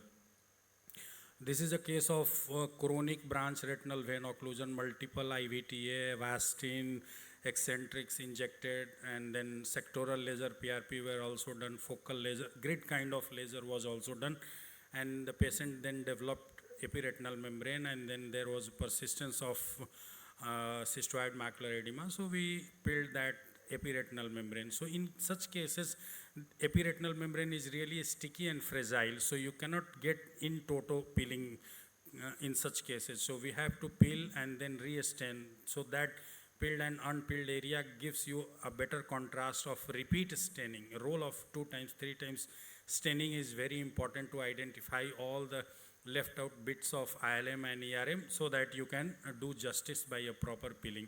This is a case of epiretinal membrane. This is a simple case of epiretinal membrane, because this kind of membrane generally, once you get a good lift, then you can peel it easily. And what I do, that once I peel with, once I stain with BBG, you get a negative staining. Where ERM is there, you get poor staining. So start with a stained ILM and start peeling ILM, and then come to the areas of epiretinal membrane. So that epiretinal membrane will come along with internal limiting membrane, and we get a very easy peel in such cases of epiretinal membrane. This is a resurgery for a failed macular hole operated elsewhere, and in the vitrectomy was wonderful. There was no left out vitreous, so just do a fluid air exchange, stain under air, it gives a better staining, and then you peel the left out internal limiting membrane. What I presume that in this case there was that ILM flap technique might have been done from all around, and just after fluid air exchange all that ILM flap reflected back on the retina and it became reattached to retina.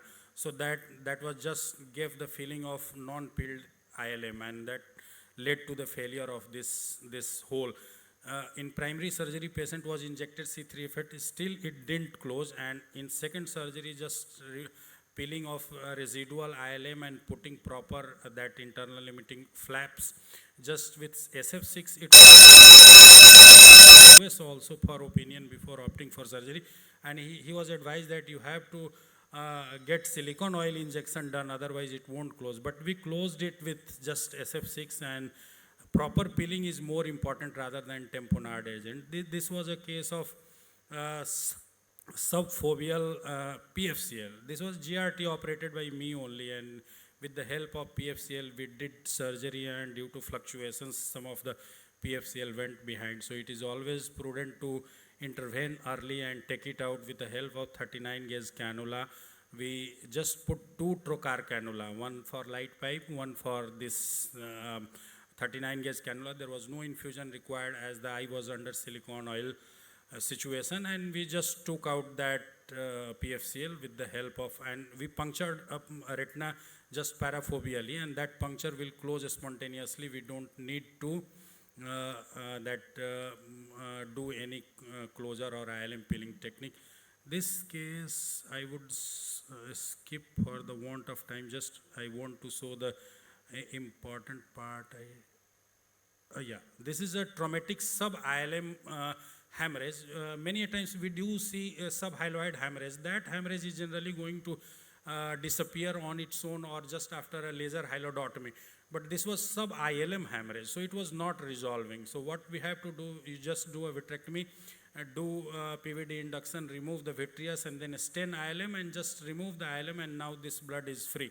So with just a soft tip cannula, we can aspirate all this blood, and that gives a very good outcome in such cases, because the retina behind that blood was very healthy.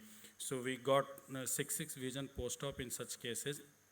Another case I would skip this case also, just want to show important part. This was a large macular horseshoe tear leading to chronic retinal detachment. So it was a large hole on the macula.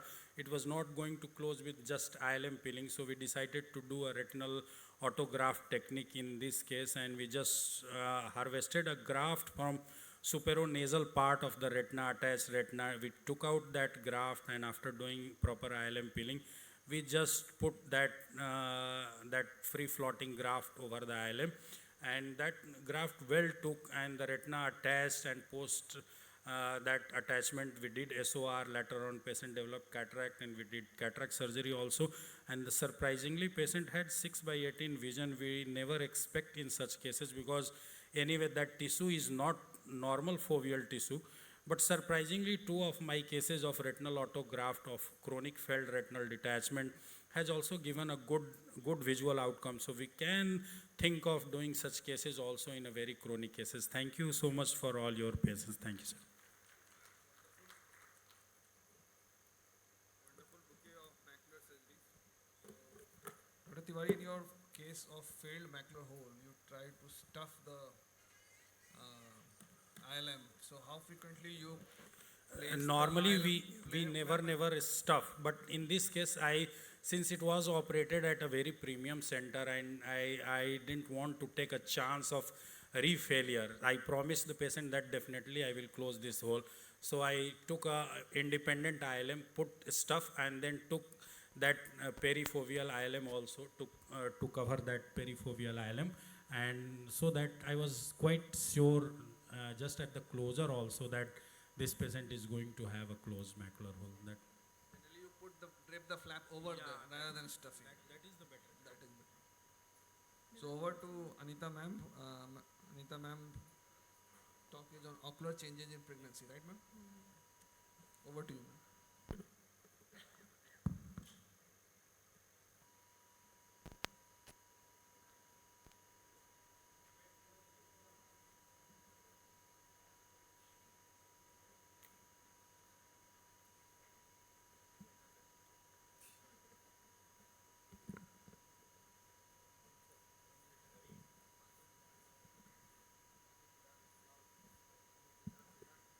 Uh, good, good morning, good afternoon, everyone. I'll be talking on ocular changes in pregnancy.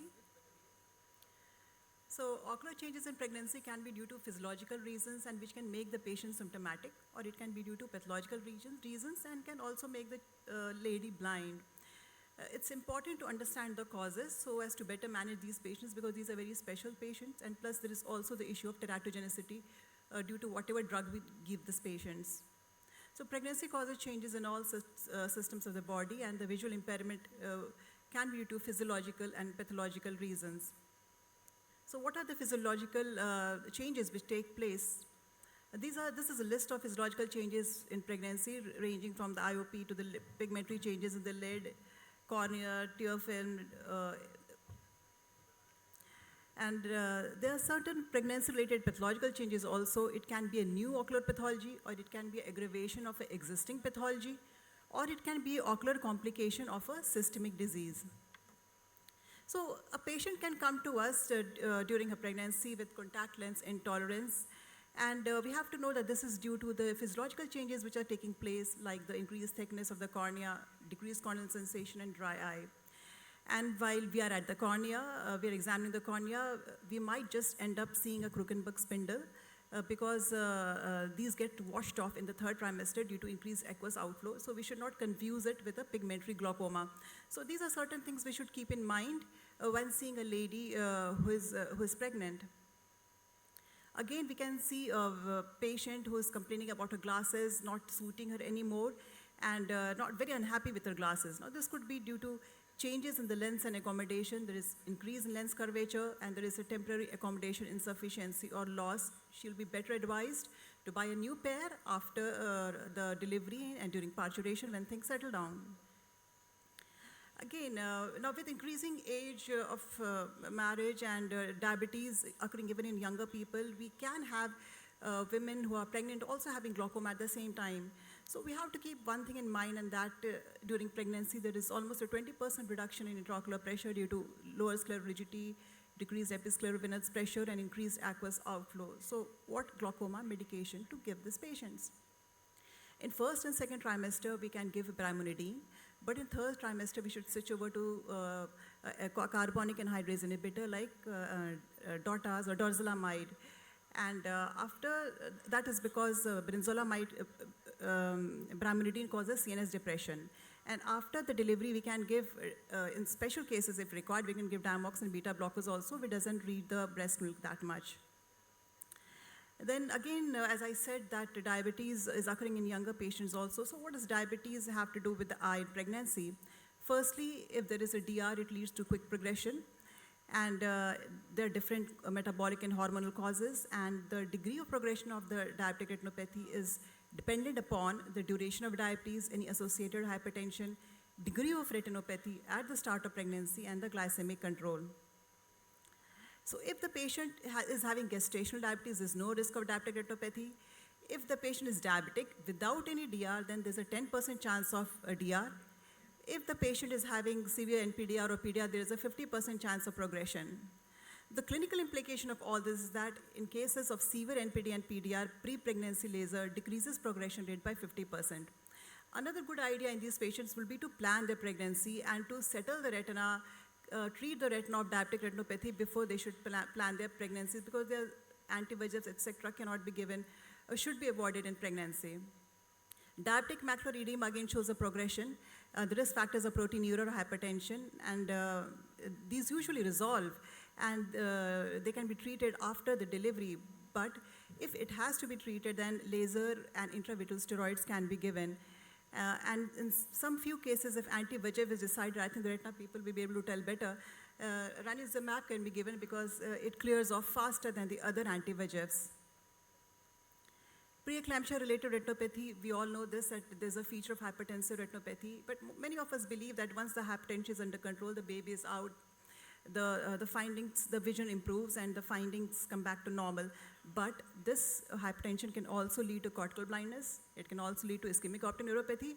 So the result might not be as good as we expect it to be. Now, this is another case of, this was a colleague's sister, primey, 27-year-old primey, BP was 180/100, the child was delivered, BP fell down, no antihypertensive was prescribed and the patient sent home. Suddenly, after 5 days postpartum, she develops bilateral vision loss down to hand movement. Mannitol was given, antihypertensive was given, pupillary reaction was normal. I thought it was cortical blindness, but the MRI showed this condition. This is due to, again, hypertension, which we should keep in mind. Posterior reversible encephalopathy syndrome, where there is vasogenic edema in the parietal and occipital lobes, leading to temporary loss of vision. This recovers, but it's nice if we keep this diagnosis at the back of our mind. Again, pituitary adenomas tend to increase in size during pregnancy. Now, this was a patient who came to me with vision which was 6/9, complaining that the vision had decreased. So I just sent her for a field, to keep her happy. And this is what I saw, a bitemporal hemianopia. And the imaging showed a pituitary adenoma which needed further management. So we should take care of what the patient is saying and not just dismiss it, Again, a patient with a 41-year-old woman, primey, came to us with the complaints of headache and vomiting, and she was being managed throughout her pregnancy for hyperemesis. She could have been diagnosed earlier if somebody had sent her to us. The examination revealed both high optic atrophy, and it was too late to save her. So hyperemesis, I wish we could tell this to the gynacs that if there is hyperemesis and it's not getting controlled, maybe you should take a physician opinion, or maybe you should send the patient to an ophthalmologist, to have a look at the fundus. Central serous retinopathy is mostly seen in third trimester due to high cortisol levels. It regresses spontaneously, but the special features that we can see, you can see the fibrous exudation in the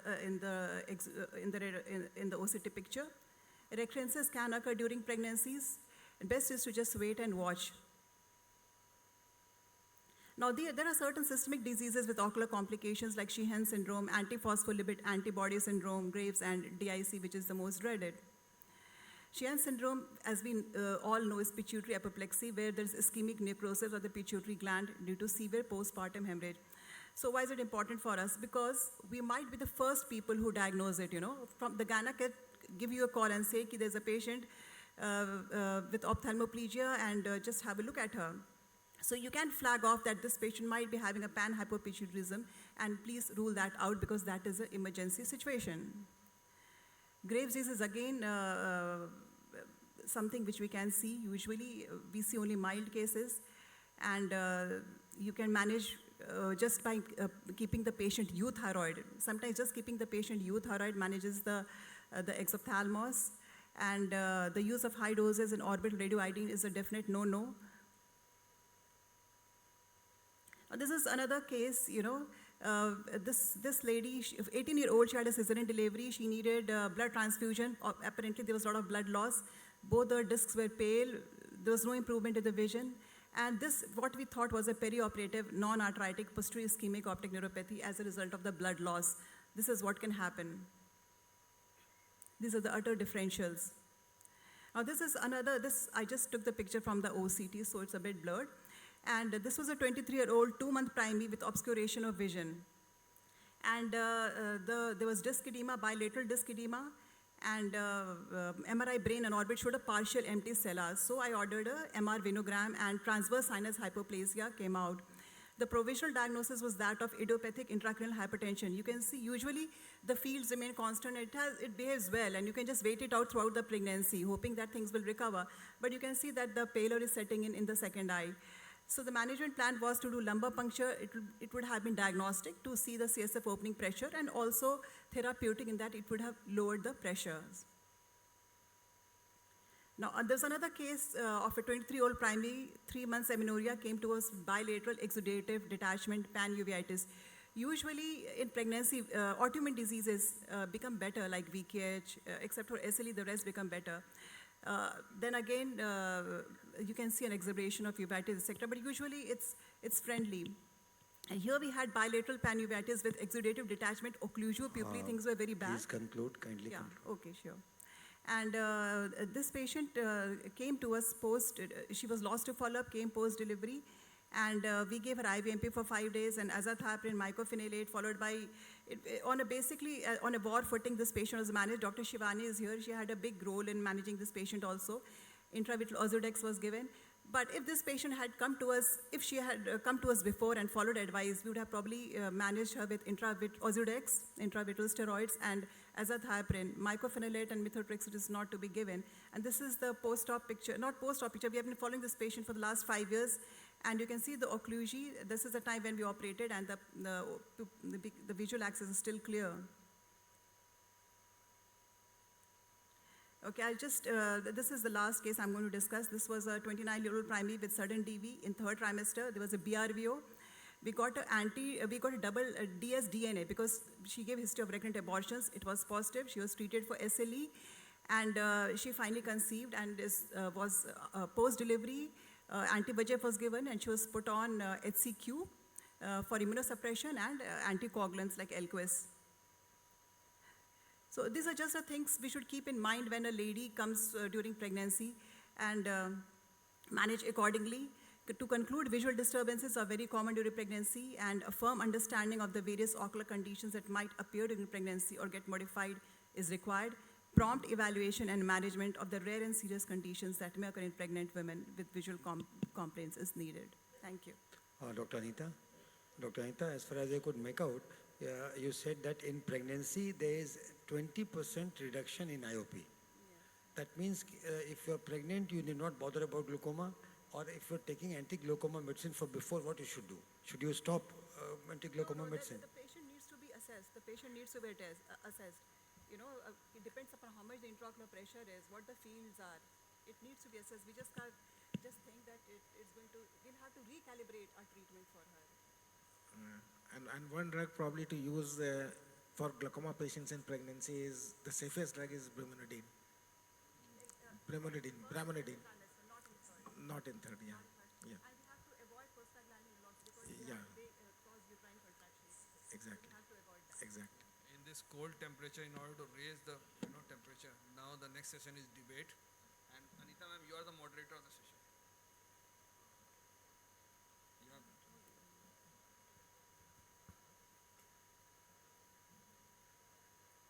Thank you to the moderator and the chairpersons of the last session. Thank you. Thank you for a great session. And thank you, sir, Nam sir, Sunil sir, and Nilesh sir for giving great insights and inputs into the whole session. Thank you.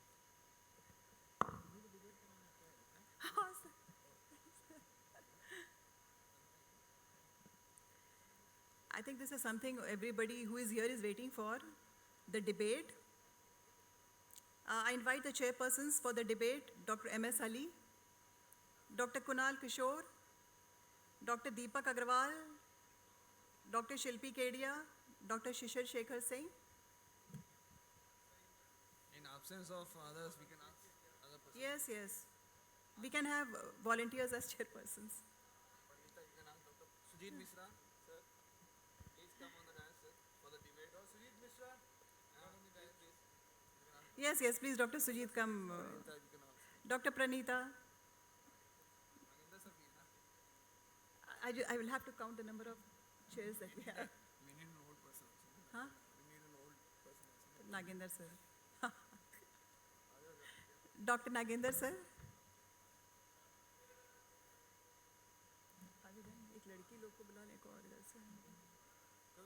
Are you done? The panelists are Dr. Suvesh, Dr. Vivek, Dr. Jyoti, Dr. Sachin, Dr. Shruti Priya, and I'm the moderator for today. Yeah.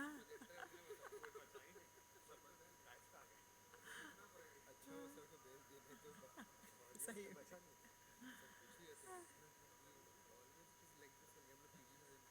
We have 3 colleges and 38 everywhere, so 90 students Let's start.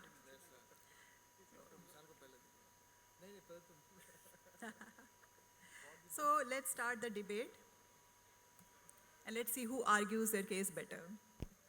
The first topic is artificial intelligence and robotics. Will it kill the clinical and the surgical skills? Dr. Abhishek, you'll be the first speaker. You're saying no, it will not.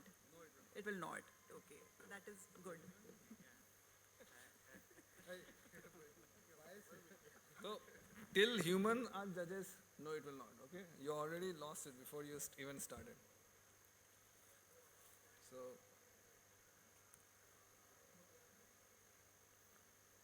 time.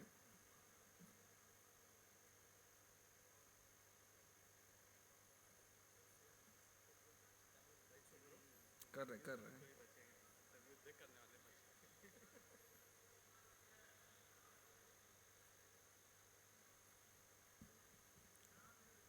So, artificial intelligence and robotics, will it kill the surgical skills and clinical skills? So, I would be speaking, no, it will not. And look at the skill. So, it is overemphasizing a simple thing. We all know that AI has different level of capabilities, and right now we are at level 2 or 3 at max. And these are the various 7 levels of AI maturity. So, this is another part where we need to understand. The most important part is AI driven data analytics that we have created and AI generative analysis.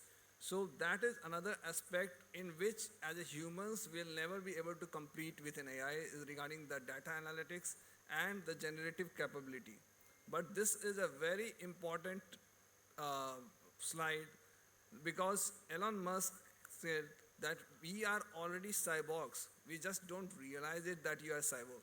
Till right now, everybody of you are carrying an unlimited connection to the internet. You have access to all the AI. It's just that the medium of input is hands or fingers.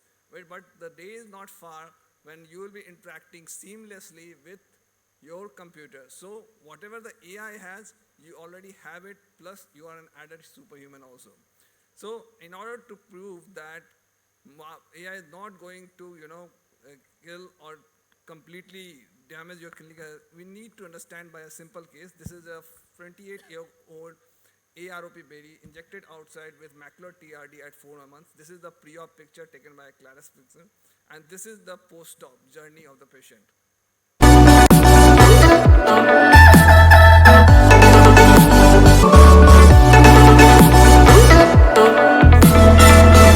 In adult puckers, when we do it, it tends to come out. But I go, I feel it, my hands feel it, and then I feel that if I'm going to pull it, then it's going to even, cause more damage. So there is first thing that differentiate is the intuitiveness of the human brain versus an AI.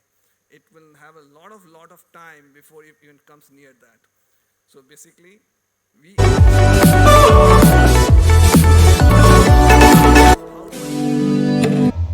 developed at that point of time. Why not I use a 24 gauge needle in order to incise around that ERM and create a space. The second property, creativity. That is the human intelligence that you can create, adapt to according to that.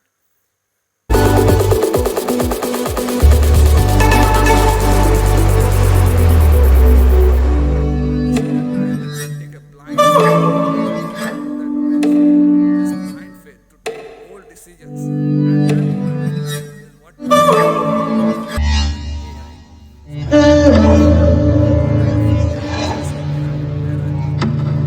take a given cut, and then I simulate the patient. Another is reasoning and taking the ability to take this.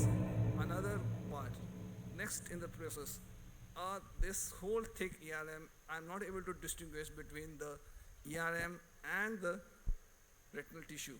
Again, going for it, taking a cut, and this is the judgment to able to distinguish between the two tissues is what differentiates. So to start, this was what the picture is, that the AI is going to kill us as a clinician, as a surgeon, they're going to kill us. But remember my friend, there's a science of fear. that is being spread. And some of these are our fear mongers, are more dangerous. They will create a panic, and you should be,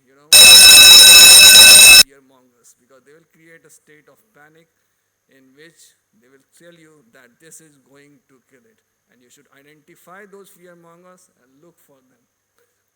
So be aware of them, and instead you develop, regarding then fearing an AI, the need of the hour is to create a synergy with AI. AI is not going to replace you, but someone using AI will certainly do. Thank you. I call upon Dr. Vishal Kishore for the contrarian opinion. He will tell us whether he's a fear monger or not. Abhishek in his slide himself has shown that we are superior to AI. They can be as a complement to our decision making or whatever we are doing. They are not superior to us. So our talk is on that. If it is acting as a substitute or complementing our surgical or clinical acumen, then it's useful. But they can't superpower us. That is the point where we are debating. So you accepted your defeat before we started the debate. So on to my talk. वो अभिषेक गड़बड़ाया हुआ है, उस पर ध्यान नहीं देना है, वो थोड़ा गड़बड़ाया हुआ है. अभी आप देखिएगा, इनका प्री रिकॉर्डेड वीडियो AI से क्रिएट किए हैं. I have used AI for my use, for my betterment. AI से क्रिएट किए हैं, पहले ही एक्सेप्ट कर चुके हैं कि ये हम नहीं से हम बोल पाएंगे. अपने से एक AI से क्रिएट किए, create a video on AI superior than as we know that robots are a good servant but a very poor master. So we should know where is our full stop. We should limit the use of AI and these robots.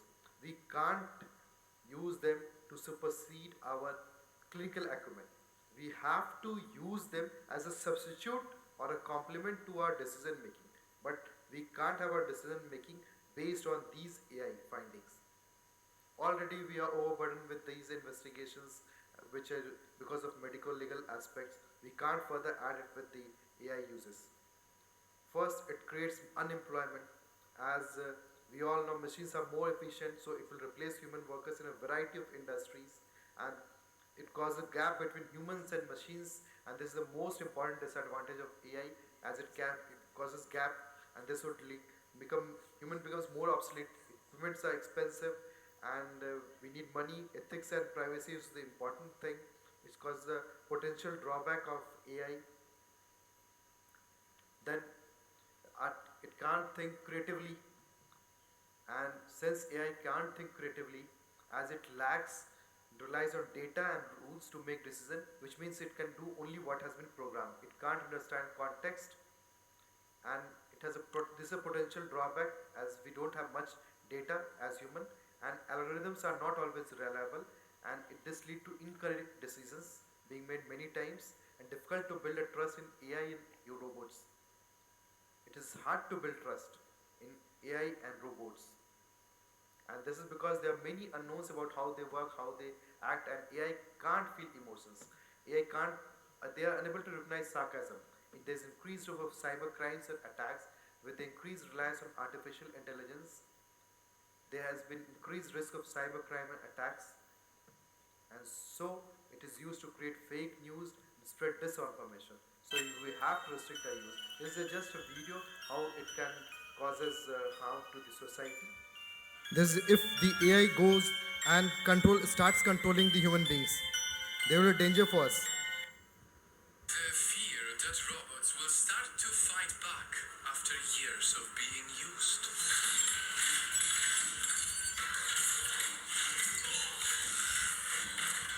Because if you look at these next videos, it is not hard to imagine why they would be frustrated. Just look at this guy. And when it reaches for the box again, robots don't have feelings, but when I look at this, I feel sorry for this guy.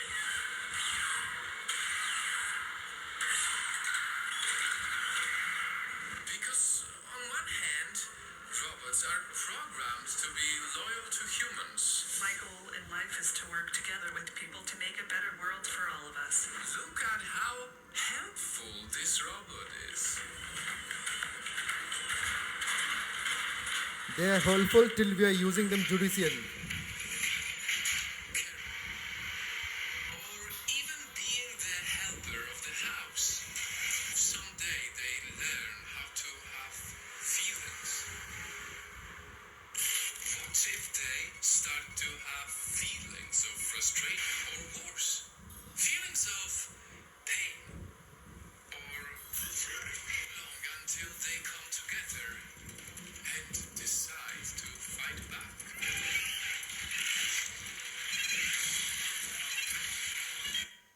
Thank you.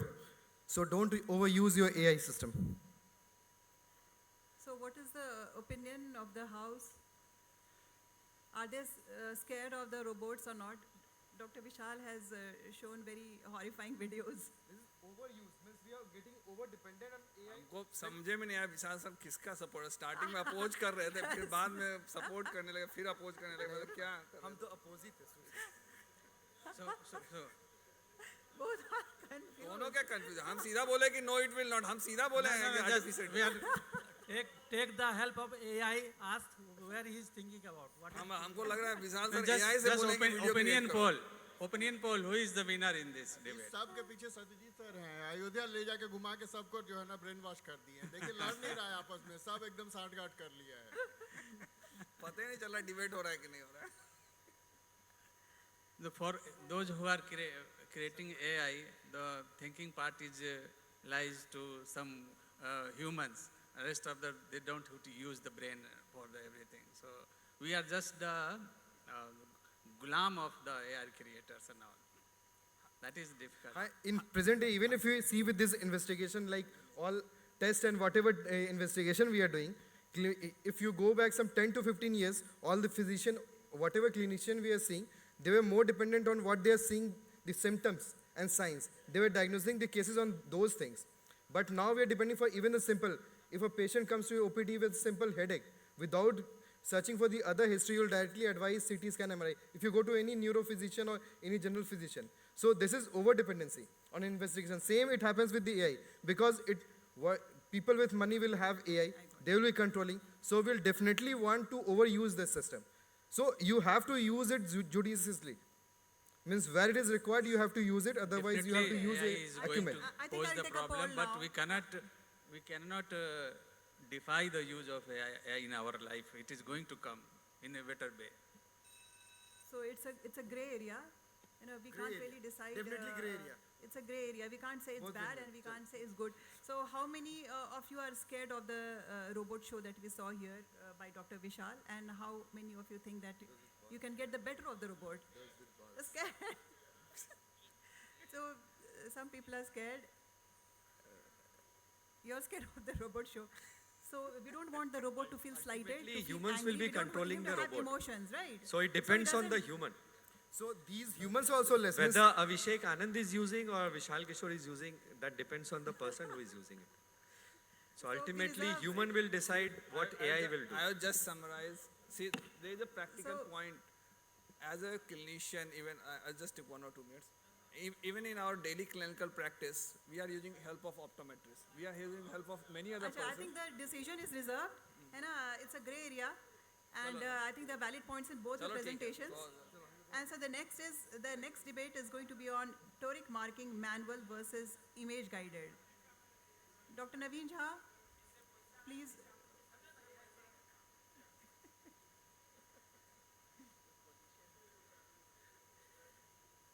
Respected chairpersons, just I am going to tell about that.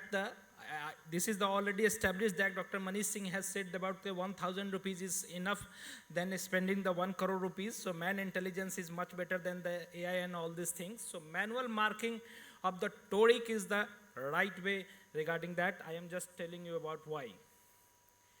I don't have any financial interest. So there are various toric marking, you know very well, manual and the digital. Why we need to just have a toric marking? As you all know that there are various astigmatism in the cataract patients, and out of these 33 patients having the 1 diopter of cylinder, where we need to just have implanted the toric lenses. So before putting the toric lenses, we need to just have assessed and then do the toric marking. There are various method of toric marking, manual marking method, which having the slit lamp assisted. Most commonly we use it. Bubble marker, pendulum marker. ASICO toric marker is also a very interesting instrument, having just making a horizontal just 0, 180 degree by the LED, LED light reflection. iToric is also mobile based, iPhone based, that is Saurabh Patwardhan has developed it. Toricam is also Graham Barrett has developed by manual marking method. These are the manual marking methods of the instrument we usually do in the practice. So there are various advantages of manual marking. It's a very precise, it's almost accurate, very subjective, and not the machine dependent. The most important thing we encounter is that it's not the machine dependent, so we don't need any calibrations. Human intelligence is enough. We don't need to just calibrate the human brain. Almost nil investment.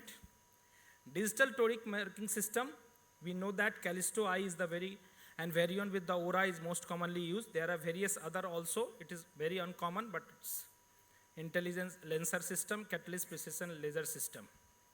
There are various disadvantages of digital marking. We need to just have a reference image to capture and in featureless eye, basically very difficult capture by these instrument. Reference images is difficult to register intraoperatively in chemosed eye also, deep set eye, subconjunctival hemorrhage there also, and narrow palpebral apertures, poor patient's cooperation. All these have a negative impact regarding the machine we understand very well. Intraoperatively also, in the corneal condition, suppose that we have to put the peribulbar anesthesia, in that case also it is a very cumbersome process to just register the marking by the digital methods. So, most interesting is that in manual versus digital marking, there is no control study to date, however, has able to demonstrate an actual improvement in the visual acuity with the digitally versus the manual mark. Here, I am just showing various studies. There are a lot of studies which has established already there. Two more important studies I am discussing about that. One is the randomized control trial. It's the comparison between the digital and manual marking for the toric intraocular lenses. You can see that the mean postoperatively uncorrected distant visual acuity for the digital marking group was almost similar to the manual marking group, and the mean deviation for the target-induced astigmatism is also similar in both the cases in slit lamps. This is also a study done by none other than Dr. Mahipal Sachdeva, Dr. Pranita Sahai. Several studies has compared the utilities and benefit of image-guided toric IOL implantations versus the manual method of marking. Most of the studies show that the degree of axial misalignment and the amount of postoperative residual cylinder may be lower with the image-guided method, but the anatomically benefit did not translate into the better postoperatively uncorrected visual outcome. You can understand very well. Most important part in the life, you can just understand what we are need to do that. If you have a digital marking system, you have to invest the digital marking system around 75 lakhs rupees to 1.25 crores. A wonderful surgeon or average good surgeon having the cataract surgery per year is almost 1,000 to 1,500. Average number of toric cases in year is 100 to 150 cases. If you are earning from the toric cases is almost 5,000 rupees, then it took around 15 years to recover the price of these machines. Investment in the manual marking is almost 7,500 rupees. By saving 50,000 per month, you are saving the 4 crores only. So, I would request my senior colleagues as well as all you that understand the things. Still, you have a chance to regret that, and you just sold it back your machine and just give me back. जब तक तेरे पास पैसा है, तब तक दुनिया बोलेगी भाई तू कैसा है. Thank you very much. Dr. Nagendra, now is the time for you to defend your Callisto, another AI machine which uses AI. Respected chairpersons, my junior colleague has well documented the advantage of, but he doesn't want to progress at all. But, okay. We are here for the science, not for the visual acuity and all. If you are considering visual acuity the only parameter, then you are wrong, my dear fellow. So far as accuracy is concerned, definitely AI is definitely the toric digital marking is definitely going to score over the other parameters of marking, like manual marking. किससे बढ़ाना है यार? I don't have any financial disclosure. Change is constant. We have changed from ICC to FECO to MICS.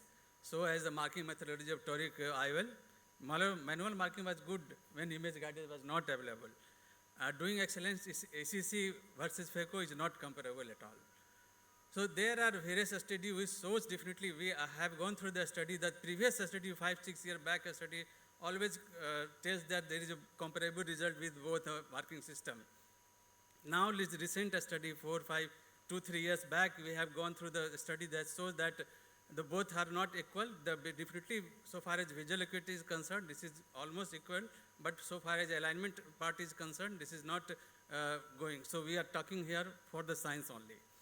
This is a comparison between digital and manual marker, which I have shown here, and you can see that definitely this study show that there is definitely a better alignment. There are for manual marking, there are definitely many flaws. Predictability and repeatability is an issue, even in the best of the hand and by manual system. Discomfort to the patients, you are not considering about the patient comfort. You are just putting your IOL and you are just looking after the money, how to save the money. If you are adapting the multiple steps for marking, there is chances of error in every step. So you may not be accurate that time, most of the time. Sometimes marks just washed away, difficult to identify the primary axis, chances of having broad mark, difficult to identify the accurate axis, also the suboptimal results. This is see how patient you are going to mark here. You're putting the eye speculum in the sitting position and marking with the with the bubble marker. Sometimes bubble marker may not be difficult to focus on both the parameters like bubble is in center and eye marking, and so there is chances of accuracy. So I am just downloaded the video.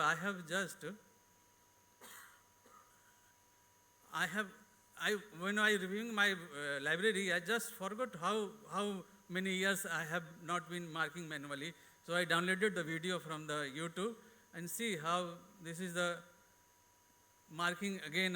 First you have to mark the reference axis in the street lamp or in the table sitting position. Then on the table you are marking, and your mark is not perfect. Maybe multiple steps, just like how broad mark is this? How do you going to put, we have to place correct axis when you have such a broad mark? So there is definitely a flaw in this system. So far as digital marking is concerned, no need to mark the axis on the patient itself. It utilizes scalar vessels or guide to capture the axis. It compensates the circular rotation also.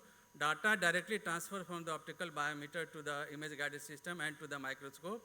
So you can see through the microscope, or data can be transferred from USB to drive to the image guided system if you don't have a software. Like I have no file analysis, I utilize Callisto system, so we need I utilize Forum software. No need to utilizing marking pens, no fear of losing the proper axis, and more accurate placement occurred in this case, as I have shown the previous results of the various studies. Disadvantage definitely, sometimes optical biometer unable to image the sclera, hence no marking digitally possible, but you have to be very perfect, and it is definitely expensive, but we are here for the science. But it can be compensated by increased volume of the toric patient, as you have something to sell to the patients. This is a short video, just how it works. Just you are putting, I have put here the multifocal toric. See how accurate the lines are there. The middle line one is the where you have to put the marking, the axis of the IOL. See, look this. After rotate, you can see the fantastic result. I see the patient with 6 and N6 vision next post-op day. So Dr. Nagendra sir has defended his Callisto, and how many of you agree with this his is argument? another one. Just little, one more. Let's see.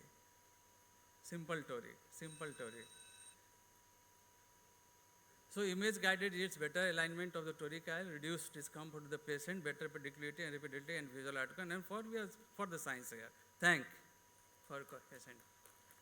So if you have the money, how many of you will buy the Callisto, the Varion, to improve the, for the sake of science? If you have the money can't If you have the money for the sake of So science, then you how many do of not, you will buy if the Callisto? you are going to save the money, do the ECC. Why to And if you have the money and why, not why to buy, purchase FECO that machine? Yeah, person you may just be go stingy. and do the manual SIC, do or STC, do you do the You, ECC. you can reduce the surgical time. You can reduce the surgical Reduce the time, surgical time, patient and do more discomfort, cases to earn accept- more money. Or you can, moreover, you can sell the patient that I am using a digital system, so you can charge extra money, and Dr. there is Naveen no has the question of money. having said. But he's not buying the Callisto. What does that make of him? Stingy. He's investing in gold. Oh, he's investing in gold. Dr. Nemi is coming again to. So we are seeing both sides of the coin. Thank you. Thanks.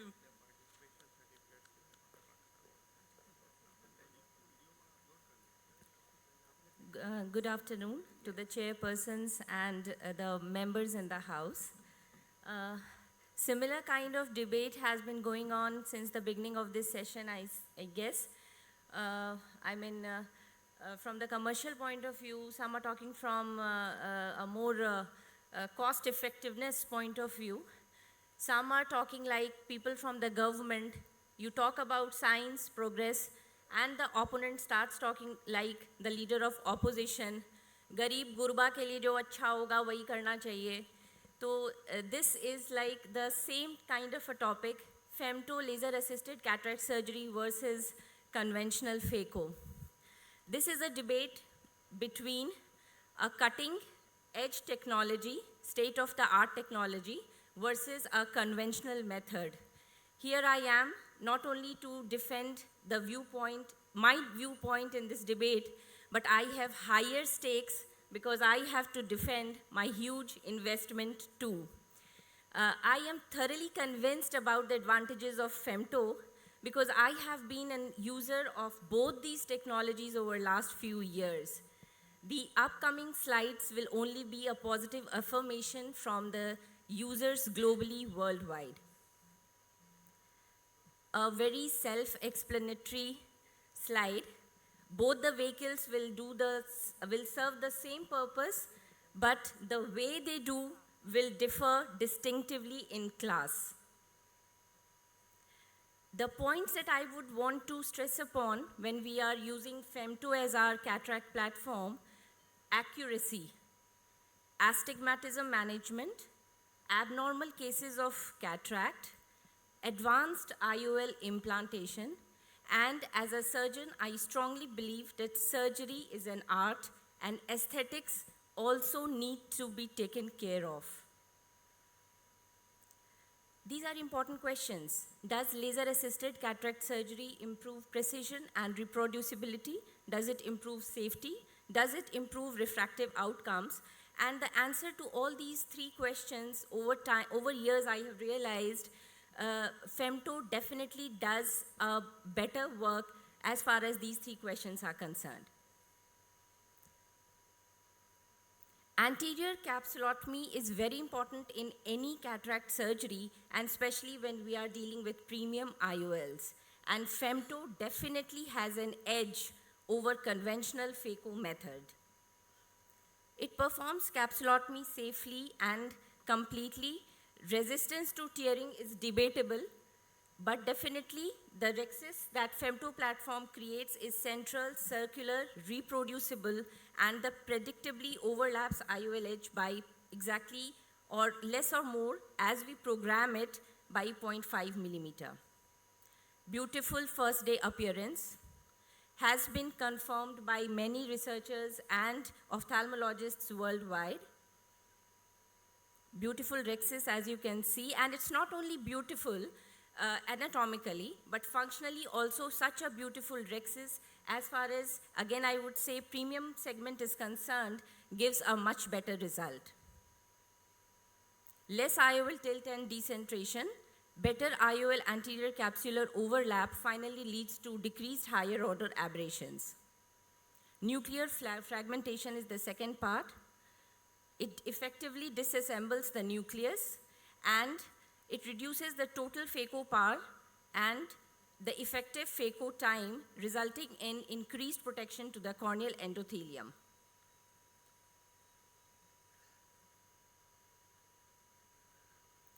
There is a provision for offset from the posterior capsule, and so there is no risk of it getting ruptured during the process. There was a paper published in JCRS 2013. The femtosecond laser obviously is better in people with compromised cornea. Similar kind of a study which was again published, JCRS 2016, the femto laser is definitely very useful in patients with complex cataracts, especially for the creation of the capsulotomy. In cases like these, subluxated cataracts, brunescent cataracts, posterior polar cataract, all these are complicated and cases and are nightmares for any cataract surgeon. So there are better alternatives of thrill. So thrill should not be sought in surgical steps. Let femto handle these surgical stresses. Again, a second paper published very recently in April 2023, which says that though femto and conventional phaco had similar refractive and visual outcomes, definitely anterior chamber inflammation, corneal endothelial cell loss, and phaco energy was lesser in the femto group. Similar kind of study, which again was published very recently in 2023, which confirms even my affirmation that flex definitely has a role to play in complicated cataracts. Thank you. Dr. Nimi has defended her expensive buy quite well, I must concede. Dr. Praveen, what do you have to say to this onslaught of technology? First of all, I would like to thank scientific committee and Patna Ophthalmical Society to provide me this opportunity to speak upon conventional phaco surgery, how it is better than femto laser assisted cataract surgery. I definitely differ so many studies madam has quoted, and she has only quoted some contradictory kind of a study, like previously she told कि visual acuity and refractive outcome is better in flax, but in the last study that is recently published in 2023, they were saying that visual acuity and the refractive outcome is almost similar.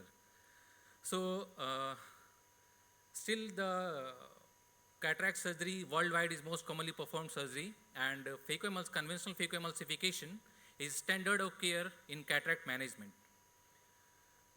Definitely, phacoemulsification has a great revolution in the field of ophthalmology, and subsequently the femto laser has come.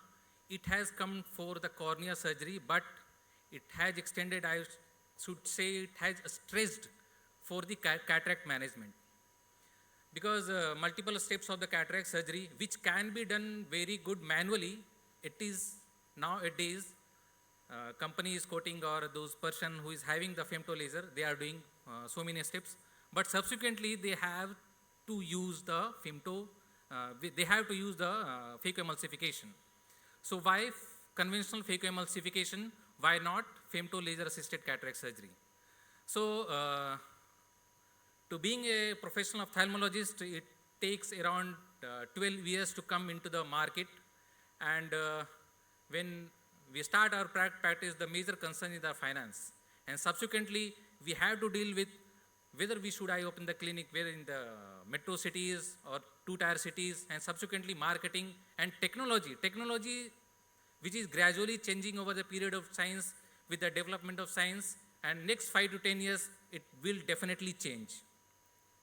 So cataract surgery started with couching, subsequently ECC, ICC, and the phacoemulsification has a great revolution in the field of ophthalmology, and then femto LASIK has come, and then subsequently this femto laser was used for the cataract surgery. And definitely femto laser has a good revolution again in the field of ophthalmology, but is it 100% secure? It is causing extra financial burden to the hospital, to the patients, and whether it is very effective for the cost benefit analysis. So coming to the literature, so various large study has shown there is no advantage of femto laser assisted cataract surgery over conventional phaco surgery.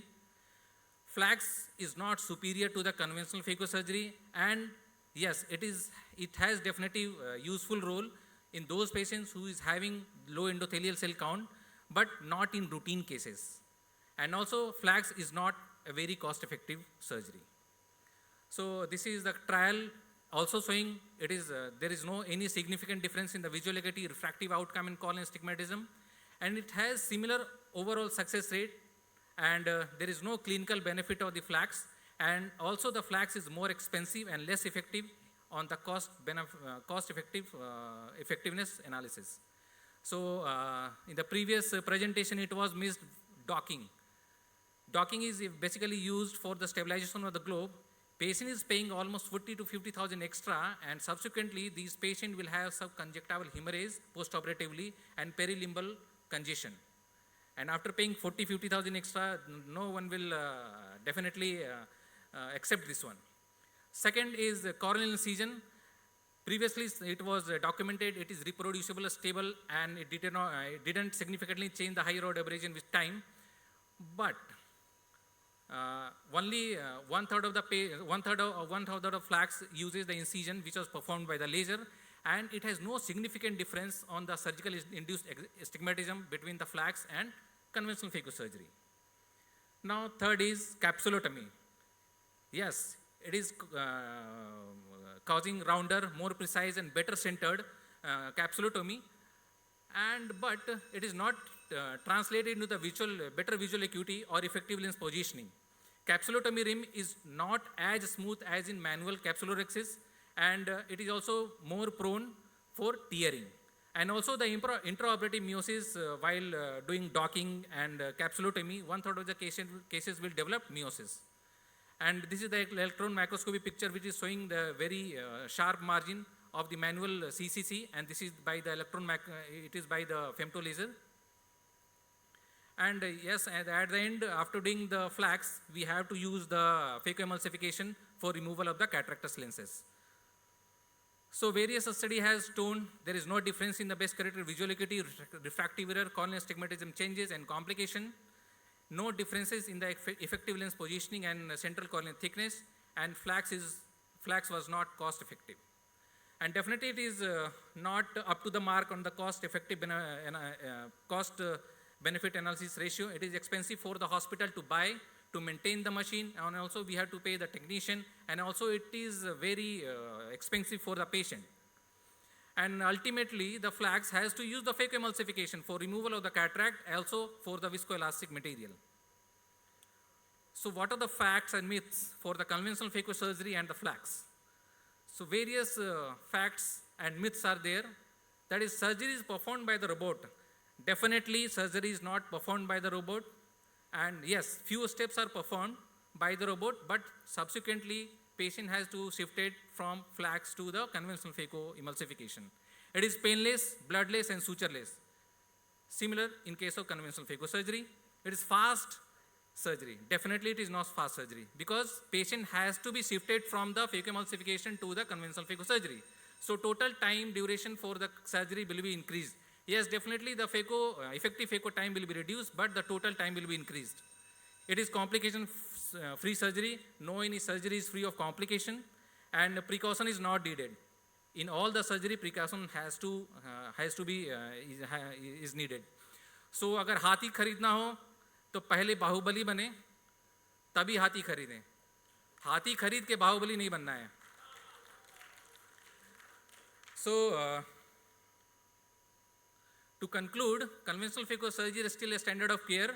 Conventional phacosurgery is as good as flax in terms of vision, patient-reported health and safety, and flax is not cost-effective.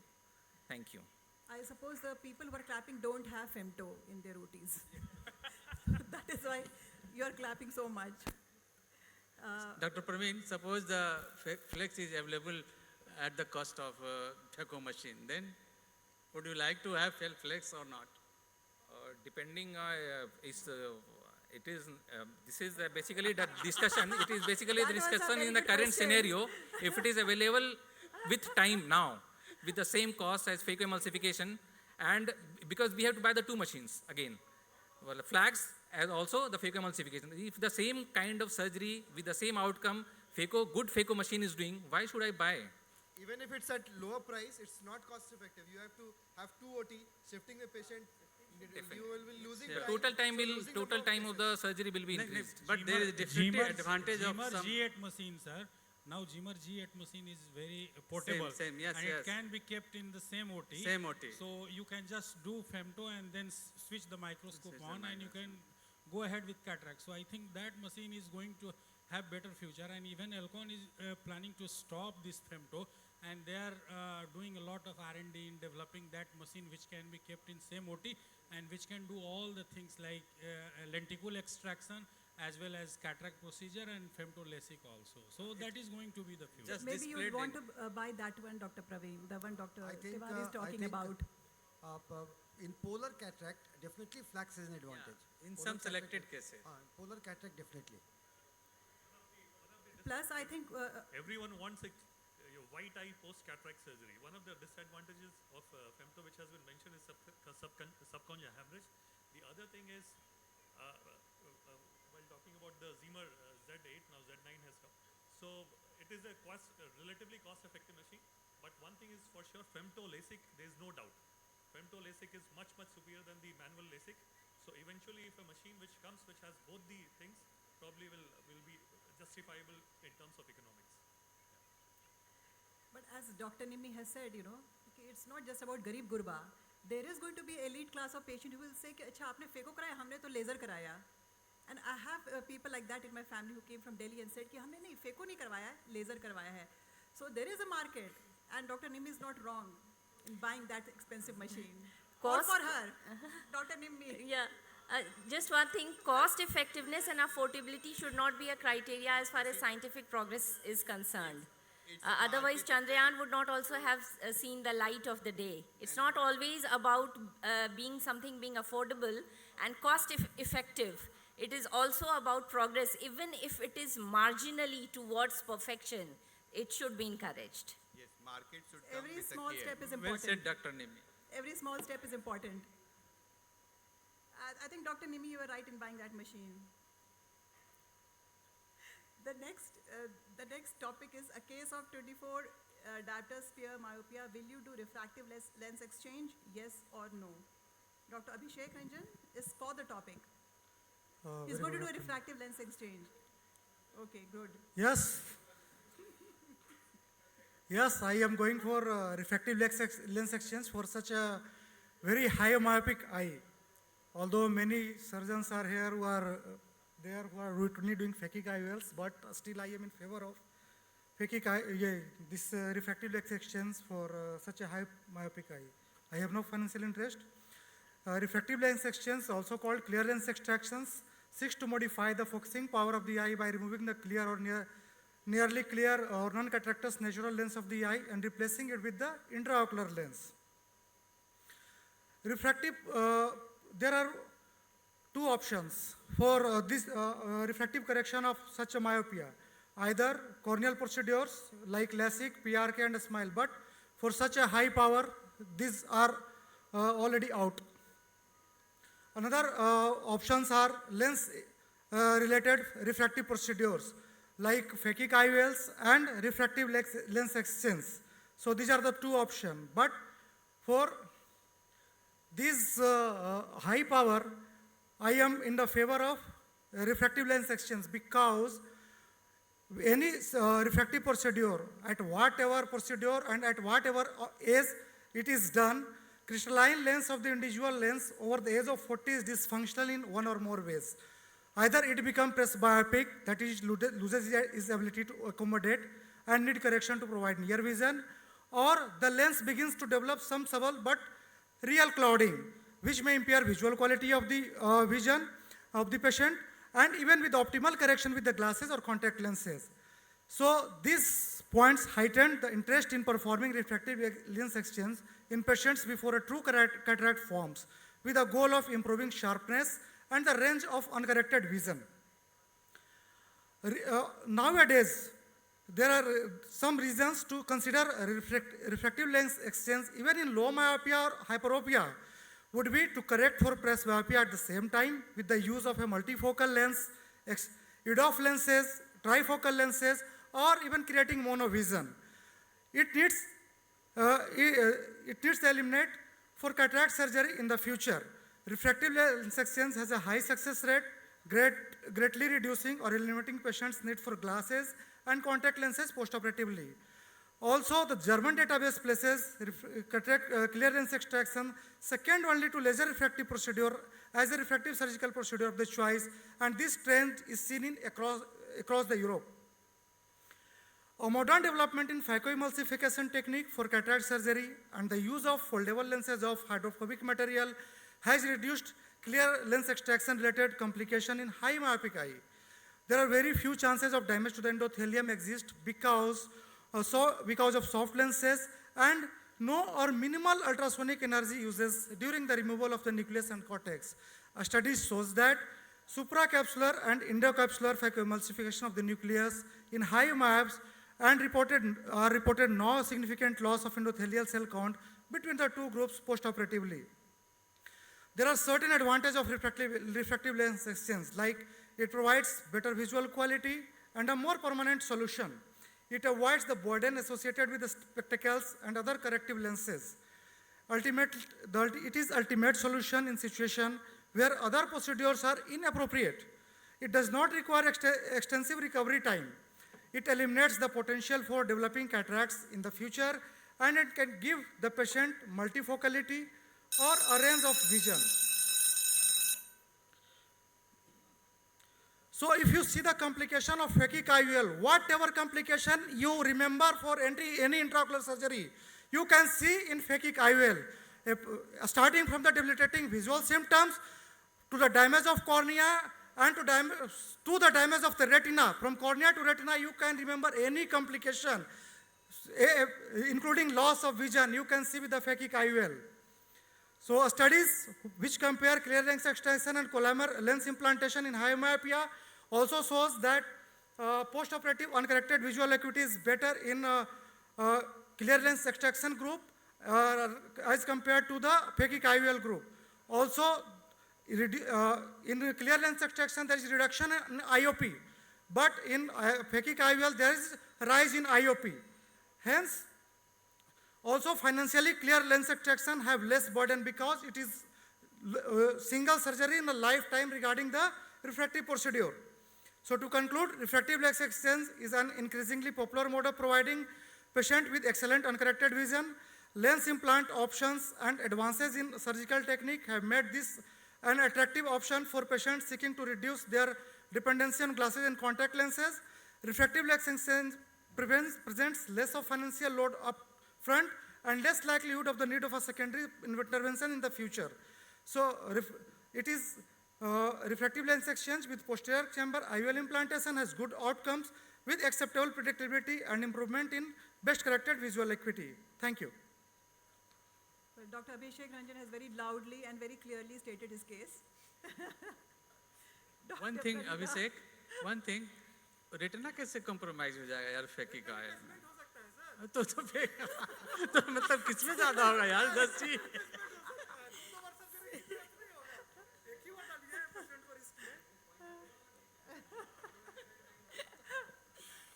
Good evening, everyone. So I'm going to speak against the topic that in high myopes, refractive lens exchange is not my first choice of treatment. So as we all know, visual rehabilitation in high myopes has different treatment options being glasses, contact lenses, and the surgical options being phakic IOL. However, refractive lens exchange is the last option to be given to these patients. Appropriate counseling is what is important. You need to discuss the pros and cons about each of this very well, and when you'll explain what are the cons of refractive lens exchange, none of these patients are going to agree to it.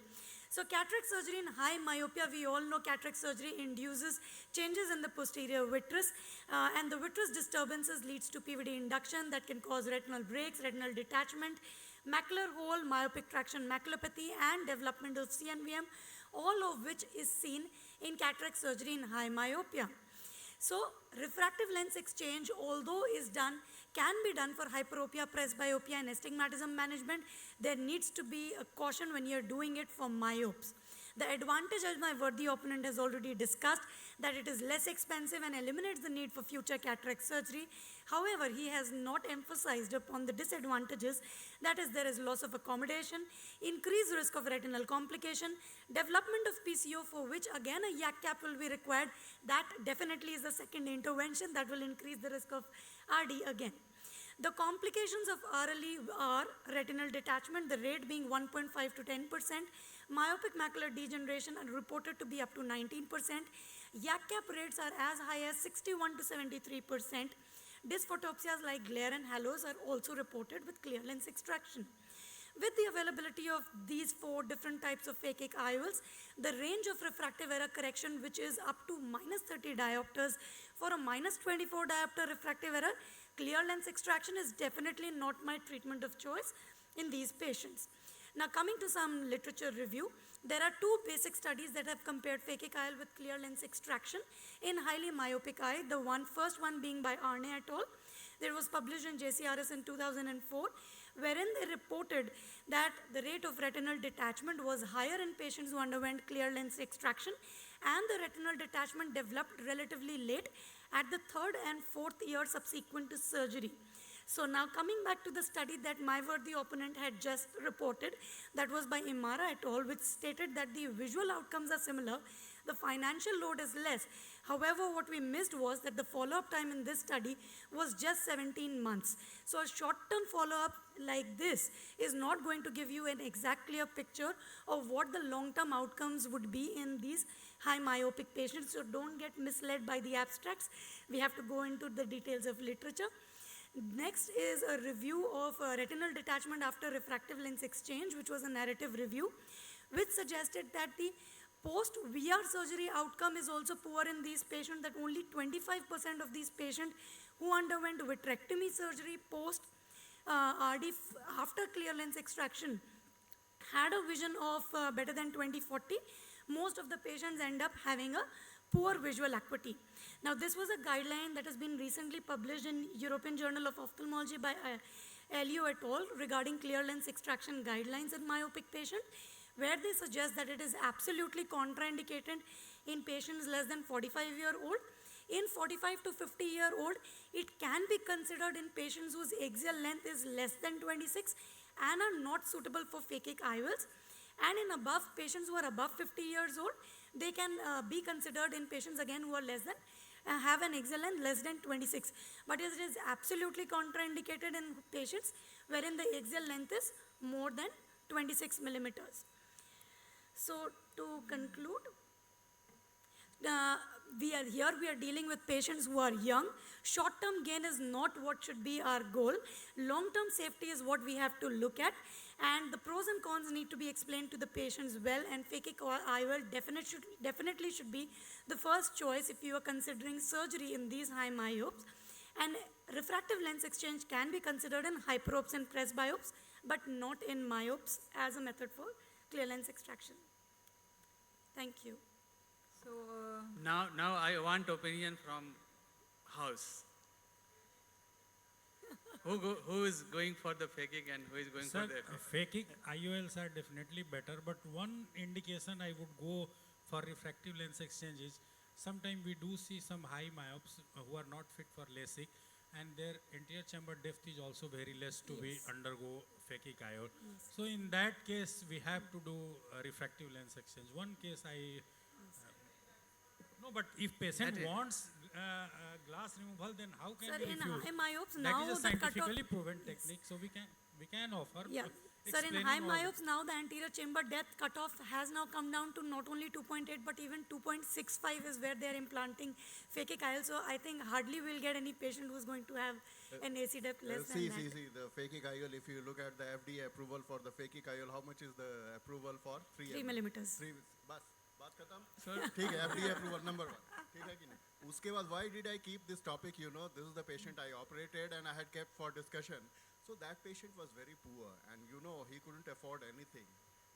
I didn't keep those aspects, but thing is you can correct 18 diopter with the available star, other customized. So cost factor is definitely there with some patients. Sir, sympathy, empathy is at one place. Once the patient will It's not develop sympathy, RD, it's not sympathy, it is reality he cannot have. I'm not talking about sympathy. once I'm the not patient talking will about develop sympathy. retinal detachment, he is not going to spare you. Retinal detachment, he can, what if he develops UZ syndrome with ICL? You know how dreaded it is? So, talking about the complications, anything can happen. Have you seen the UZ syndromes are horrible, sir? Sir, what about empathy she is talking about? Sir, if this Sir, patient, sir, for this patient, whatever empathy she is talking about, एक बार अपने फेकी काइवल patient को कर दिया, patient को 20 साल से आप 40 साल 50 साल तक आपने उसको फॉलो अप में रखा, बार बार पेशेंट से आप वो कर रहे हो, 50 साल के बाद आप बोल रहे हैं कि आपको कैटरेक्ट हो गया, अब इस लेंस को हम निकाल के दूसरा लेंस डालेंगे, तो where is empathy? See, both the procedure are having complication rate. Two of my own cases who had retinal detachment in one eye, I operated, then did cataract surgery, vision was 6:6. Later on, for refractive correction, I did refractive lens exchange in other eye, and both of them developed reg RD in other eye also. Fortunately, they were educated, so they came early. I operated reg RD, and again they are 6:6 in both the eyes. But phakic IOL is not also free of complication. One of the best center of India, one patient underwent phakic IOL both eye and came to me with pseudomonas endophthalmitis. I did 2 vitrectomy in that eye to save that eye. Fortunately, the eye was saved. My own brother-in-law underwent phakic IOL, and one eye was not, glaucoma was not getting controlled, so I explanted ICL and did that refractive lens exchange. So a lot of complications are there in both the groups, and we have to weigh the pros and cons and the affordability to select the proper procedure for the patient. And That needs to be individualized on individual basis. That's the point, Doctor. It is not blanket. so this patient has minus 24 that's why- doctor. I would just like to say one point. We have discussed about retinal detachment in myopia post refractive lens exchange risk is high, but for such a very high myopia, the risk of RD as such is low. So the risk of RD in a medium myopia -6 to -10 should definitely be considered. RLE should be the second option, but for such a very high myopia specific to this case, this point of RD can take a slight backseat compared to a middle myopia. Any procedure is not free of complication, and speaking loud does not justify your point. There will be a problem, the patient will be after you, we cannot justify this. Phakic IOL hai to theek hai isme, we cannot go in for clear lens exchange. Sir but इतना high myopia है तो patient को तो council करना पड़ेगा ना कि आप क्या करवा रहे हो. Only in glaucoma patients where the cornea is thin, IOP is not controlled, patient wants refractive correction, we can go for the refractive lens exchange. और अगर पेशेंट को एक्सप्लेन कर दें. Okay, I think now the next one. Now we are running short of time, so please call upon the next. Diabetic macular edema in Indian scenario, infrequent anti-VEGF injections versus macular grid. This is the last debate of the day. Dr. Santosh Kumar is going to speak in favor of infrequent injections. Thank you, ma'am. Very good evening, all the dignitaries on and off the dais. At the outset, I would like to thank Poscon, Patna Ophthalmic Society, for giving me this opportunity. So, I will be speaking for intravitreal injections in DME. And of course, Dr. Sujit Misra sir has made it interesting by adding infrequent and in India. So, the ETDRS actually established photocoagulation lasers for diabetic retinopathy as well as the DRS. But the question arises, is laser effective in macular edema also? And then if you see the conclusion, then they suggested photocoagulation lasers for CSME also. So they suggested some benefit for the grid laser and also for the focal laser. But then came the era of injections, and as you can see, with time new injections came. So this was one, RAID 2 was the one very pioneering trial in which they went for 3 arms, ranibizumab only, photocoagulation, and then combination of the 2. As you can see the result here. So ranibizumab has got the clear-cut advantage here, and followed by the combined arm. And if we see up to 6 months, this laser arm is falling behind, but then actually they randomized and then you can see the improvement in the laser arm also. That was because of adding ranibizumab to that arm. So if you see at 6 months, improvement of 3 lines or more in vision occurred only in ranibizumab arm. Come to resolve, and it was for safety and efficacy of ranibizumab in center involving DME. Again, you can see here, ranibizumab is clear-cut safe and efficacious as compared to the SAM injection. Then came the bevacizumab BOLT study. It also showed it was like macular laser therapy against bevacizumab 1.25 mg, and you can see 2.5 letters gain at months 24 and 9 letters gain at months 24 in bevacizumab. So clear-cut advantage. You can see some central macular thickness reduction in laser arm also, but then it is not corresponding to the letters gain. If you see at 12 months and also at months 24. Here you can see the in bevacizumab arm, you can clearly see the letter gain here, but if in laser arm actually it's only 0.5 letters gain. Then came ride and rise study, in which 3 arms, SAM injection, ranibizumab 0.3 and 0.5, and see the result, how it is performing. Ranibizumab 0.5 mg is always outperforming others. See here the letters gain and everything at and the the visual gain is persistent even at 36 months in ranibizumab 0.5 mg. So you can clearly see the laser is lagging behind for all these trials. Then came restore. It was like ranibizumab. Then the second arm was ranibizumab combined with laser, and the third was with only laser. You can see here how laser is lagging behind, only 0.8 letters gain, while in ranibizumab only it was 6.1. Here also the mean change in BCVA you can clearly see.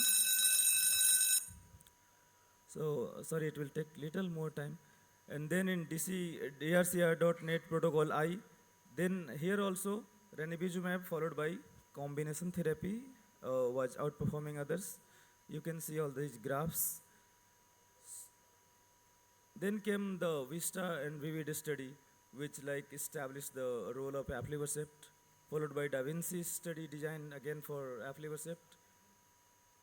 You can see here also this 2 mg, 4 weekly, 8 weekly, it outperformed, and this was control arm, which was like showing the laser, and you can see the letter gain minus 58.4. So I mean, in the era of anti-VEGF, you can clearly see that it is the treatment of choice. Dr. Santosh, please. Thank you. Conclude. Yeah, I think he's concluded. He has put his argument quite well. Let's see, Dr. Deepak Agrawal. Good evening.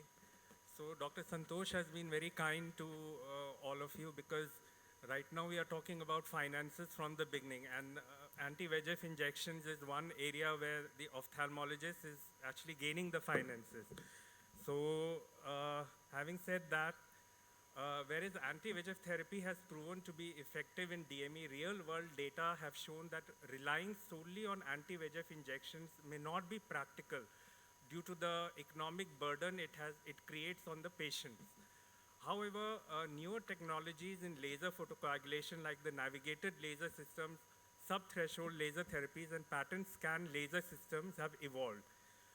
So in addition, multimodal imaging technologies, along with these newer laser technologies, have improved the results of laser. So like he had mentioned, the DRCR net recommended modified ETDRS settings with a smaller spot size and a lighter reaction for the lasers, and because of this, the creeping atrophy which we are scared of is much lesser. So the protocol I conducted by the DRCR net compared the efficacy of ranibizumab with prompt or deferred laser, and it definitely showed that yes, anti-VEGF was superior to focal and grid laser. But can focal and grid laser reduce the number of anti-VEGF injections? Well, yes, the READ-2 study compared the efficacy of ranibizumab with and without laser, and it was found that the combination of both had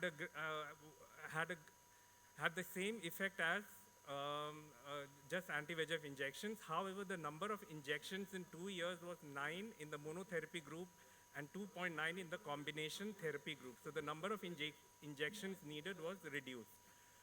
Again, the steroid versus focal laser grid, again, available evidence suggests that steroid therapy in combination with laser appear to be superior to the laser monotherapy group.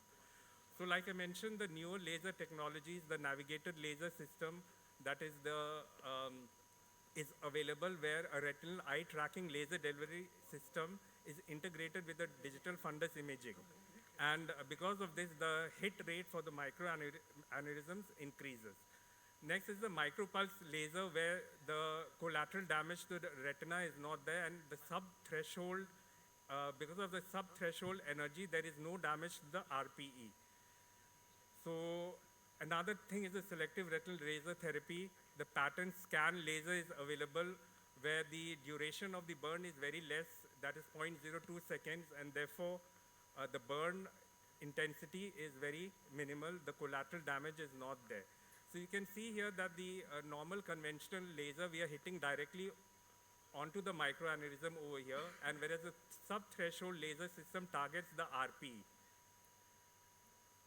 So the current role of laser photocoagulation today is basically it has a longer lasting effect compared to the anti-VEGF therapy, and definitely reduces the total number of injections needed.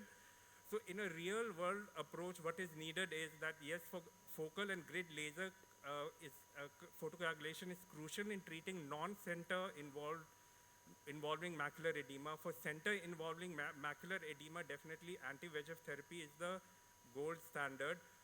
However, despite the benefits seen in RCTs, treating patients in the real world in line with the RCTs is not possible, and 30 to 40% of patients, despite of this, have poor response to anti-VEGF therapy.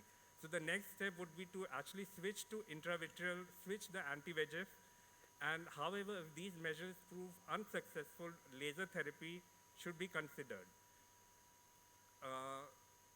So to conclude, nevertheless, recent advancements in laser technology and multimodal imaging have shown new potential applications for laser photocoagulation, and these innovative techniques aim to optimize treatment outcomes. So definitely these developments instill hope for patients with DME and underscore the importance of ongoing research in the field of laser. Thank you. I think I've defended well, and I'm not going to even ask this question of how many of you will not give injections and do grid. I know the answer. So I think everybody has.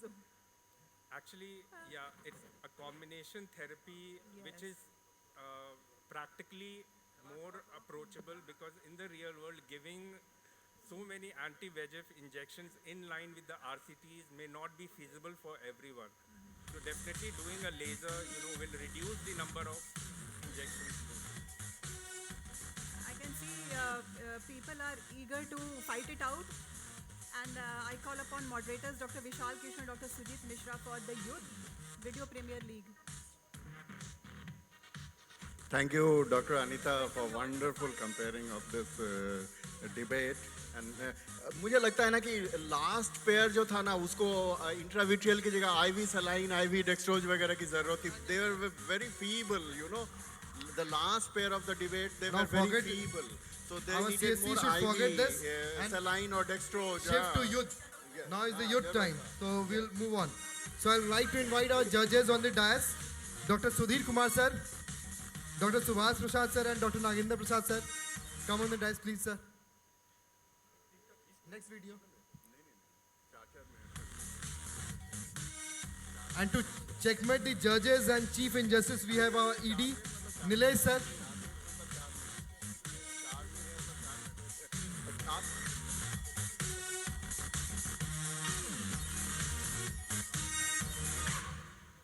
I'd like to call upon our Chief Injustice.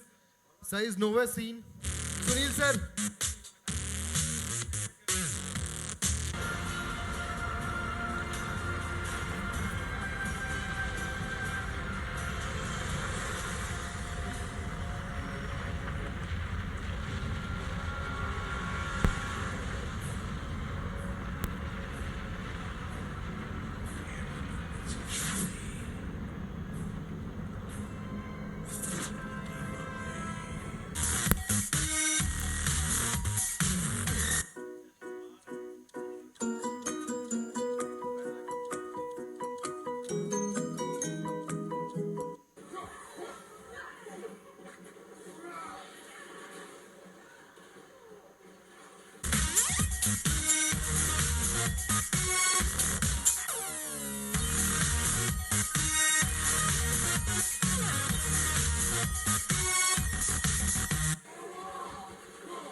I will request all the teams to come on the dais.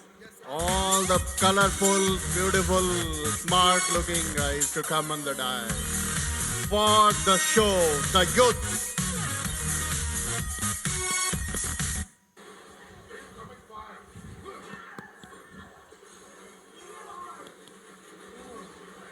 Here are our warriors.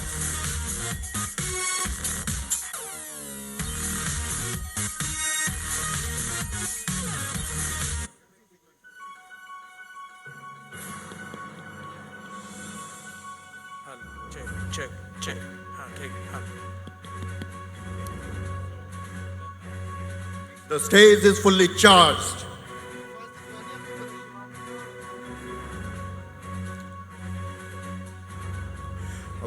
With judges' permission, can we start in the sequence? We are missing our Chief Injustice, Dr. Sunil Singh sir. Marks देना है हाँ marks देना है paper वो दिया जज लोग marks देंगे हाँ और जस्टिस क्या करेंगे chief injustice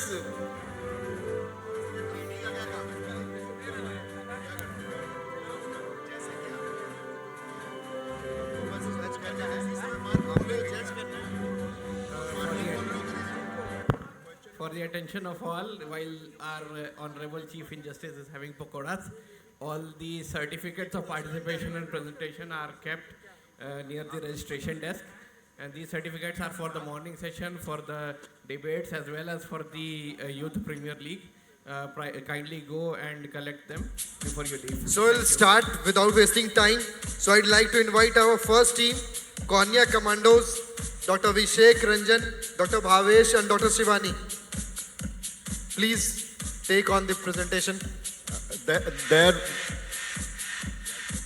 Our Chief Injustice have come, so we'll start the show.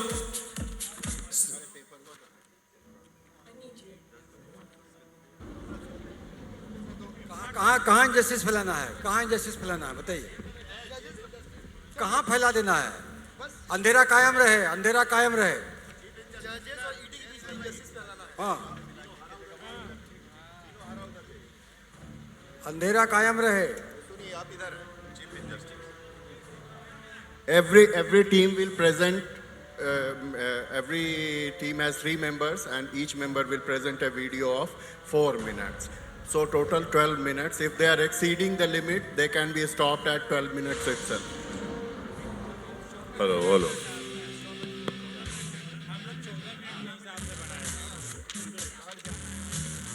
Hello.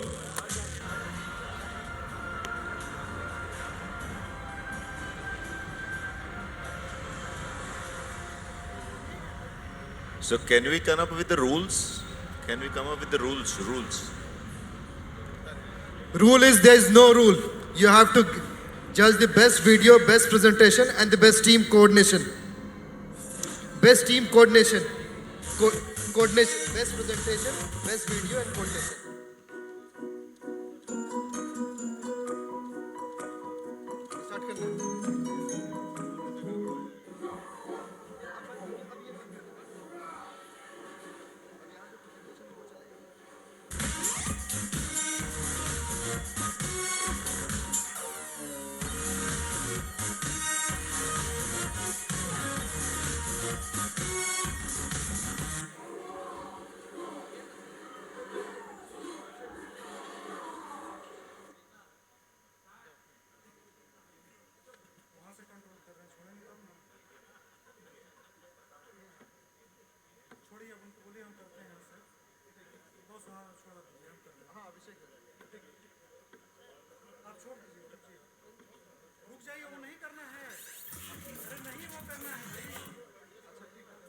छोड़ दीजिए, हम लोग कर लेंगे, ठीक है? So, Cornea team, start your presentation.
Our first speaker is Dr. Bhavesh Chandra.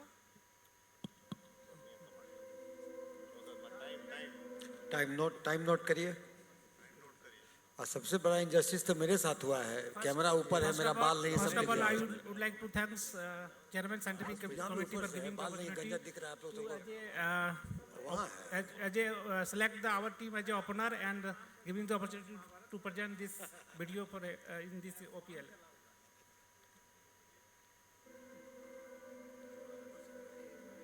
Persistent fetal vasculature is a failure of the regression of a component of fetal vessels within the eye. PFV has a spectrum of presentations, ranging from anterior findings to posterior findings. Anterior PFV syndrome are eyes with mostly tunica musculosa changes. Anterior PFV rarely isolated and less destructive than posterior PFV, resulting in better surgical outcomes and visual results. The anterior subtype has been defined as the presence of a retrolental opacity, elongated ciliary process, or cataract.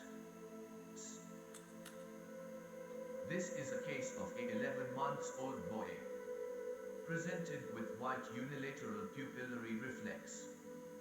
Clinically, we suspected for PFV. There was no fibrovascular stalk noted on ultrasonography.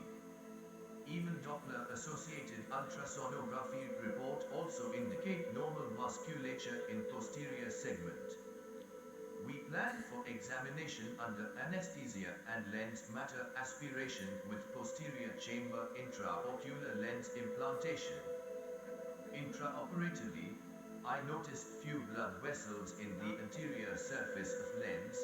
It was extended to pupillary frill in nasal side. As there was no persistent hyaloid vessels, we are expecting no intraoperative bleeding.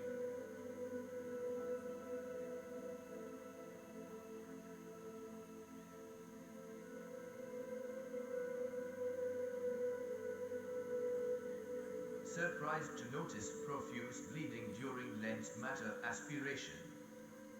Bleeding confused me. What is the blood supply in PFV?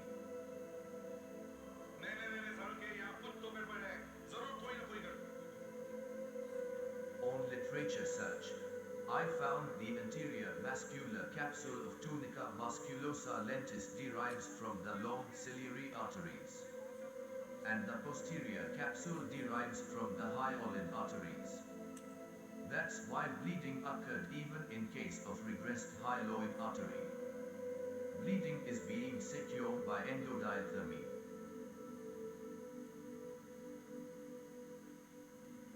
Fibromuscular membrane of persistent fetal vasculature are very tough structure to remove during operation.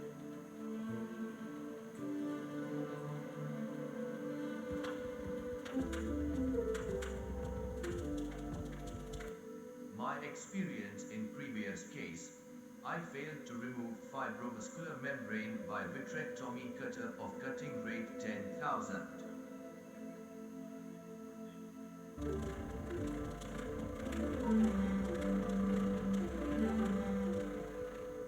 Even it is very difficult to maneuver and cut by using scissor.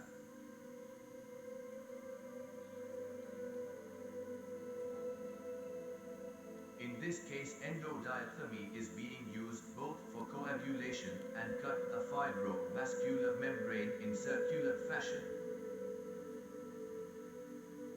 Thick fibrovascular membrane was easily removed with minimum manipulation by using endodiathermy.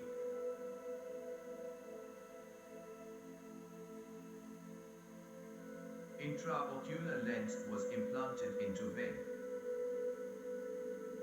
Take-home message. Isolated anterior persistent fetal vasculature is rare. Intraoperative bleeding can occur even in absence of persistent hyaloid vessel, as it's supplied by long ciliary artery. Endodiathermy can be used for easy removal of thick fibrovascular membrane. Thank you for patience hearing.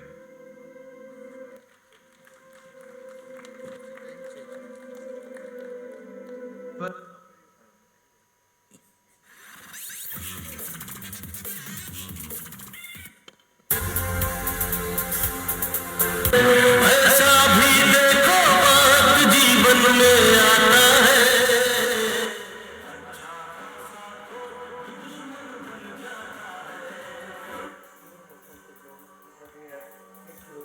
exfoliative disease involving the skin and mucous membrane. It is most commonly drug-induced. Its effects on outer surface can be devastating. The management of acute stage of Stevens-Johnson syndrome constitutes both medical and surgical management. After stabilizing the patient in the intensive care unit, the medical management includes topical lubricants and topical and systemic steroids and prophylactic antibiotics. The surgical management essentially includes amniotic membrane grafting. Amniotic membrane should treat the entire surface, including conics and mid margin, and fixed with ecotropin glue or 6 with suture. Amniotic membrane can also be fixed on the upper surface with the help of suprachoroidal ring, but can be also made as the size of a palpable fissure with infant feeding tube. Many literatures suggest that transplantation of amniotic membrane suppresses inflammation. It prevents ulcer formation and promotes healing during the acute stage. The procedure can be done in ICU if the patient is immobile and severely ill. This case had acute episode 3 days before amniotic membrane was grafted before the eyes, including intraocular surface. The first week, coronary epithelial defect healed, and in 1 month, the standard visual acuity improved to 6/6. But everyone is not so fortunate to get this skin at an early stage, leading to chronic sequelae of which can be mild or moderate to severe, comprising with market organization, hemoglobin dysfunction, STPSA, and severe very dry eye, leading to total dermatalization of ocular surface. Lid margin keratinization clinically looks like a white rough raised bar which rubs against the ocular surface, causing windshield wiper-like effect, leading to persistent inflammation and associated corneal complications. Even at this stage, the intervention can save the eyes. The reliable management options at the stage includes use of gauze and mucous membrane grafting of the eyelid margin. Labial mucosa is a good option to replace the eyelid margin, provides the substantial smoothness and relief due to a smooth texture and abundance of mucosal glands. This is the case of 30-year-old man who suffered acute episode 8 years ago with keratinized lid margin. He was unable to open his eyes. For lid margin mucous membrane grafting of left eye was planned. Eyelid margin within gland were excised to both the eyelids. Mucous membrane from lower lid was procured and cleaned out. Half of the graft was placed on the lower lid and tied to the remaining lid margin and transferred the entire with 80 watt suture. The other half was tied to the upper lid in similar fashion. Graft on the side of the lower lid was with 60 watt suture. addition gradually and best rated development in 2006 by 12 in 3 months with giving of comment erosion and decreasing polluters current.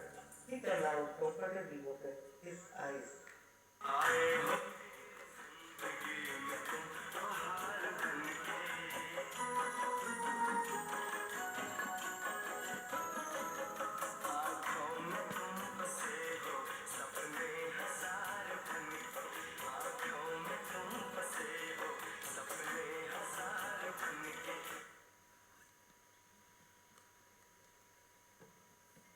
Let us watch Kung Fu Panda battle against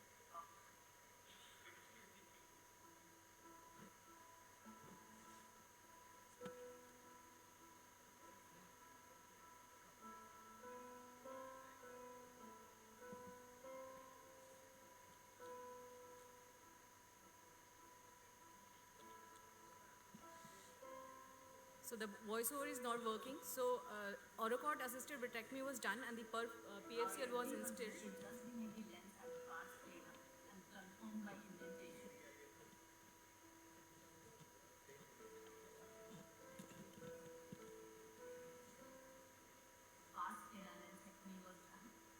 And a clear corneal incision made. End grasping intraocular forceps was introduced to take out the intraocular foreign body. The IOMB was localized and taken into the pupillary plane.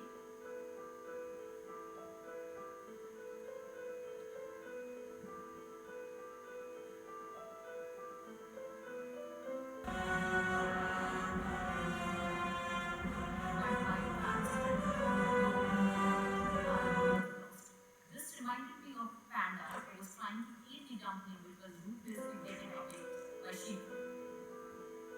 So, the search for the elusive IOMB began in the vitreous cavity. This time it was held by the vacuum of the cutter and brought into the pupillary plane. The IOB was transferred in the angle, supported by the light pipe, and taken out using the forceps after slightly enlarging the corneal groove. The vitrectomy was completed. The second case is a 20-year-old gentleman presenting with traumatic endophthalmitis with intraocular foreign body. PPE was done, lens exudates were noted, PPL was done as lens abscess was also suspected. Vitrectomy was done to the extent possible. IOMB was found to be entangled in the exudates. Intense subretinal and intraretinal traffic exudates were noted along with atrophic retina. An attempt to relieve the adhesions around the IOMB was made as view was very poor. PVD was attempted. IOMB was grasped through the end grasping intraocular forceps and brought in the pupillary plane. Irregular shape of the IOMB made handling difficult. A clear corneal incision was made which proved to be small. At the same time, infusion also started coming out, leading to hypotony. The hypotony resulted in the IOMB being slipped into the vitreous cavity.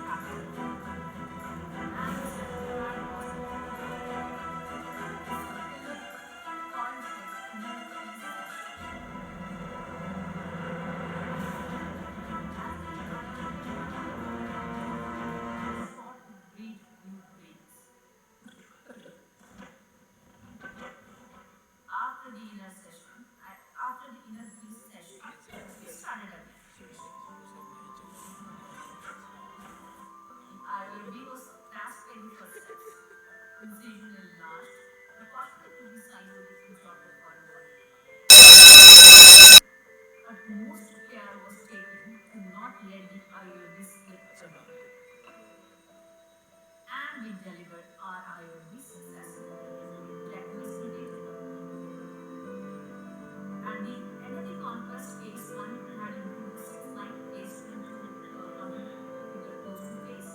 Both cases and all I think time is up. Sir, 1 minute was there. 1 minute. examination as a surgically closed and proper damage was released. At the end, all अच्छा 1 minute और मिला. let us watch Kung Fu Panda.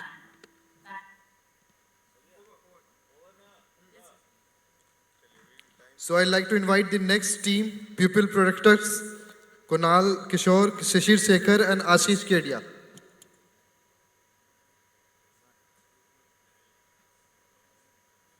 Kunal आपका खाली promo में ही इतना अच्छा था क्या कि आगे भी अच्छा रहेगा? सब है ना? टीम धुरंधर हमारे साथ। हाँ। RCB, Three Musketeers.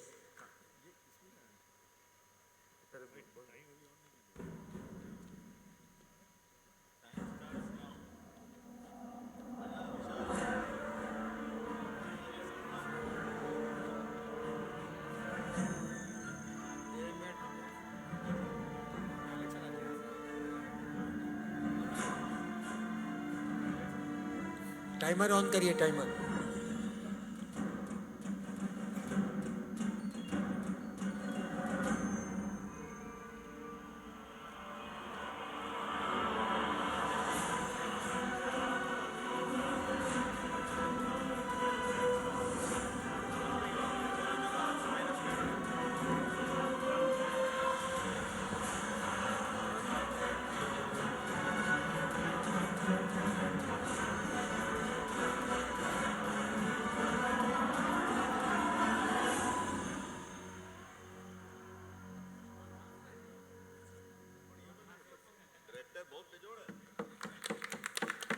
Hope the pupils are dilated. Now we'll start with video. This is a 3-month baby presenting with congenital cataract. The scan was normal. A normal infusion is made to pursue therapy. Capsular excess in a pediatric congenital cataract of 3-month baby is quite tough. The capsule is very elastic, so you should use the forceps, and grasp and regrasp technique is employed to make a simple circular vessel. If the capsule is expanding, you can use a primary and open. But in an encounter, it is a persistent intravasculation, which is the incomplete regression of the alidal fetal vasculature. The smeaton of is quite thick, vascular, but it has no posterior extension. I tried to open it with the MVR, but the membrane was so thick that I had to employ venous Caesar. Even venous Caesar was not a good instrument to remove this thick metal of the central opacity on the posterior capsule.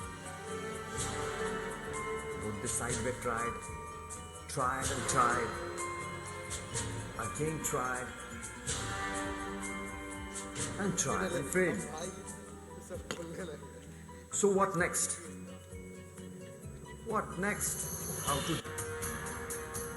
Then the idea in newer phaco machines are quite efficient with cut rate of 200 to 2000 cut per minute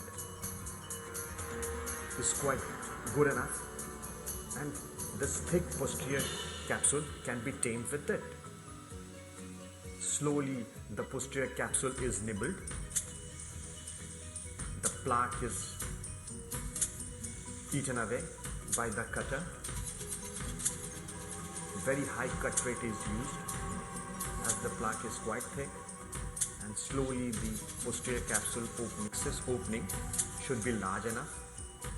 Large enough means 3 to 4 mm.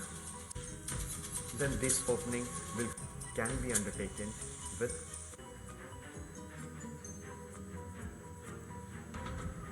and if you encounter any bleeding, you can always employ cautery which comes with these phaco machines. Capsule is gently without any traction and pull are nibbled, and opening is enlarged.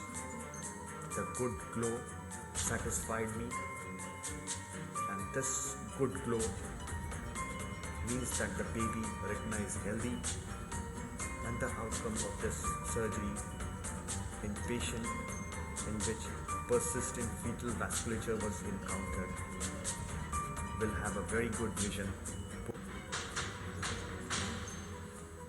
Vitrectomy circular and no strand is detected, that marks the end of the surgery. So hope But these patients the are pupil quite is prone for dilated. glaucoma Now comes due to the pupillary second block. invader.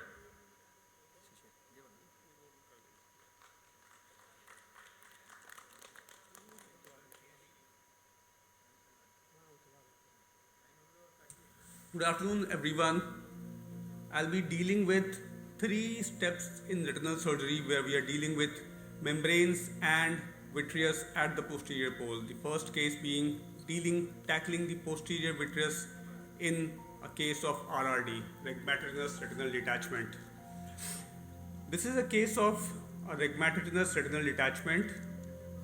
A primary vitrectomy is being done for this case. Complete vitrectomy is always the key for success in any VR surgery.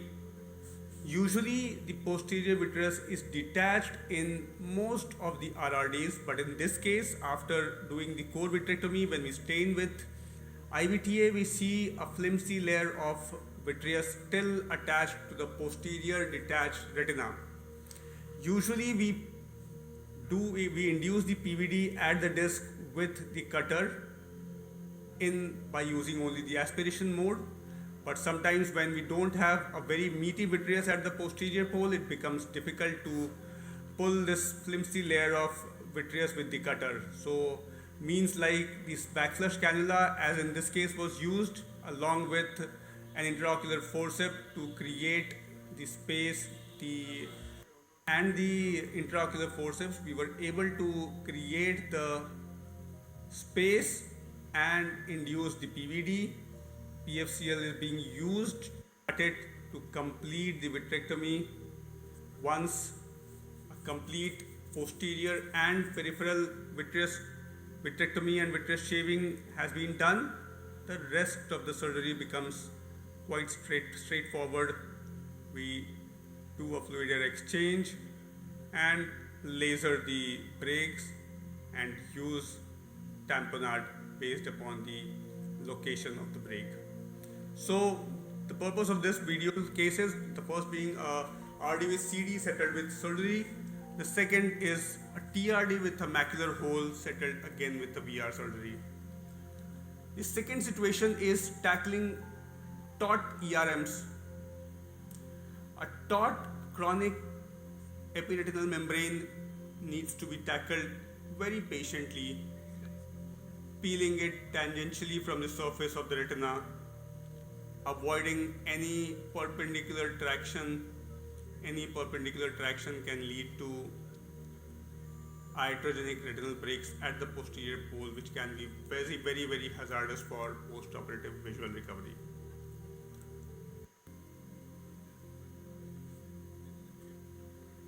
Once we create a plane, it is quite simple to complete the peeling. Usually we do a fluid air exchange and close the eye. This is a representational case of a very old ERM post-surgery stabilizing. The third situation is peeling the internal limiting membrane in macular holes. Macular hole surgeries have two. The second way nowadays, which is often used for old and large macular holes, is not peeling the ILM completely, but repositioning a flap of the inverted ILM at the macular hole in the end of the surgery, not peeling the ILM completely at the edges of the hole. Here again, like the ERM case, we peel tangential at the surface of retina around the hole. We go circumferential. No perpendicular traction is being given. That can be the cause for iatrogenic damage, breaks. Again, as an ERM, if the right plane is achieved, it becomes quite simple to peel the internal limiting membrane. We will not completely peel off this internal limiting membrane at the edges of the hole. We can trim the size of the internal limiting membrane. Further circumferential peeling until the arcades is often done. Macular holes are closed with gas tamponade, two representational images. First one, a hole closed with conventional peeling. The second one shows an old hole where inverted iron flap was resorted. We can see. Good afternoon, everyone. I'll be dealing.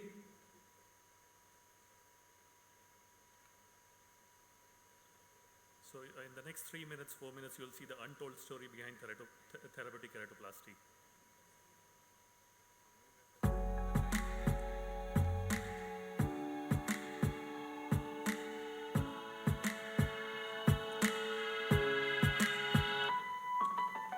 I'll smile, I know what it takes to fool this town. I'll do it till the sun goes down and all through the night time. Oh yeah, I'll tell you what you wanna hear. Keep my sunglasses on while I shed a tear. It's never the right time. I put my armor on so you are how strong I am. I put my armor on, I'll show you that I am. I'm unstoppable. I'm a Porsche with no brakes. I'm invincible. Yeah, I win every single game. I'm so powerful. I don't need batteries today. I'm so confident. Yeah, I'm unstoppable today. Unstoppable today. Unstoppable today. Unstoppable today. I'm unstoppable today. It comes only alone. I will cry out now. You'll never see what's hiding now. Hiding out deep down. I know I've heard that the edge you feel in the shore is the only way to make friendships grow, but I'm too afraid now. I put my armor on so you are how strong I am. I put my armor on, I'll show you that I am. I'm unstoppable. I'm a Porsche with no brakes. I'm invincible. Yeah, I win every single game. I'm so powerful. I don't need batteries today. I'm so confident. Yeah, I'm unstoppable today. Unstoppable today. Unstoppable today. Unstoppable today. I'm unstoppable today. Unstoppable today. Unstoppable today. Unstoppable today. I'm unstoppable today. I put my armor on so you are how strong I am. I put my armor on, I'll show you that I am. I'm unstoppable. I'm a Porsche with no brakes. I'm invincible. Yeah, I win every single game. So as we saw, lens expulsion is very rare but can happen at different steps of the surgery. The most important thing to prevent lens expulsion is adequate pre-operative preparation. Patient should not feel the pain at all. Facial block should be given first. IV mannitol is very helpful and control blood pressure. Sometimes we'll have lens outside while even before putting the speculum. Sometimes vitreous trap can help. Sometimes rescue capsulotomy can help. तो एक चीज़ हम जानना चाहेंगे, ये इस खाली team के promo video पे ही हमारे ईडी साहब ताली मार दिए। मतलब क्या इसका मजारा क्या है? नहीं तो पिछले वाले में काहे नहीं ताली मारे? नहीं तो ये देखिए पहले ही मार्क आउट कर रहे हैं ना, हमारे जजेज इतना मेहनत करके देख रहे हैं। और उसके बाद चीफ इंजस्टिस पे हम आएंगे, हम आएंगे। ईडी के इस कृत्य की हम निंदा करते हैं और भर्त्सना करते हैं। आगे भविष्य में आप ऐसी कार्य न करें, ये आपको हिदायत दी जाती है। और तो और विशाल को मैंने बोला कि सर को बोलिए, तो बोला मेरा भाई है इस सेशन में, मेरा पार्टनर ही गड़बड़ा गया, तो अब हम क्या करेंगे? ईडी अपना काम ईमानदारी से करता जाएगा, चाहे कोई कितनी भी भर्त्सना करे, ईडी अपना काम करेगा, आगे बढ़े। कांग्रेस ना बने, कानून को हाथ में न ले। कांग्रेस बन रहे हैं, कानून को हाथ में ना ले. केजरीवाल और राहुल ना बने. So next team, retina rowdies, Dr. Satya Prakash, Dr. Nisha, and Dr. Siddharth.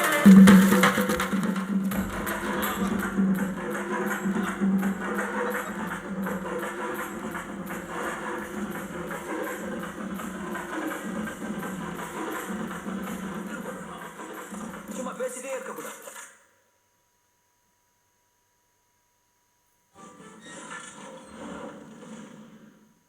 जिसने भी ये सोचा कि मैं डर गया वो साला अर्थी में अपने घर गया.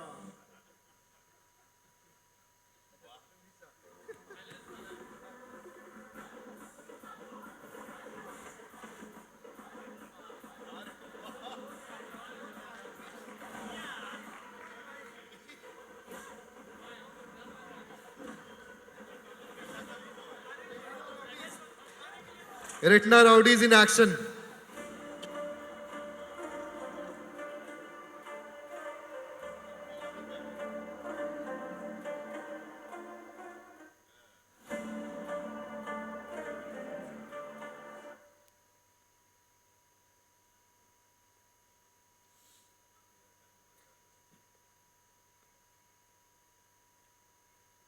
This video will discuss about the tips and tricks for lens-sparing vitrectomy in stage 4 and 5 ROP.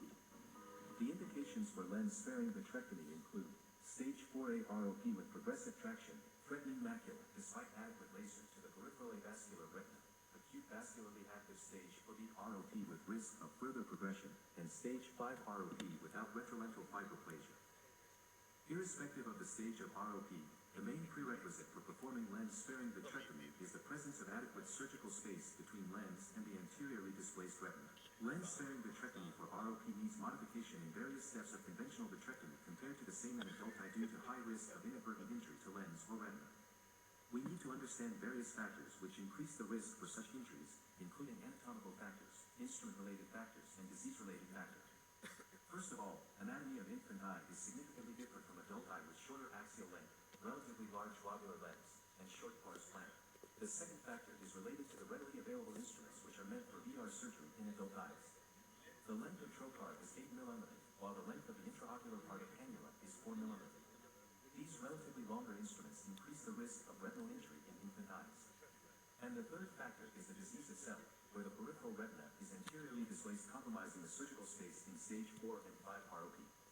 So, the first modification we need to make is to reduce the distance of sclerotomies from the limbus due to shorter pars plana in infant eyes. In infant eyes, the ports are placed at only 1.5 mm posterior to the limbus. The second modification in lens-sparing vitrectomy is the modified entry of trocar and cannula to compensate the instrument-related factor. Various techniques, including stop and slide technique and spacer technique, have been described. In stop and slide technique, once the initial part of cannula engages partly into the sclera, a forceps is used to push the cannula inside further, while the trocar is withdrawn from the cell. This way, shorter length of trocar enters the eye, reducing the risk of retinal injury. This short video shows stop and slide technique of trocar and cannula entry.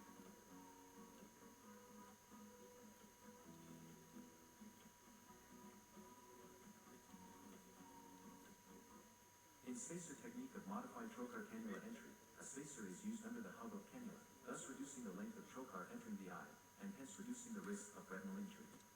A spacer is created by cutting a 2 mm wide end of 42 silicon band, and then bisecting it into smaller 2 into 2 mm squares. Each trocar and cannula is pierced through the silicon piece, holding it with a toothed forceps till the hub of the cannula. Other advantages of this technique include reduced risk of lens injury and easier cutting of anterior vitreous due to the shorter length of cannula in the eye. This short clip shows the spacer technique of trocar cannula entry.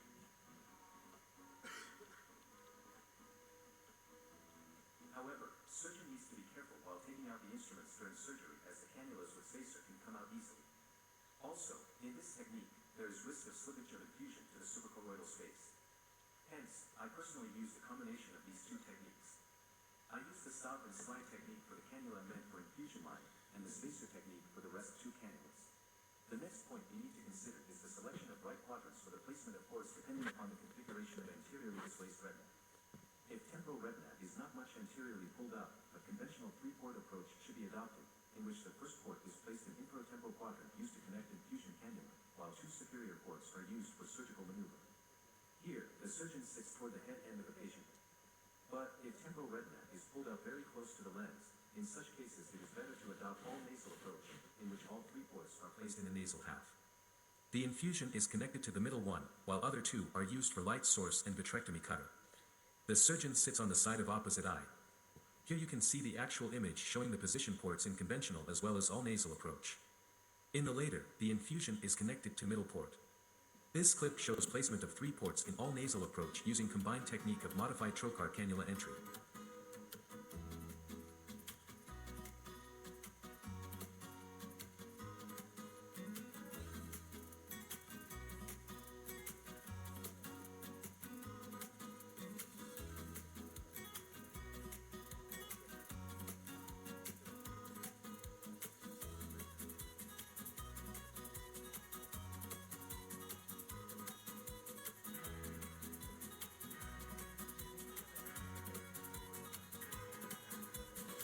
The aim of vitrectomy in ROP is to identify all tractional bands and to dissect them properly. This is the video of lens-sparing vitrectomy performed for stage 4A ROP in which progressive traction started threatening macula despite adequate laser to the peripheral avascular retina. As the peripheral retina was not much anteriorly pulled up, a conventional 3-port approach was adopted. Entire vitrectomy is performed using shave mode setting with low suction. One should not attempt to induce PVD. There is no need to peel membrane as it's difficult to differentiate between vascularized membrane and retina, and hence can result in retinal tear. Vitrectomy should be limited enough to release all the tractions. If vitreous hemorrhage is close to retina, it is better to leave as hemorrhage will clear spontaneously. Laser can be done to the peripheral avascular retina if feasible. Fluid air exchange should be performed before closing the case. If any sclerotomy is leaking, it is better to suture because postoperative hypotony can cause vitreous hemorrhage.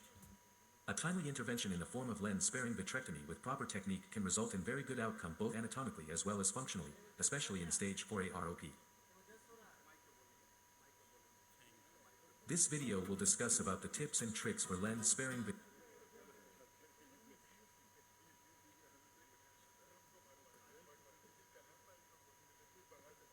This is an 85 years old female with pseudo-exfoliation and gross phacodonosis in both eye. I had planned an ICCE with iris claw IOL in her right eye during nucleus delivering the external lip of tunnel was small. Retro-inclination of iris claw IOL and floppy iris. गली गली तेरी लाज जली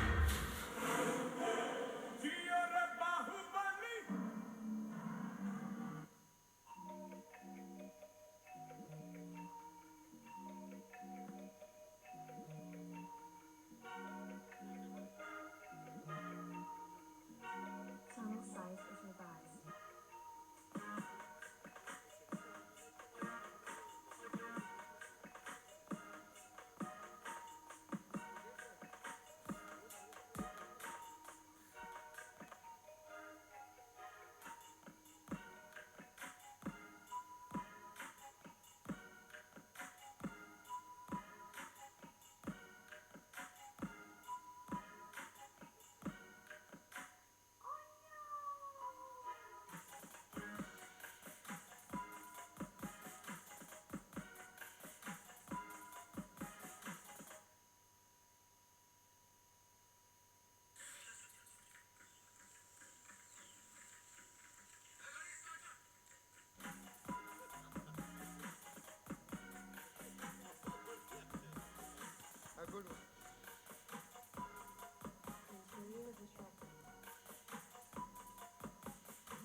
While dredging, I find the bag was not stable. That's why I plan to put a CDR in this.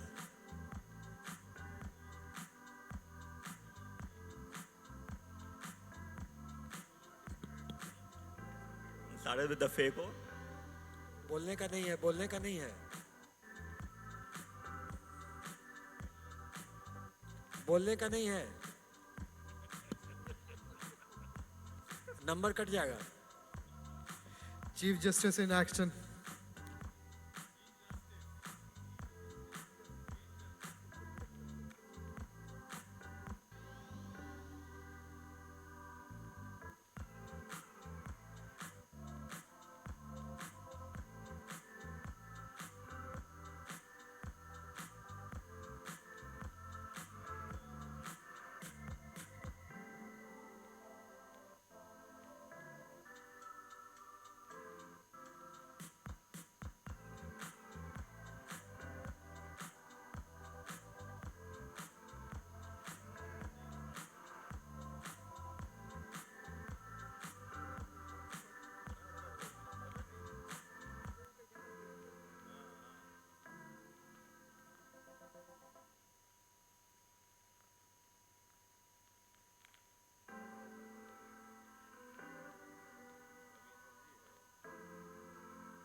So now invite the last team, the glaucoma guardians.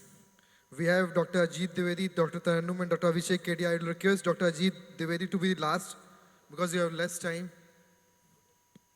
नहीं नहीं कोई हमको लगा कि आप रोक रहे हैं, आप CSC ना हैं. चलिए तो सिद्धार्थ आपको बोलने का मना था तो आपका कितना नंबर काटे हैं? अजीत आइए, जल्दी आइए अजीत. Time cut. अजीत आइए. कहे तुमको लास्ट में रहना मतलब तुम लास्ट में वहां भी रहोगे. ऊपर आओ. अजीत का जितना समय आएगा उसका अजीत का समय कटेगा. अब किताब लिख दिया तो इसका नाम बढ़ गया, आप कोचिंग सब करेगा. किताब तो मनीष से रिलीज हुआ है सर.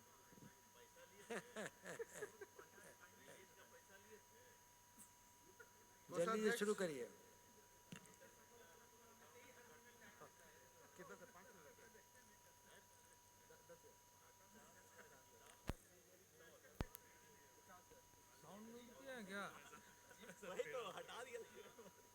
इसका आवाज दिया जाए. आवाज इसका अजीत के साथ साजिश हो गया है. आवाज दाब दिया गया है. नहीं हरी का क्या ना, हरी हम लोग के रहते ये पूरा ये बोरिया बिस्तर समेटने लगा। वो नहीं हाँ श्योर अगला बुकिंग है इसका। राजा साहब फालके का वीडियो है ना। ग्लोकोमा गार्जियन के साथ साजिश। रंजना को बिना अनीता के नहीं मन लग रहा है। कुछ देर और रंजना, कुछ देर और चलाइए। ठीक है।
Glaucoma management requires multiple arrows in your armamentarium to use as and when required.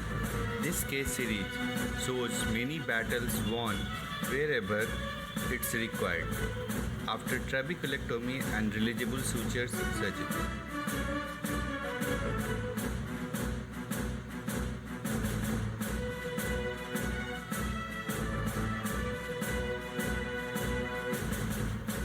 This young man of young glaucoma post-trab failing bleb needling itself helped to reduce the IOP from 44 to 8 mm of mercury and good bleb later on.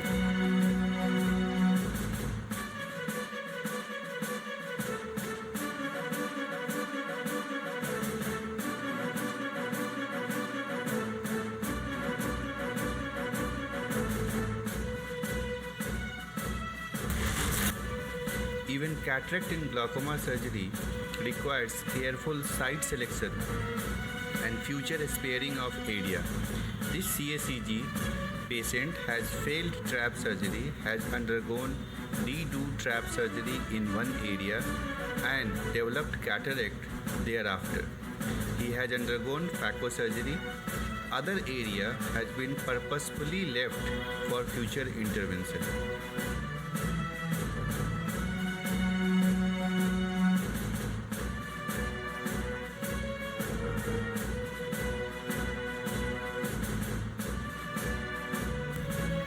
But sometimes, just like ward, you will find a awkward situation where previous trab wound was found sutureless and leaky when AGV was implanted. This patient has presented to us just after first COVID lockdown. As patient was one-eyed, it was decided to complete in one setting and completed successfully with AGV implantation. 23 gauge needle with tube inserter was used to place AGV tube in scleral tunnel to avoid patch graft.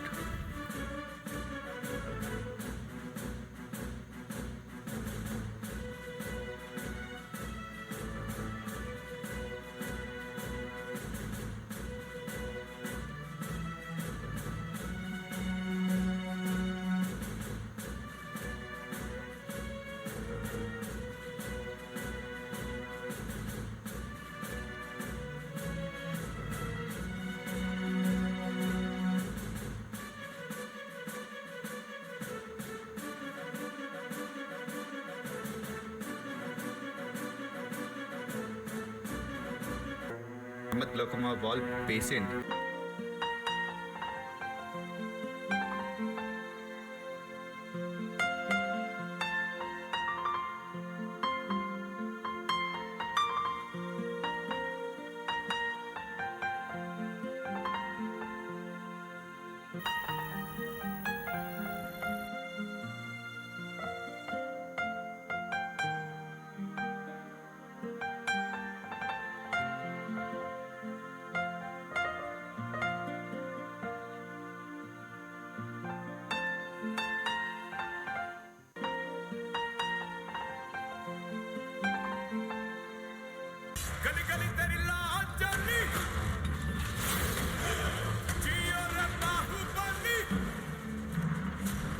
Subluxation and dislocation of posterior chamber intraocular lens into the vitreous cavity is well described complication of the cataract surgery. This can occur intraoperatively or postoperatively. Dislocated PCIOL causing tears and rhegmatogenous retinal detachment are well known in literature. Management options for posterior dislocated intraocular lens includes removal of dislocated IOL with or without implantation of same IOL or IOL exchange. There are two commonly used approaches for removing dislocated PCIOL. First one is with the help of engrasping forceps by holding the optic at the junction of optic and haptic over the optic nerve head and lifting up the IOL and bringing it up just behind the pupillary plane. The second approach is with the help of heavy liquid like PFCL to float up the PCIOL and bringing it just behind the pupillary plane. But in case of first approach, the accidental retinal touch can occur by the tip of engrasping forceps, and use of PFCL can cause striate keratopathy sometimes, and this also increases the cost of surgery. New approach to remove the IOL by placing the tip of the back flush needle at the center of optic of intraocular lens by using either active or passive suction and bringing it up just behind the pupillary plane. We present to you a case of spontaneous dislocation of intraocular lens back complex managed by removal of IOL in a safe and innovative way and implantation of sutureless, glueless, scleral fixated IOL by Yamne's technique.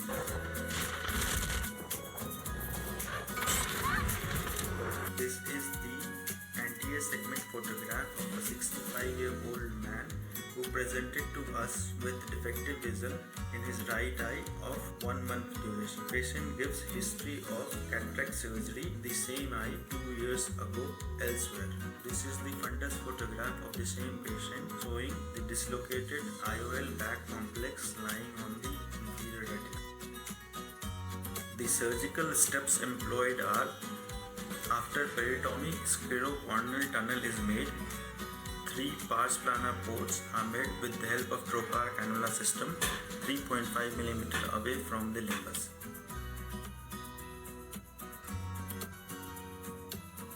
Vitrectomy is carried out and the IOL back complex is made free of vitreous adhesions. PFCL is put over macula to protect it from damage. Corneal entry is made with the help of keratome. IOL back complex is cast by active suction with the fluid needle and brought behind the pupillary plane and caught by Macpherson's forceps with the other hand, and finally brought out through the sclerocorneal tunnel. PFCL is removed from the eye. IOL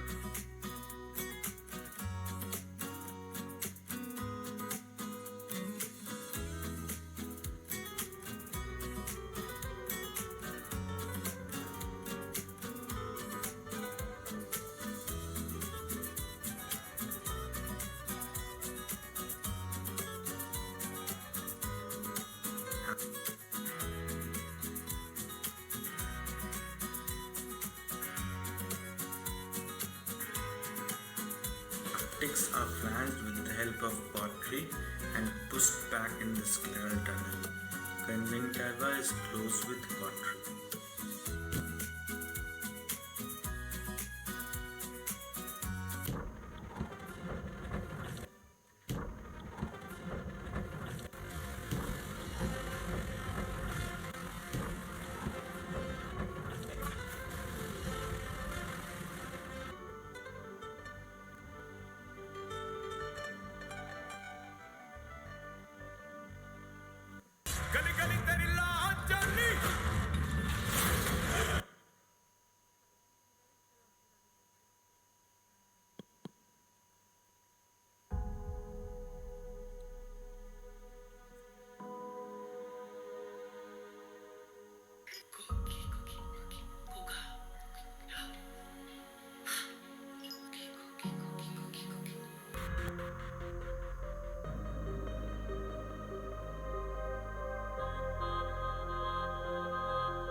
Since ages, the Goldman Appellation tonometer has been considered the gold standard for IOP measurements.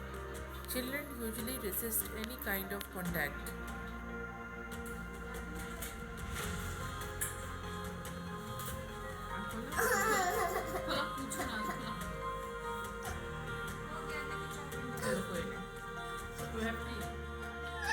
IOP measurements are especially important in pediatric glaucoma, patients with recurrent uveitis or allergic conjunctivitis, on steroid therapy, pseudophakic, and hyphema.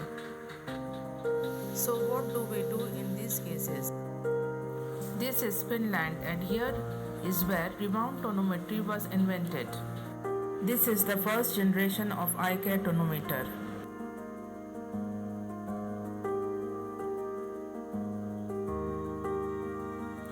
In rebound tonometry, there was minimum discomfort to the patient. Using this tonometer, we were able to record the IOP of kids easily. Many comparison study of reliability of eye care with CAT and Perkins tonometer has been done.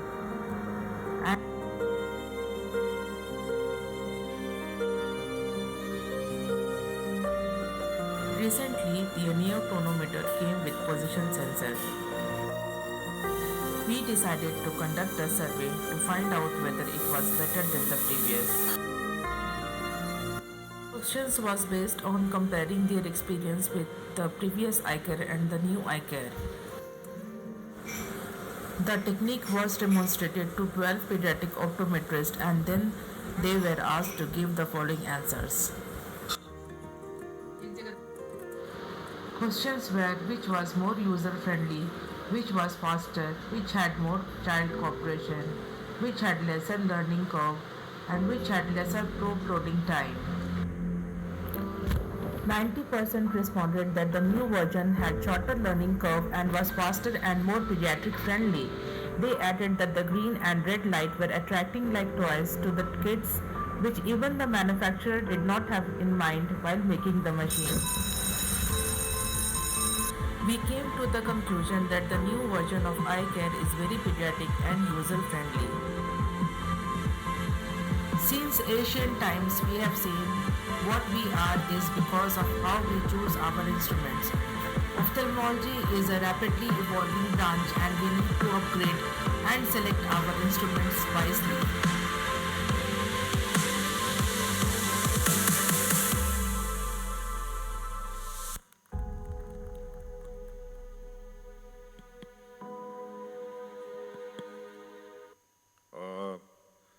The last team, I would just take the judges to note that I could find some mala borrowed crowd by the last team. So judges, do take care of these borrowed crowds. So you take care of those things. नहीं तो ठीक नहीं what noticed by the ED was this. Now the ED judges को have चाहिए to कि take. bribed crowd है कि borrowed crowd है explain करो. Okay, नहीं, just one thing. Ajit, all Ajit, I think you should give explanation that the crowd you have not borrowed. It has not. They have not come to precise that you are very popular and your presentation was very good. Give an explanation. Otherwise, सीधी कार्रवाई की जाएगी. We have put up our case. It's before the judges, and I think we have played fair enough. We will accept whatever the judgment will come. It is totally in violation of the rules. He himself is declaring he played very well, sir. Objection. Yeah. Not It is up to the judges who will decide who has played well. Let the judge decide. नहीं, not you are pressurizing. You are pressurizing. इसकी हम निंदा करते हैं. He is talking like Saurabh Bhardwaj influence करना चाह रहा है पूरा judges को.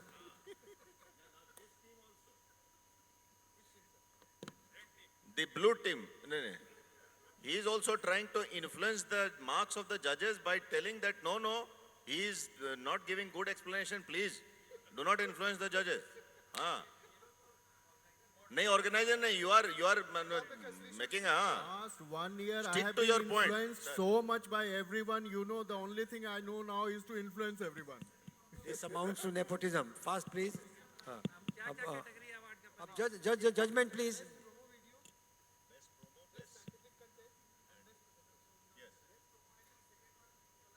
नहीं आप कंसल्ट करिए आपस में. आप एब्सोल्यूट नहीं हो सकते हैं. नहीं, आपस में नहीं कर रहे हैं आप.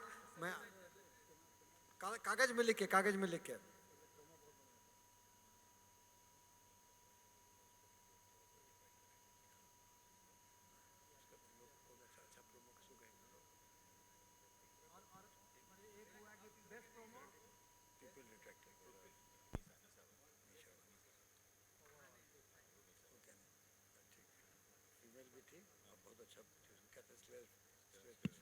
जजेस का राय है कि इसको अगले कॉन्फ्रेंस तक मुलतवी किया जाए. डेट लीजिए आप लोग नेक्स्ट. नहीं, अभी अगले कॉन्फ्रेंस तक इसका फैसला रिजर्व रखा जाएगा. जो अभी आप लोग की बातें मैं सुन रहा था, तब तक आप लोग को मौका दिया जाएगा सेवा शुश्रूषा का पेशेंट्स को. We will have group photograph at the end. Please, all contestants, judges, ED and Chief Injustice, everyone. नहीं, but judges are saying. तो हम लोग जो तीनों डिसाइड किए हैं कि बेस्ट प्रोमो इस बार कौन सा टीम था जिसमें कुणाल और ये सब जो चश्मा लगा के ऐसे, हाँ, पीपल रिट्रैक्टर. और बेस्ट साइंटिफिक ये था सत्यप्रकाश तिवारी वाला पीडियाट्रिक. और ओवरऑल जो बेस्ट प्रेजेंटेशन था अभी लास्ट में अभी जो हुआ है वो, जिसमें कि तरन्नुम और ग्लोकोमा वाले. हाँ, बाकी जो फोर्थ टीम है उसको स्पेशल अप्रिसिएशन और कंसोलेशन प्राइज हम लोग की तरफ से. देखिए जज जो है, मैं चीफ इंजस्टिस हूँ. जज जो है अपने पर्सनल बायस से रेटिना राउडीज का इतना बढ़िया वीडियो प्रोमो था, उसको आपने नंबर काटा. देखिए जजमेंट में राउडी ऑडी शब्द डालिएगा. जज का डिसीजन फाइनल है. हाँ, ठीक है. ये जस्टिस करिए आप. 3 बेंच का जज है. और सबसे अच्छा प्रोमो वीडियो था कि कौन थी एगो महिला 3-4 गो आदमी को पटक के मार रही थी. लाते मुक्के के मार रही थी. वो बहुत अच्छा वीडियो था. वीडियो लेकिन कोर्ट के लायक नहीं था ना. वो कौन सा था? वो इलेक्शन के लायक था. इलेक्शन के लायक नहीं था सर. सब कंटेंट भी बहुत बढ़िया था sir. That was too good. So that must be considered. नहीं, the promo was also very good. आप लोग देख रहे हैं ना कितना कंफ्यूजन है जजेज, ईडी और चीफ इंजस्टिस में. इसीलिए जो है ना कि एकदम क्लियर कट नहीं रहा. चीफ इंजस्टिस हमने रखा है. 3 बेंच का जज था हम लोग का. 3 हाँ, हम लोग 3 जो बेंच वैसे चंद्रचूड़ साहब जो चाहे वो करें. आप नहीं, आपकी बात मान ली गई. आपकी बात और जितना ये कह रहे हैं वो ठीक है, लेकिन कंसोलेशन प्राइज छोटका 5 रुपए का कोक रेटिना राउडीज को भी दिया जाए. यही मेरा फैसला है. 5 रुपया का छोटका Coke. I think Sujit, you should. Sir जो नहीं मिला है सर ऑडियंस वो के नजर में तो सब फर्स्ट कौनिया. हाँ, ठीक. So we'll have a group photograph. Please. Amit ji से रिक्वेस्ट करूंगा. अमित जी आ जाइए. And all these 3 prizes will be given next year. Please come on the dais. Please. So first, best promo is by the pupil retractor. Best scientific content is by the retina rowdies, and overall best presentation is by glaucoma guardians. So 3 cheers for all 3 winners.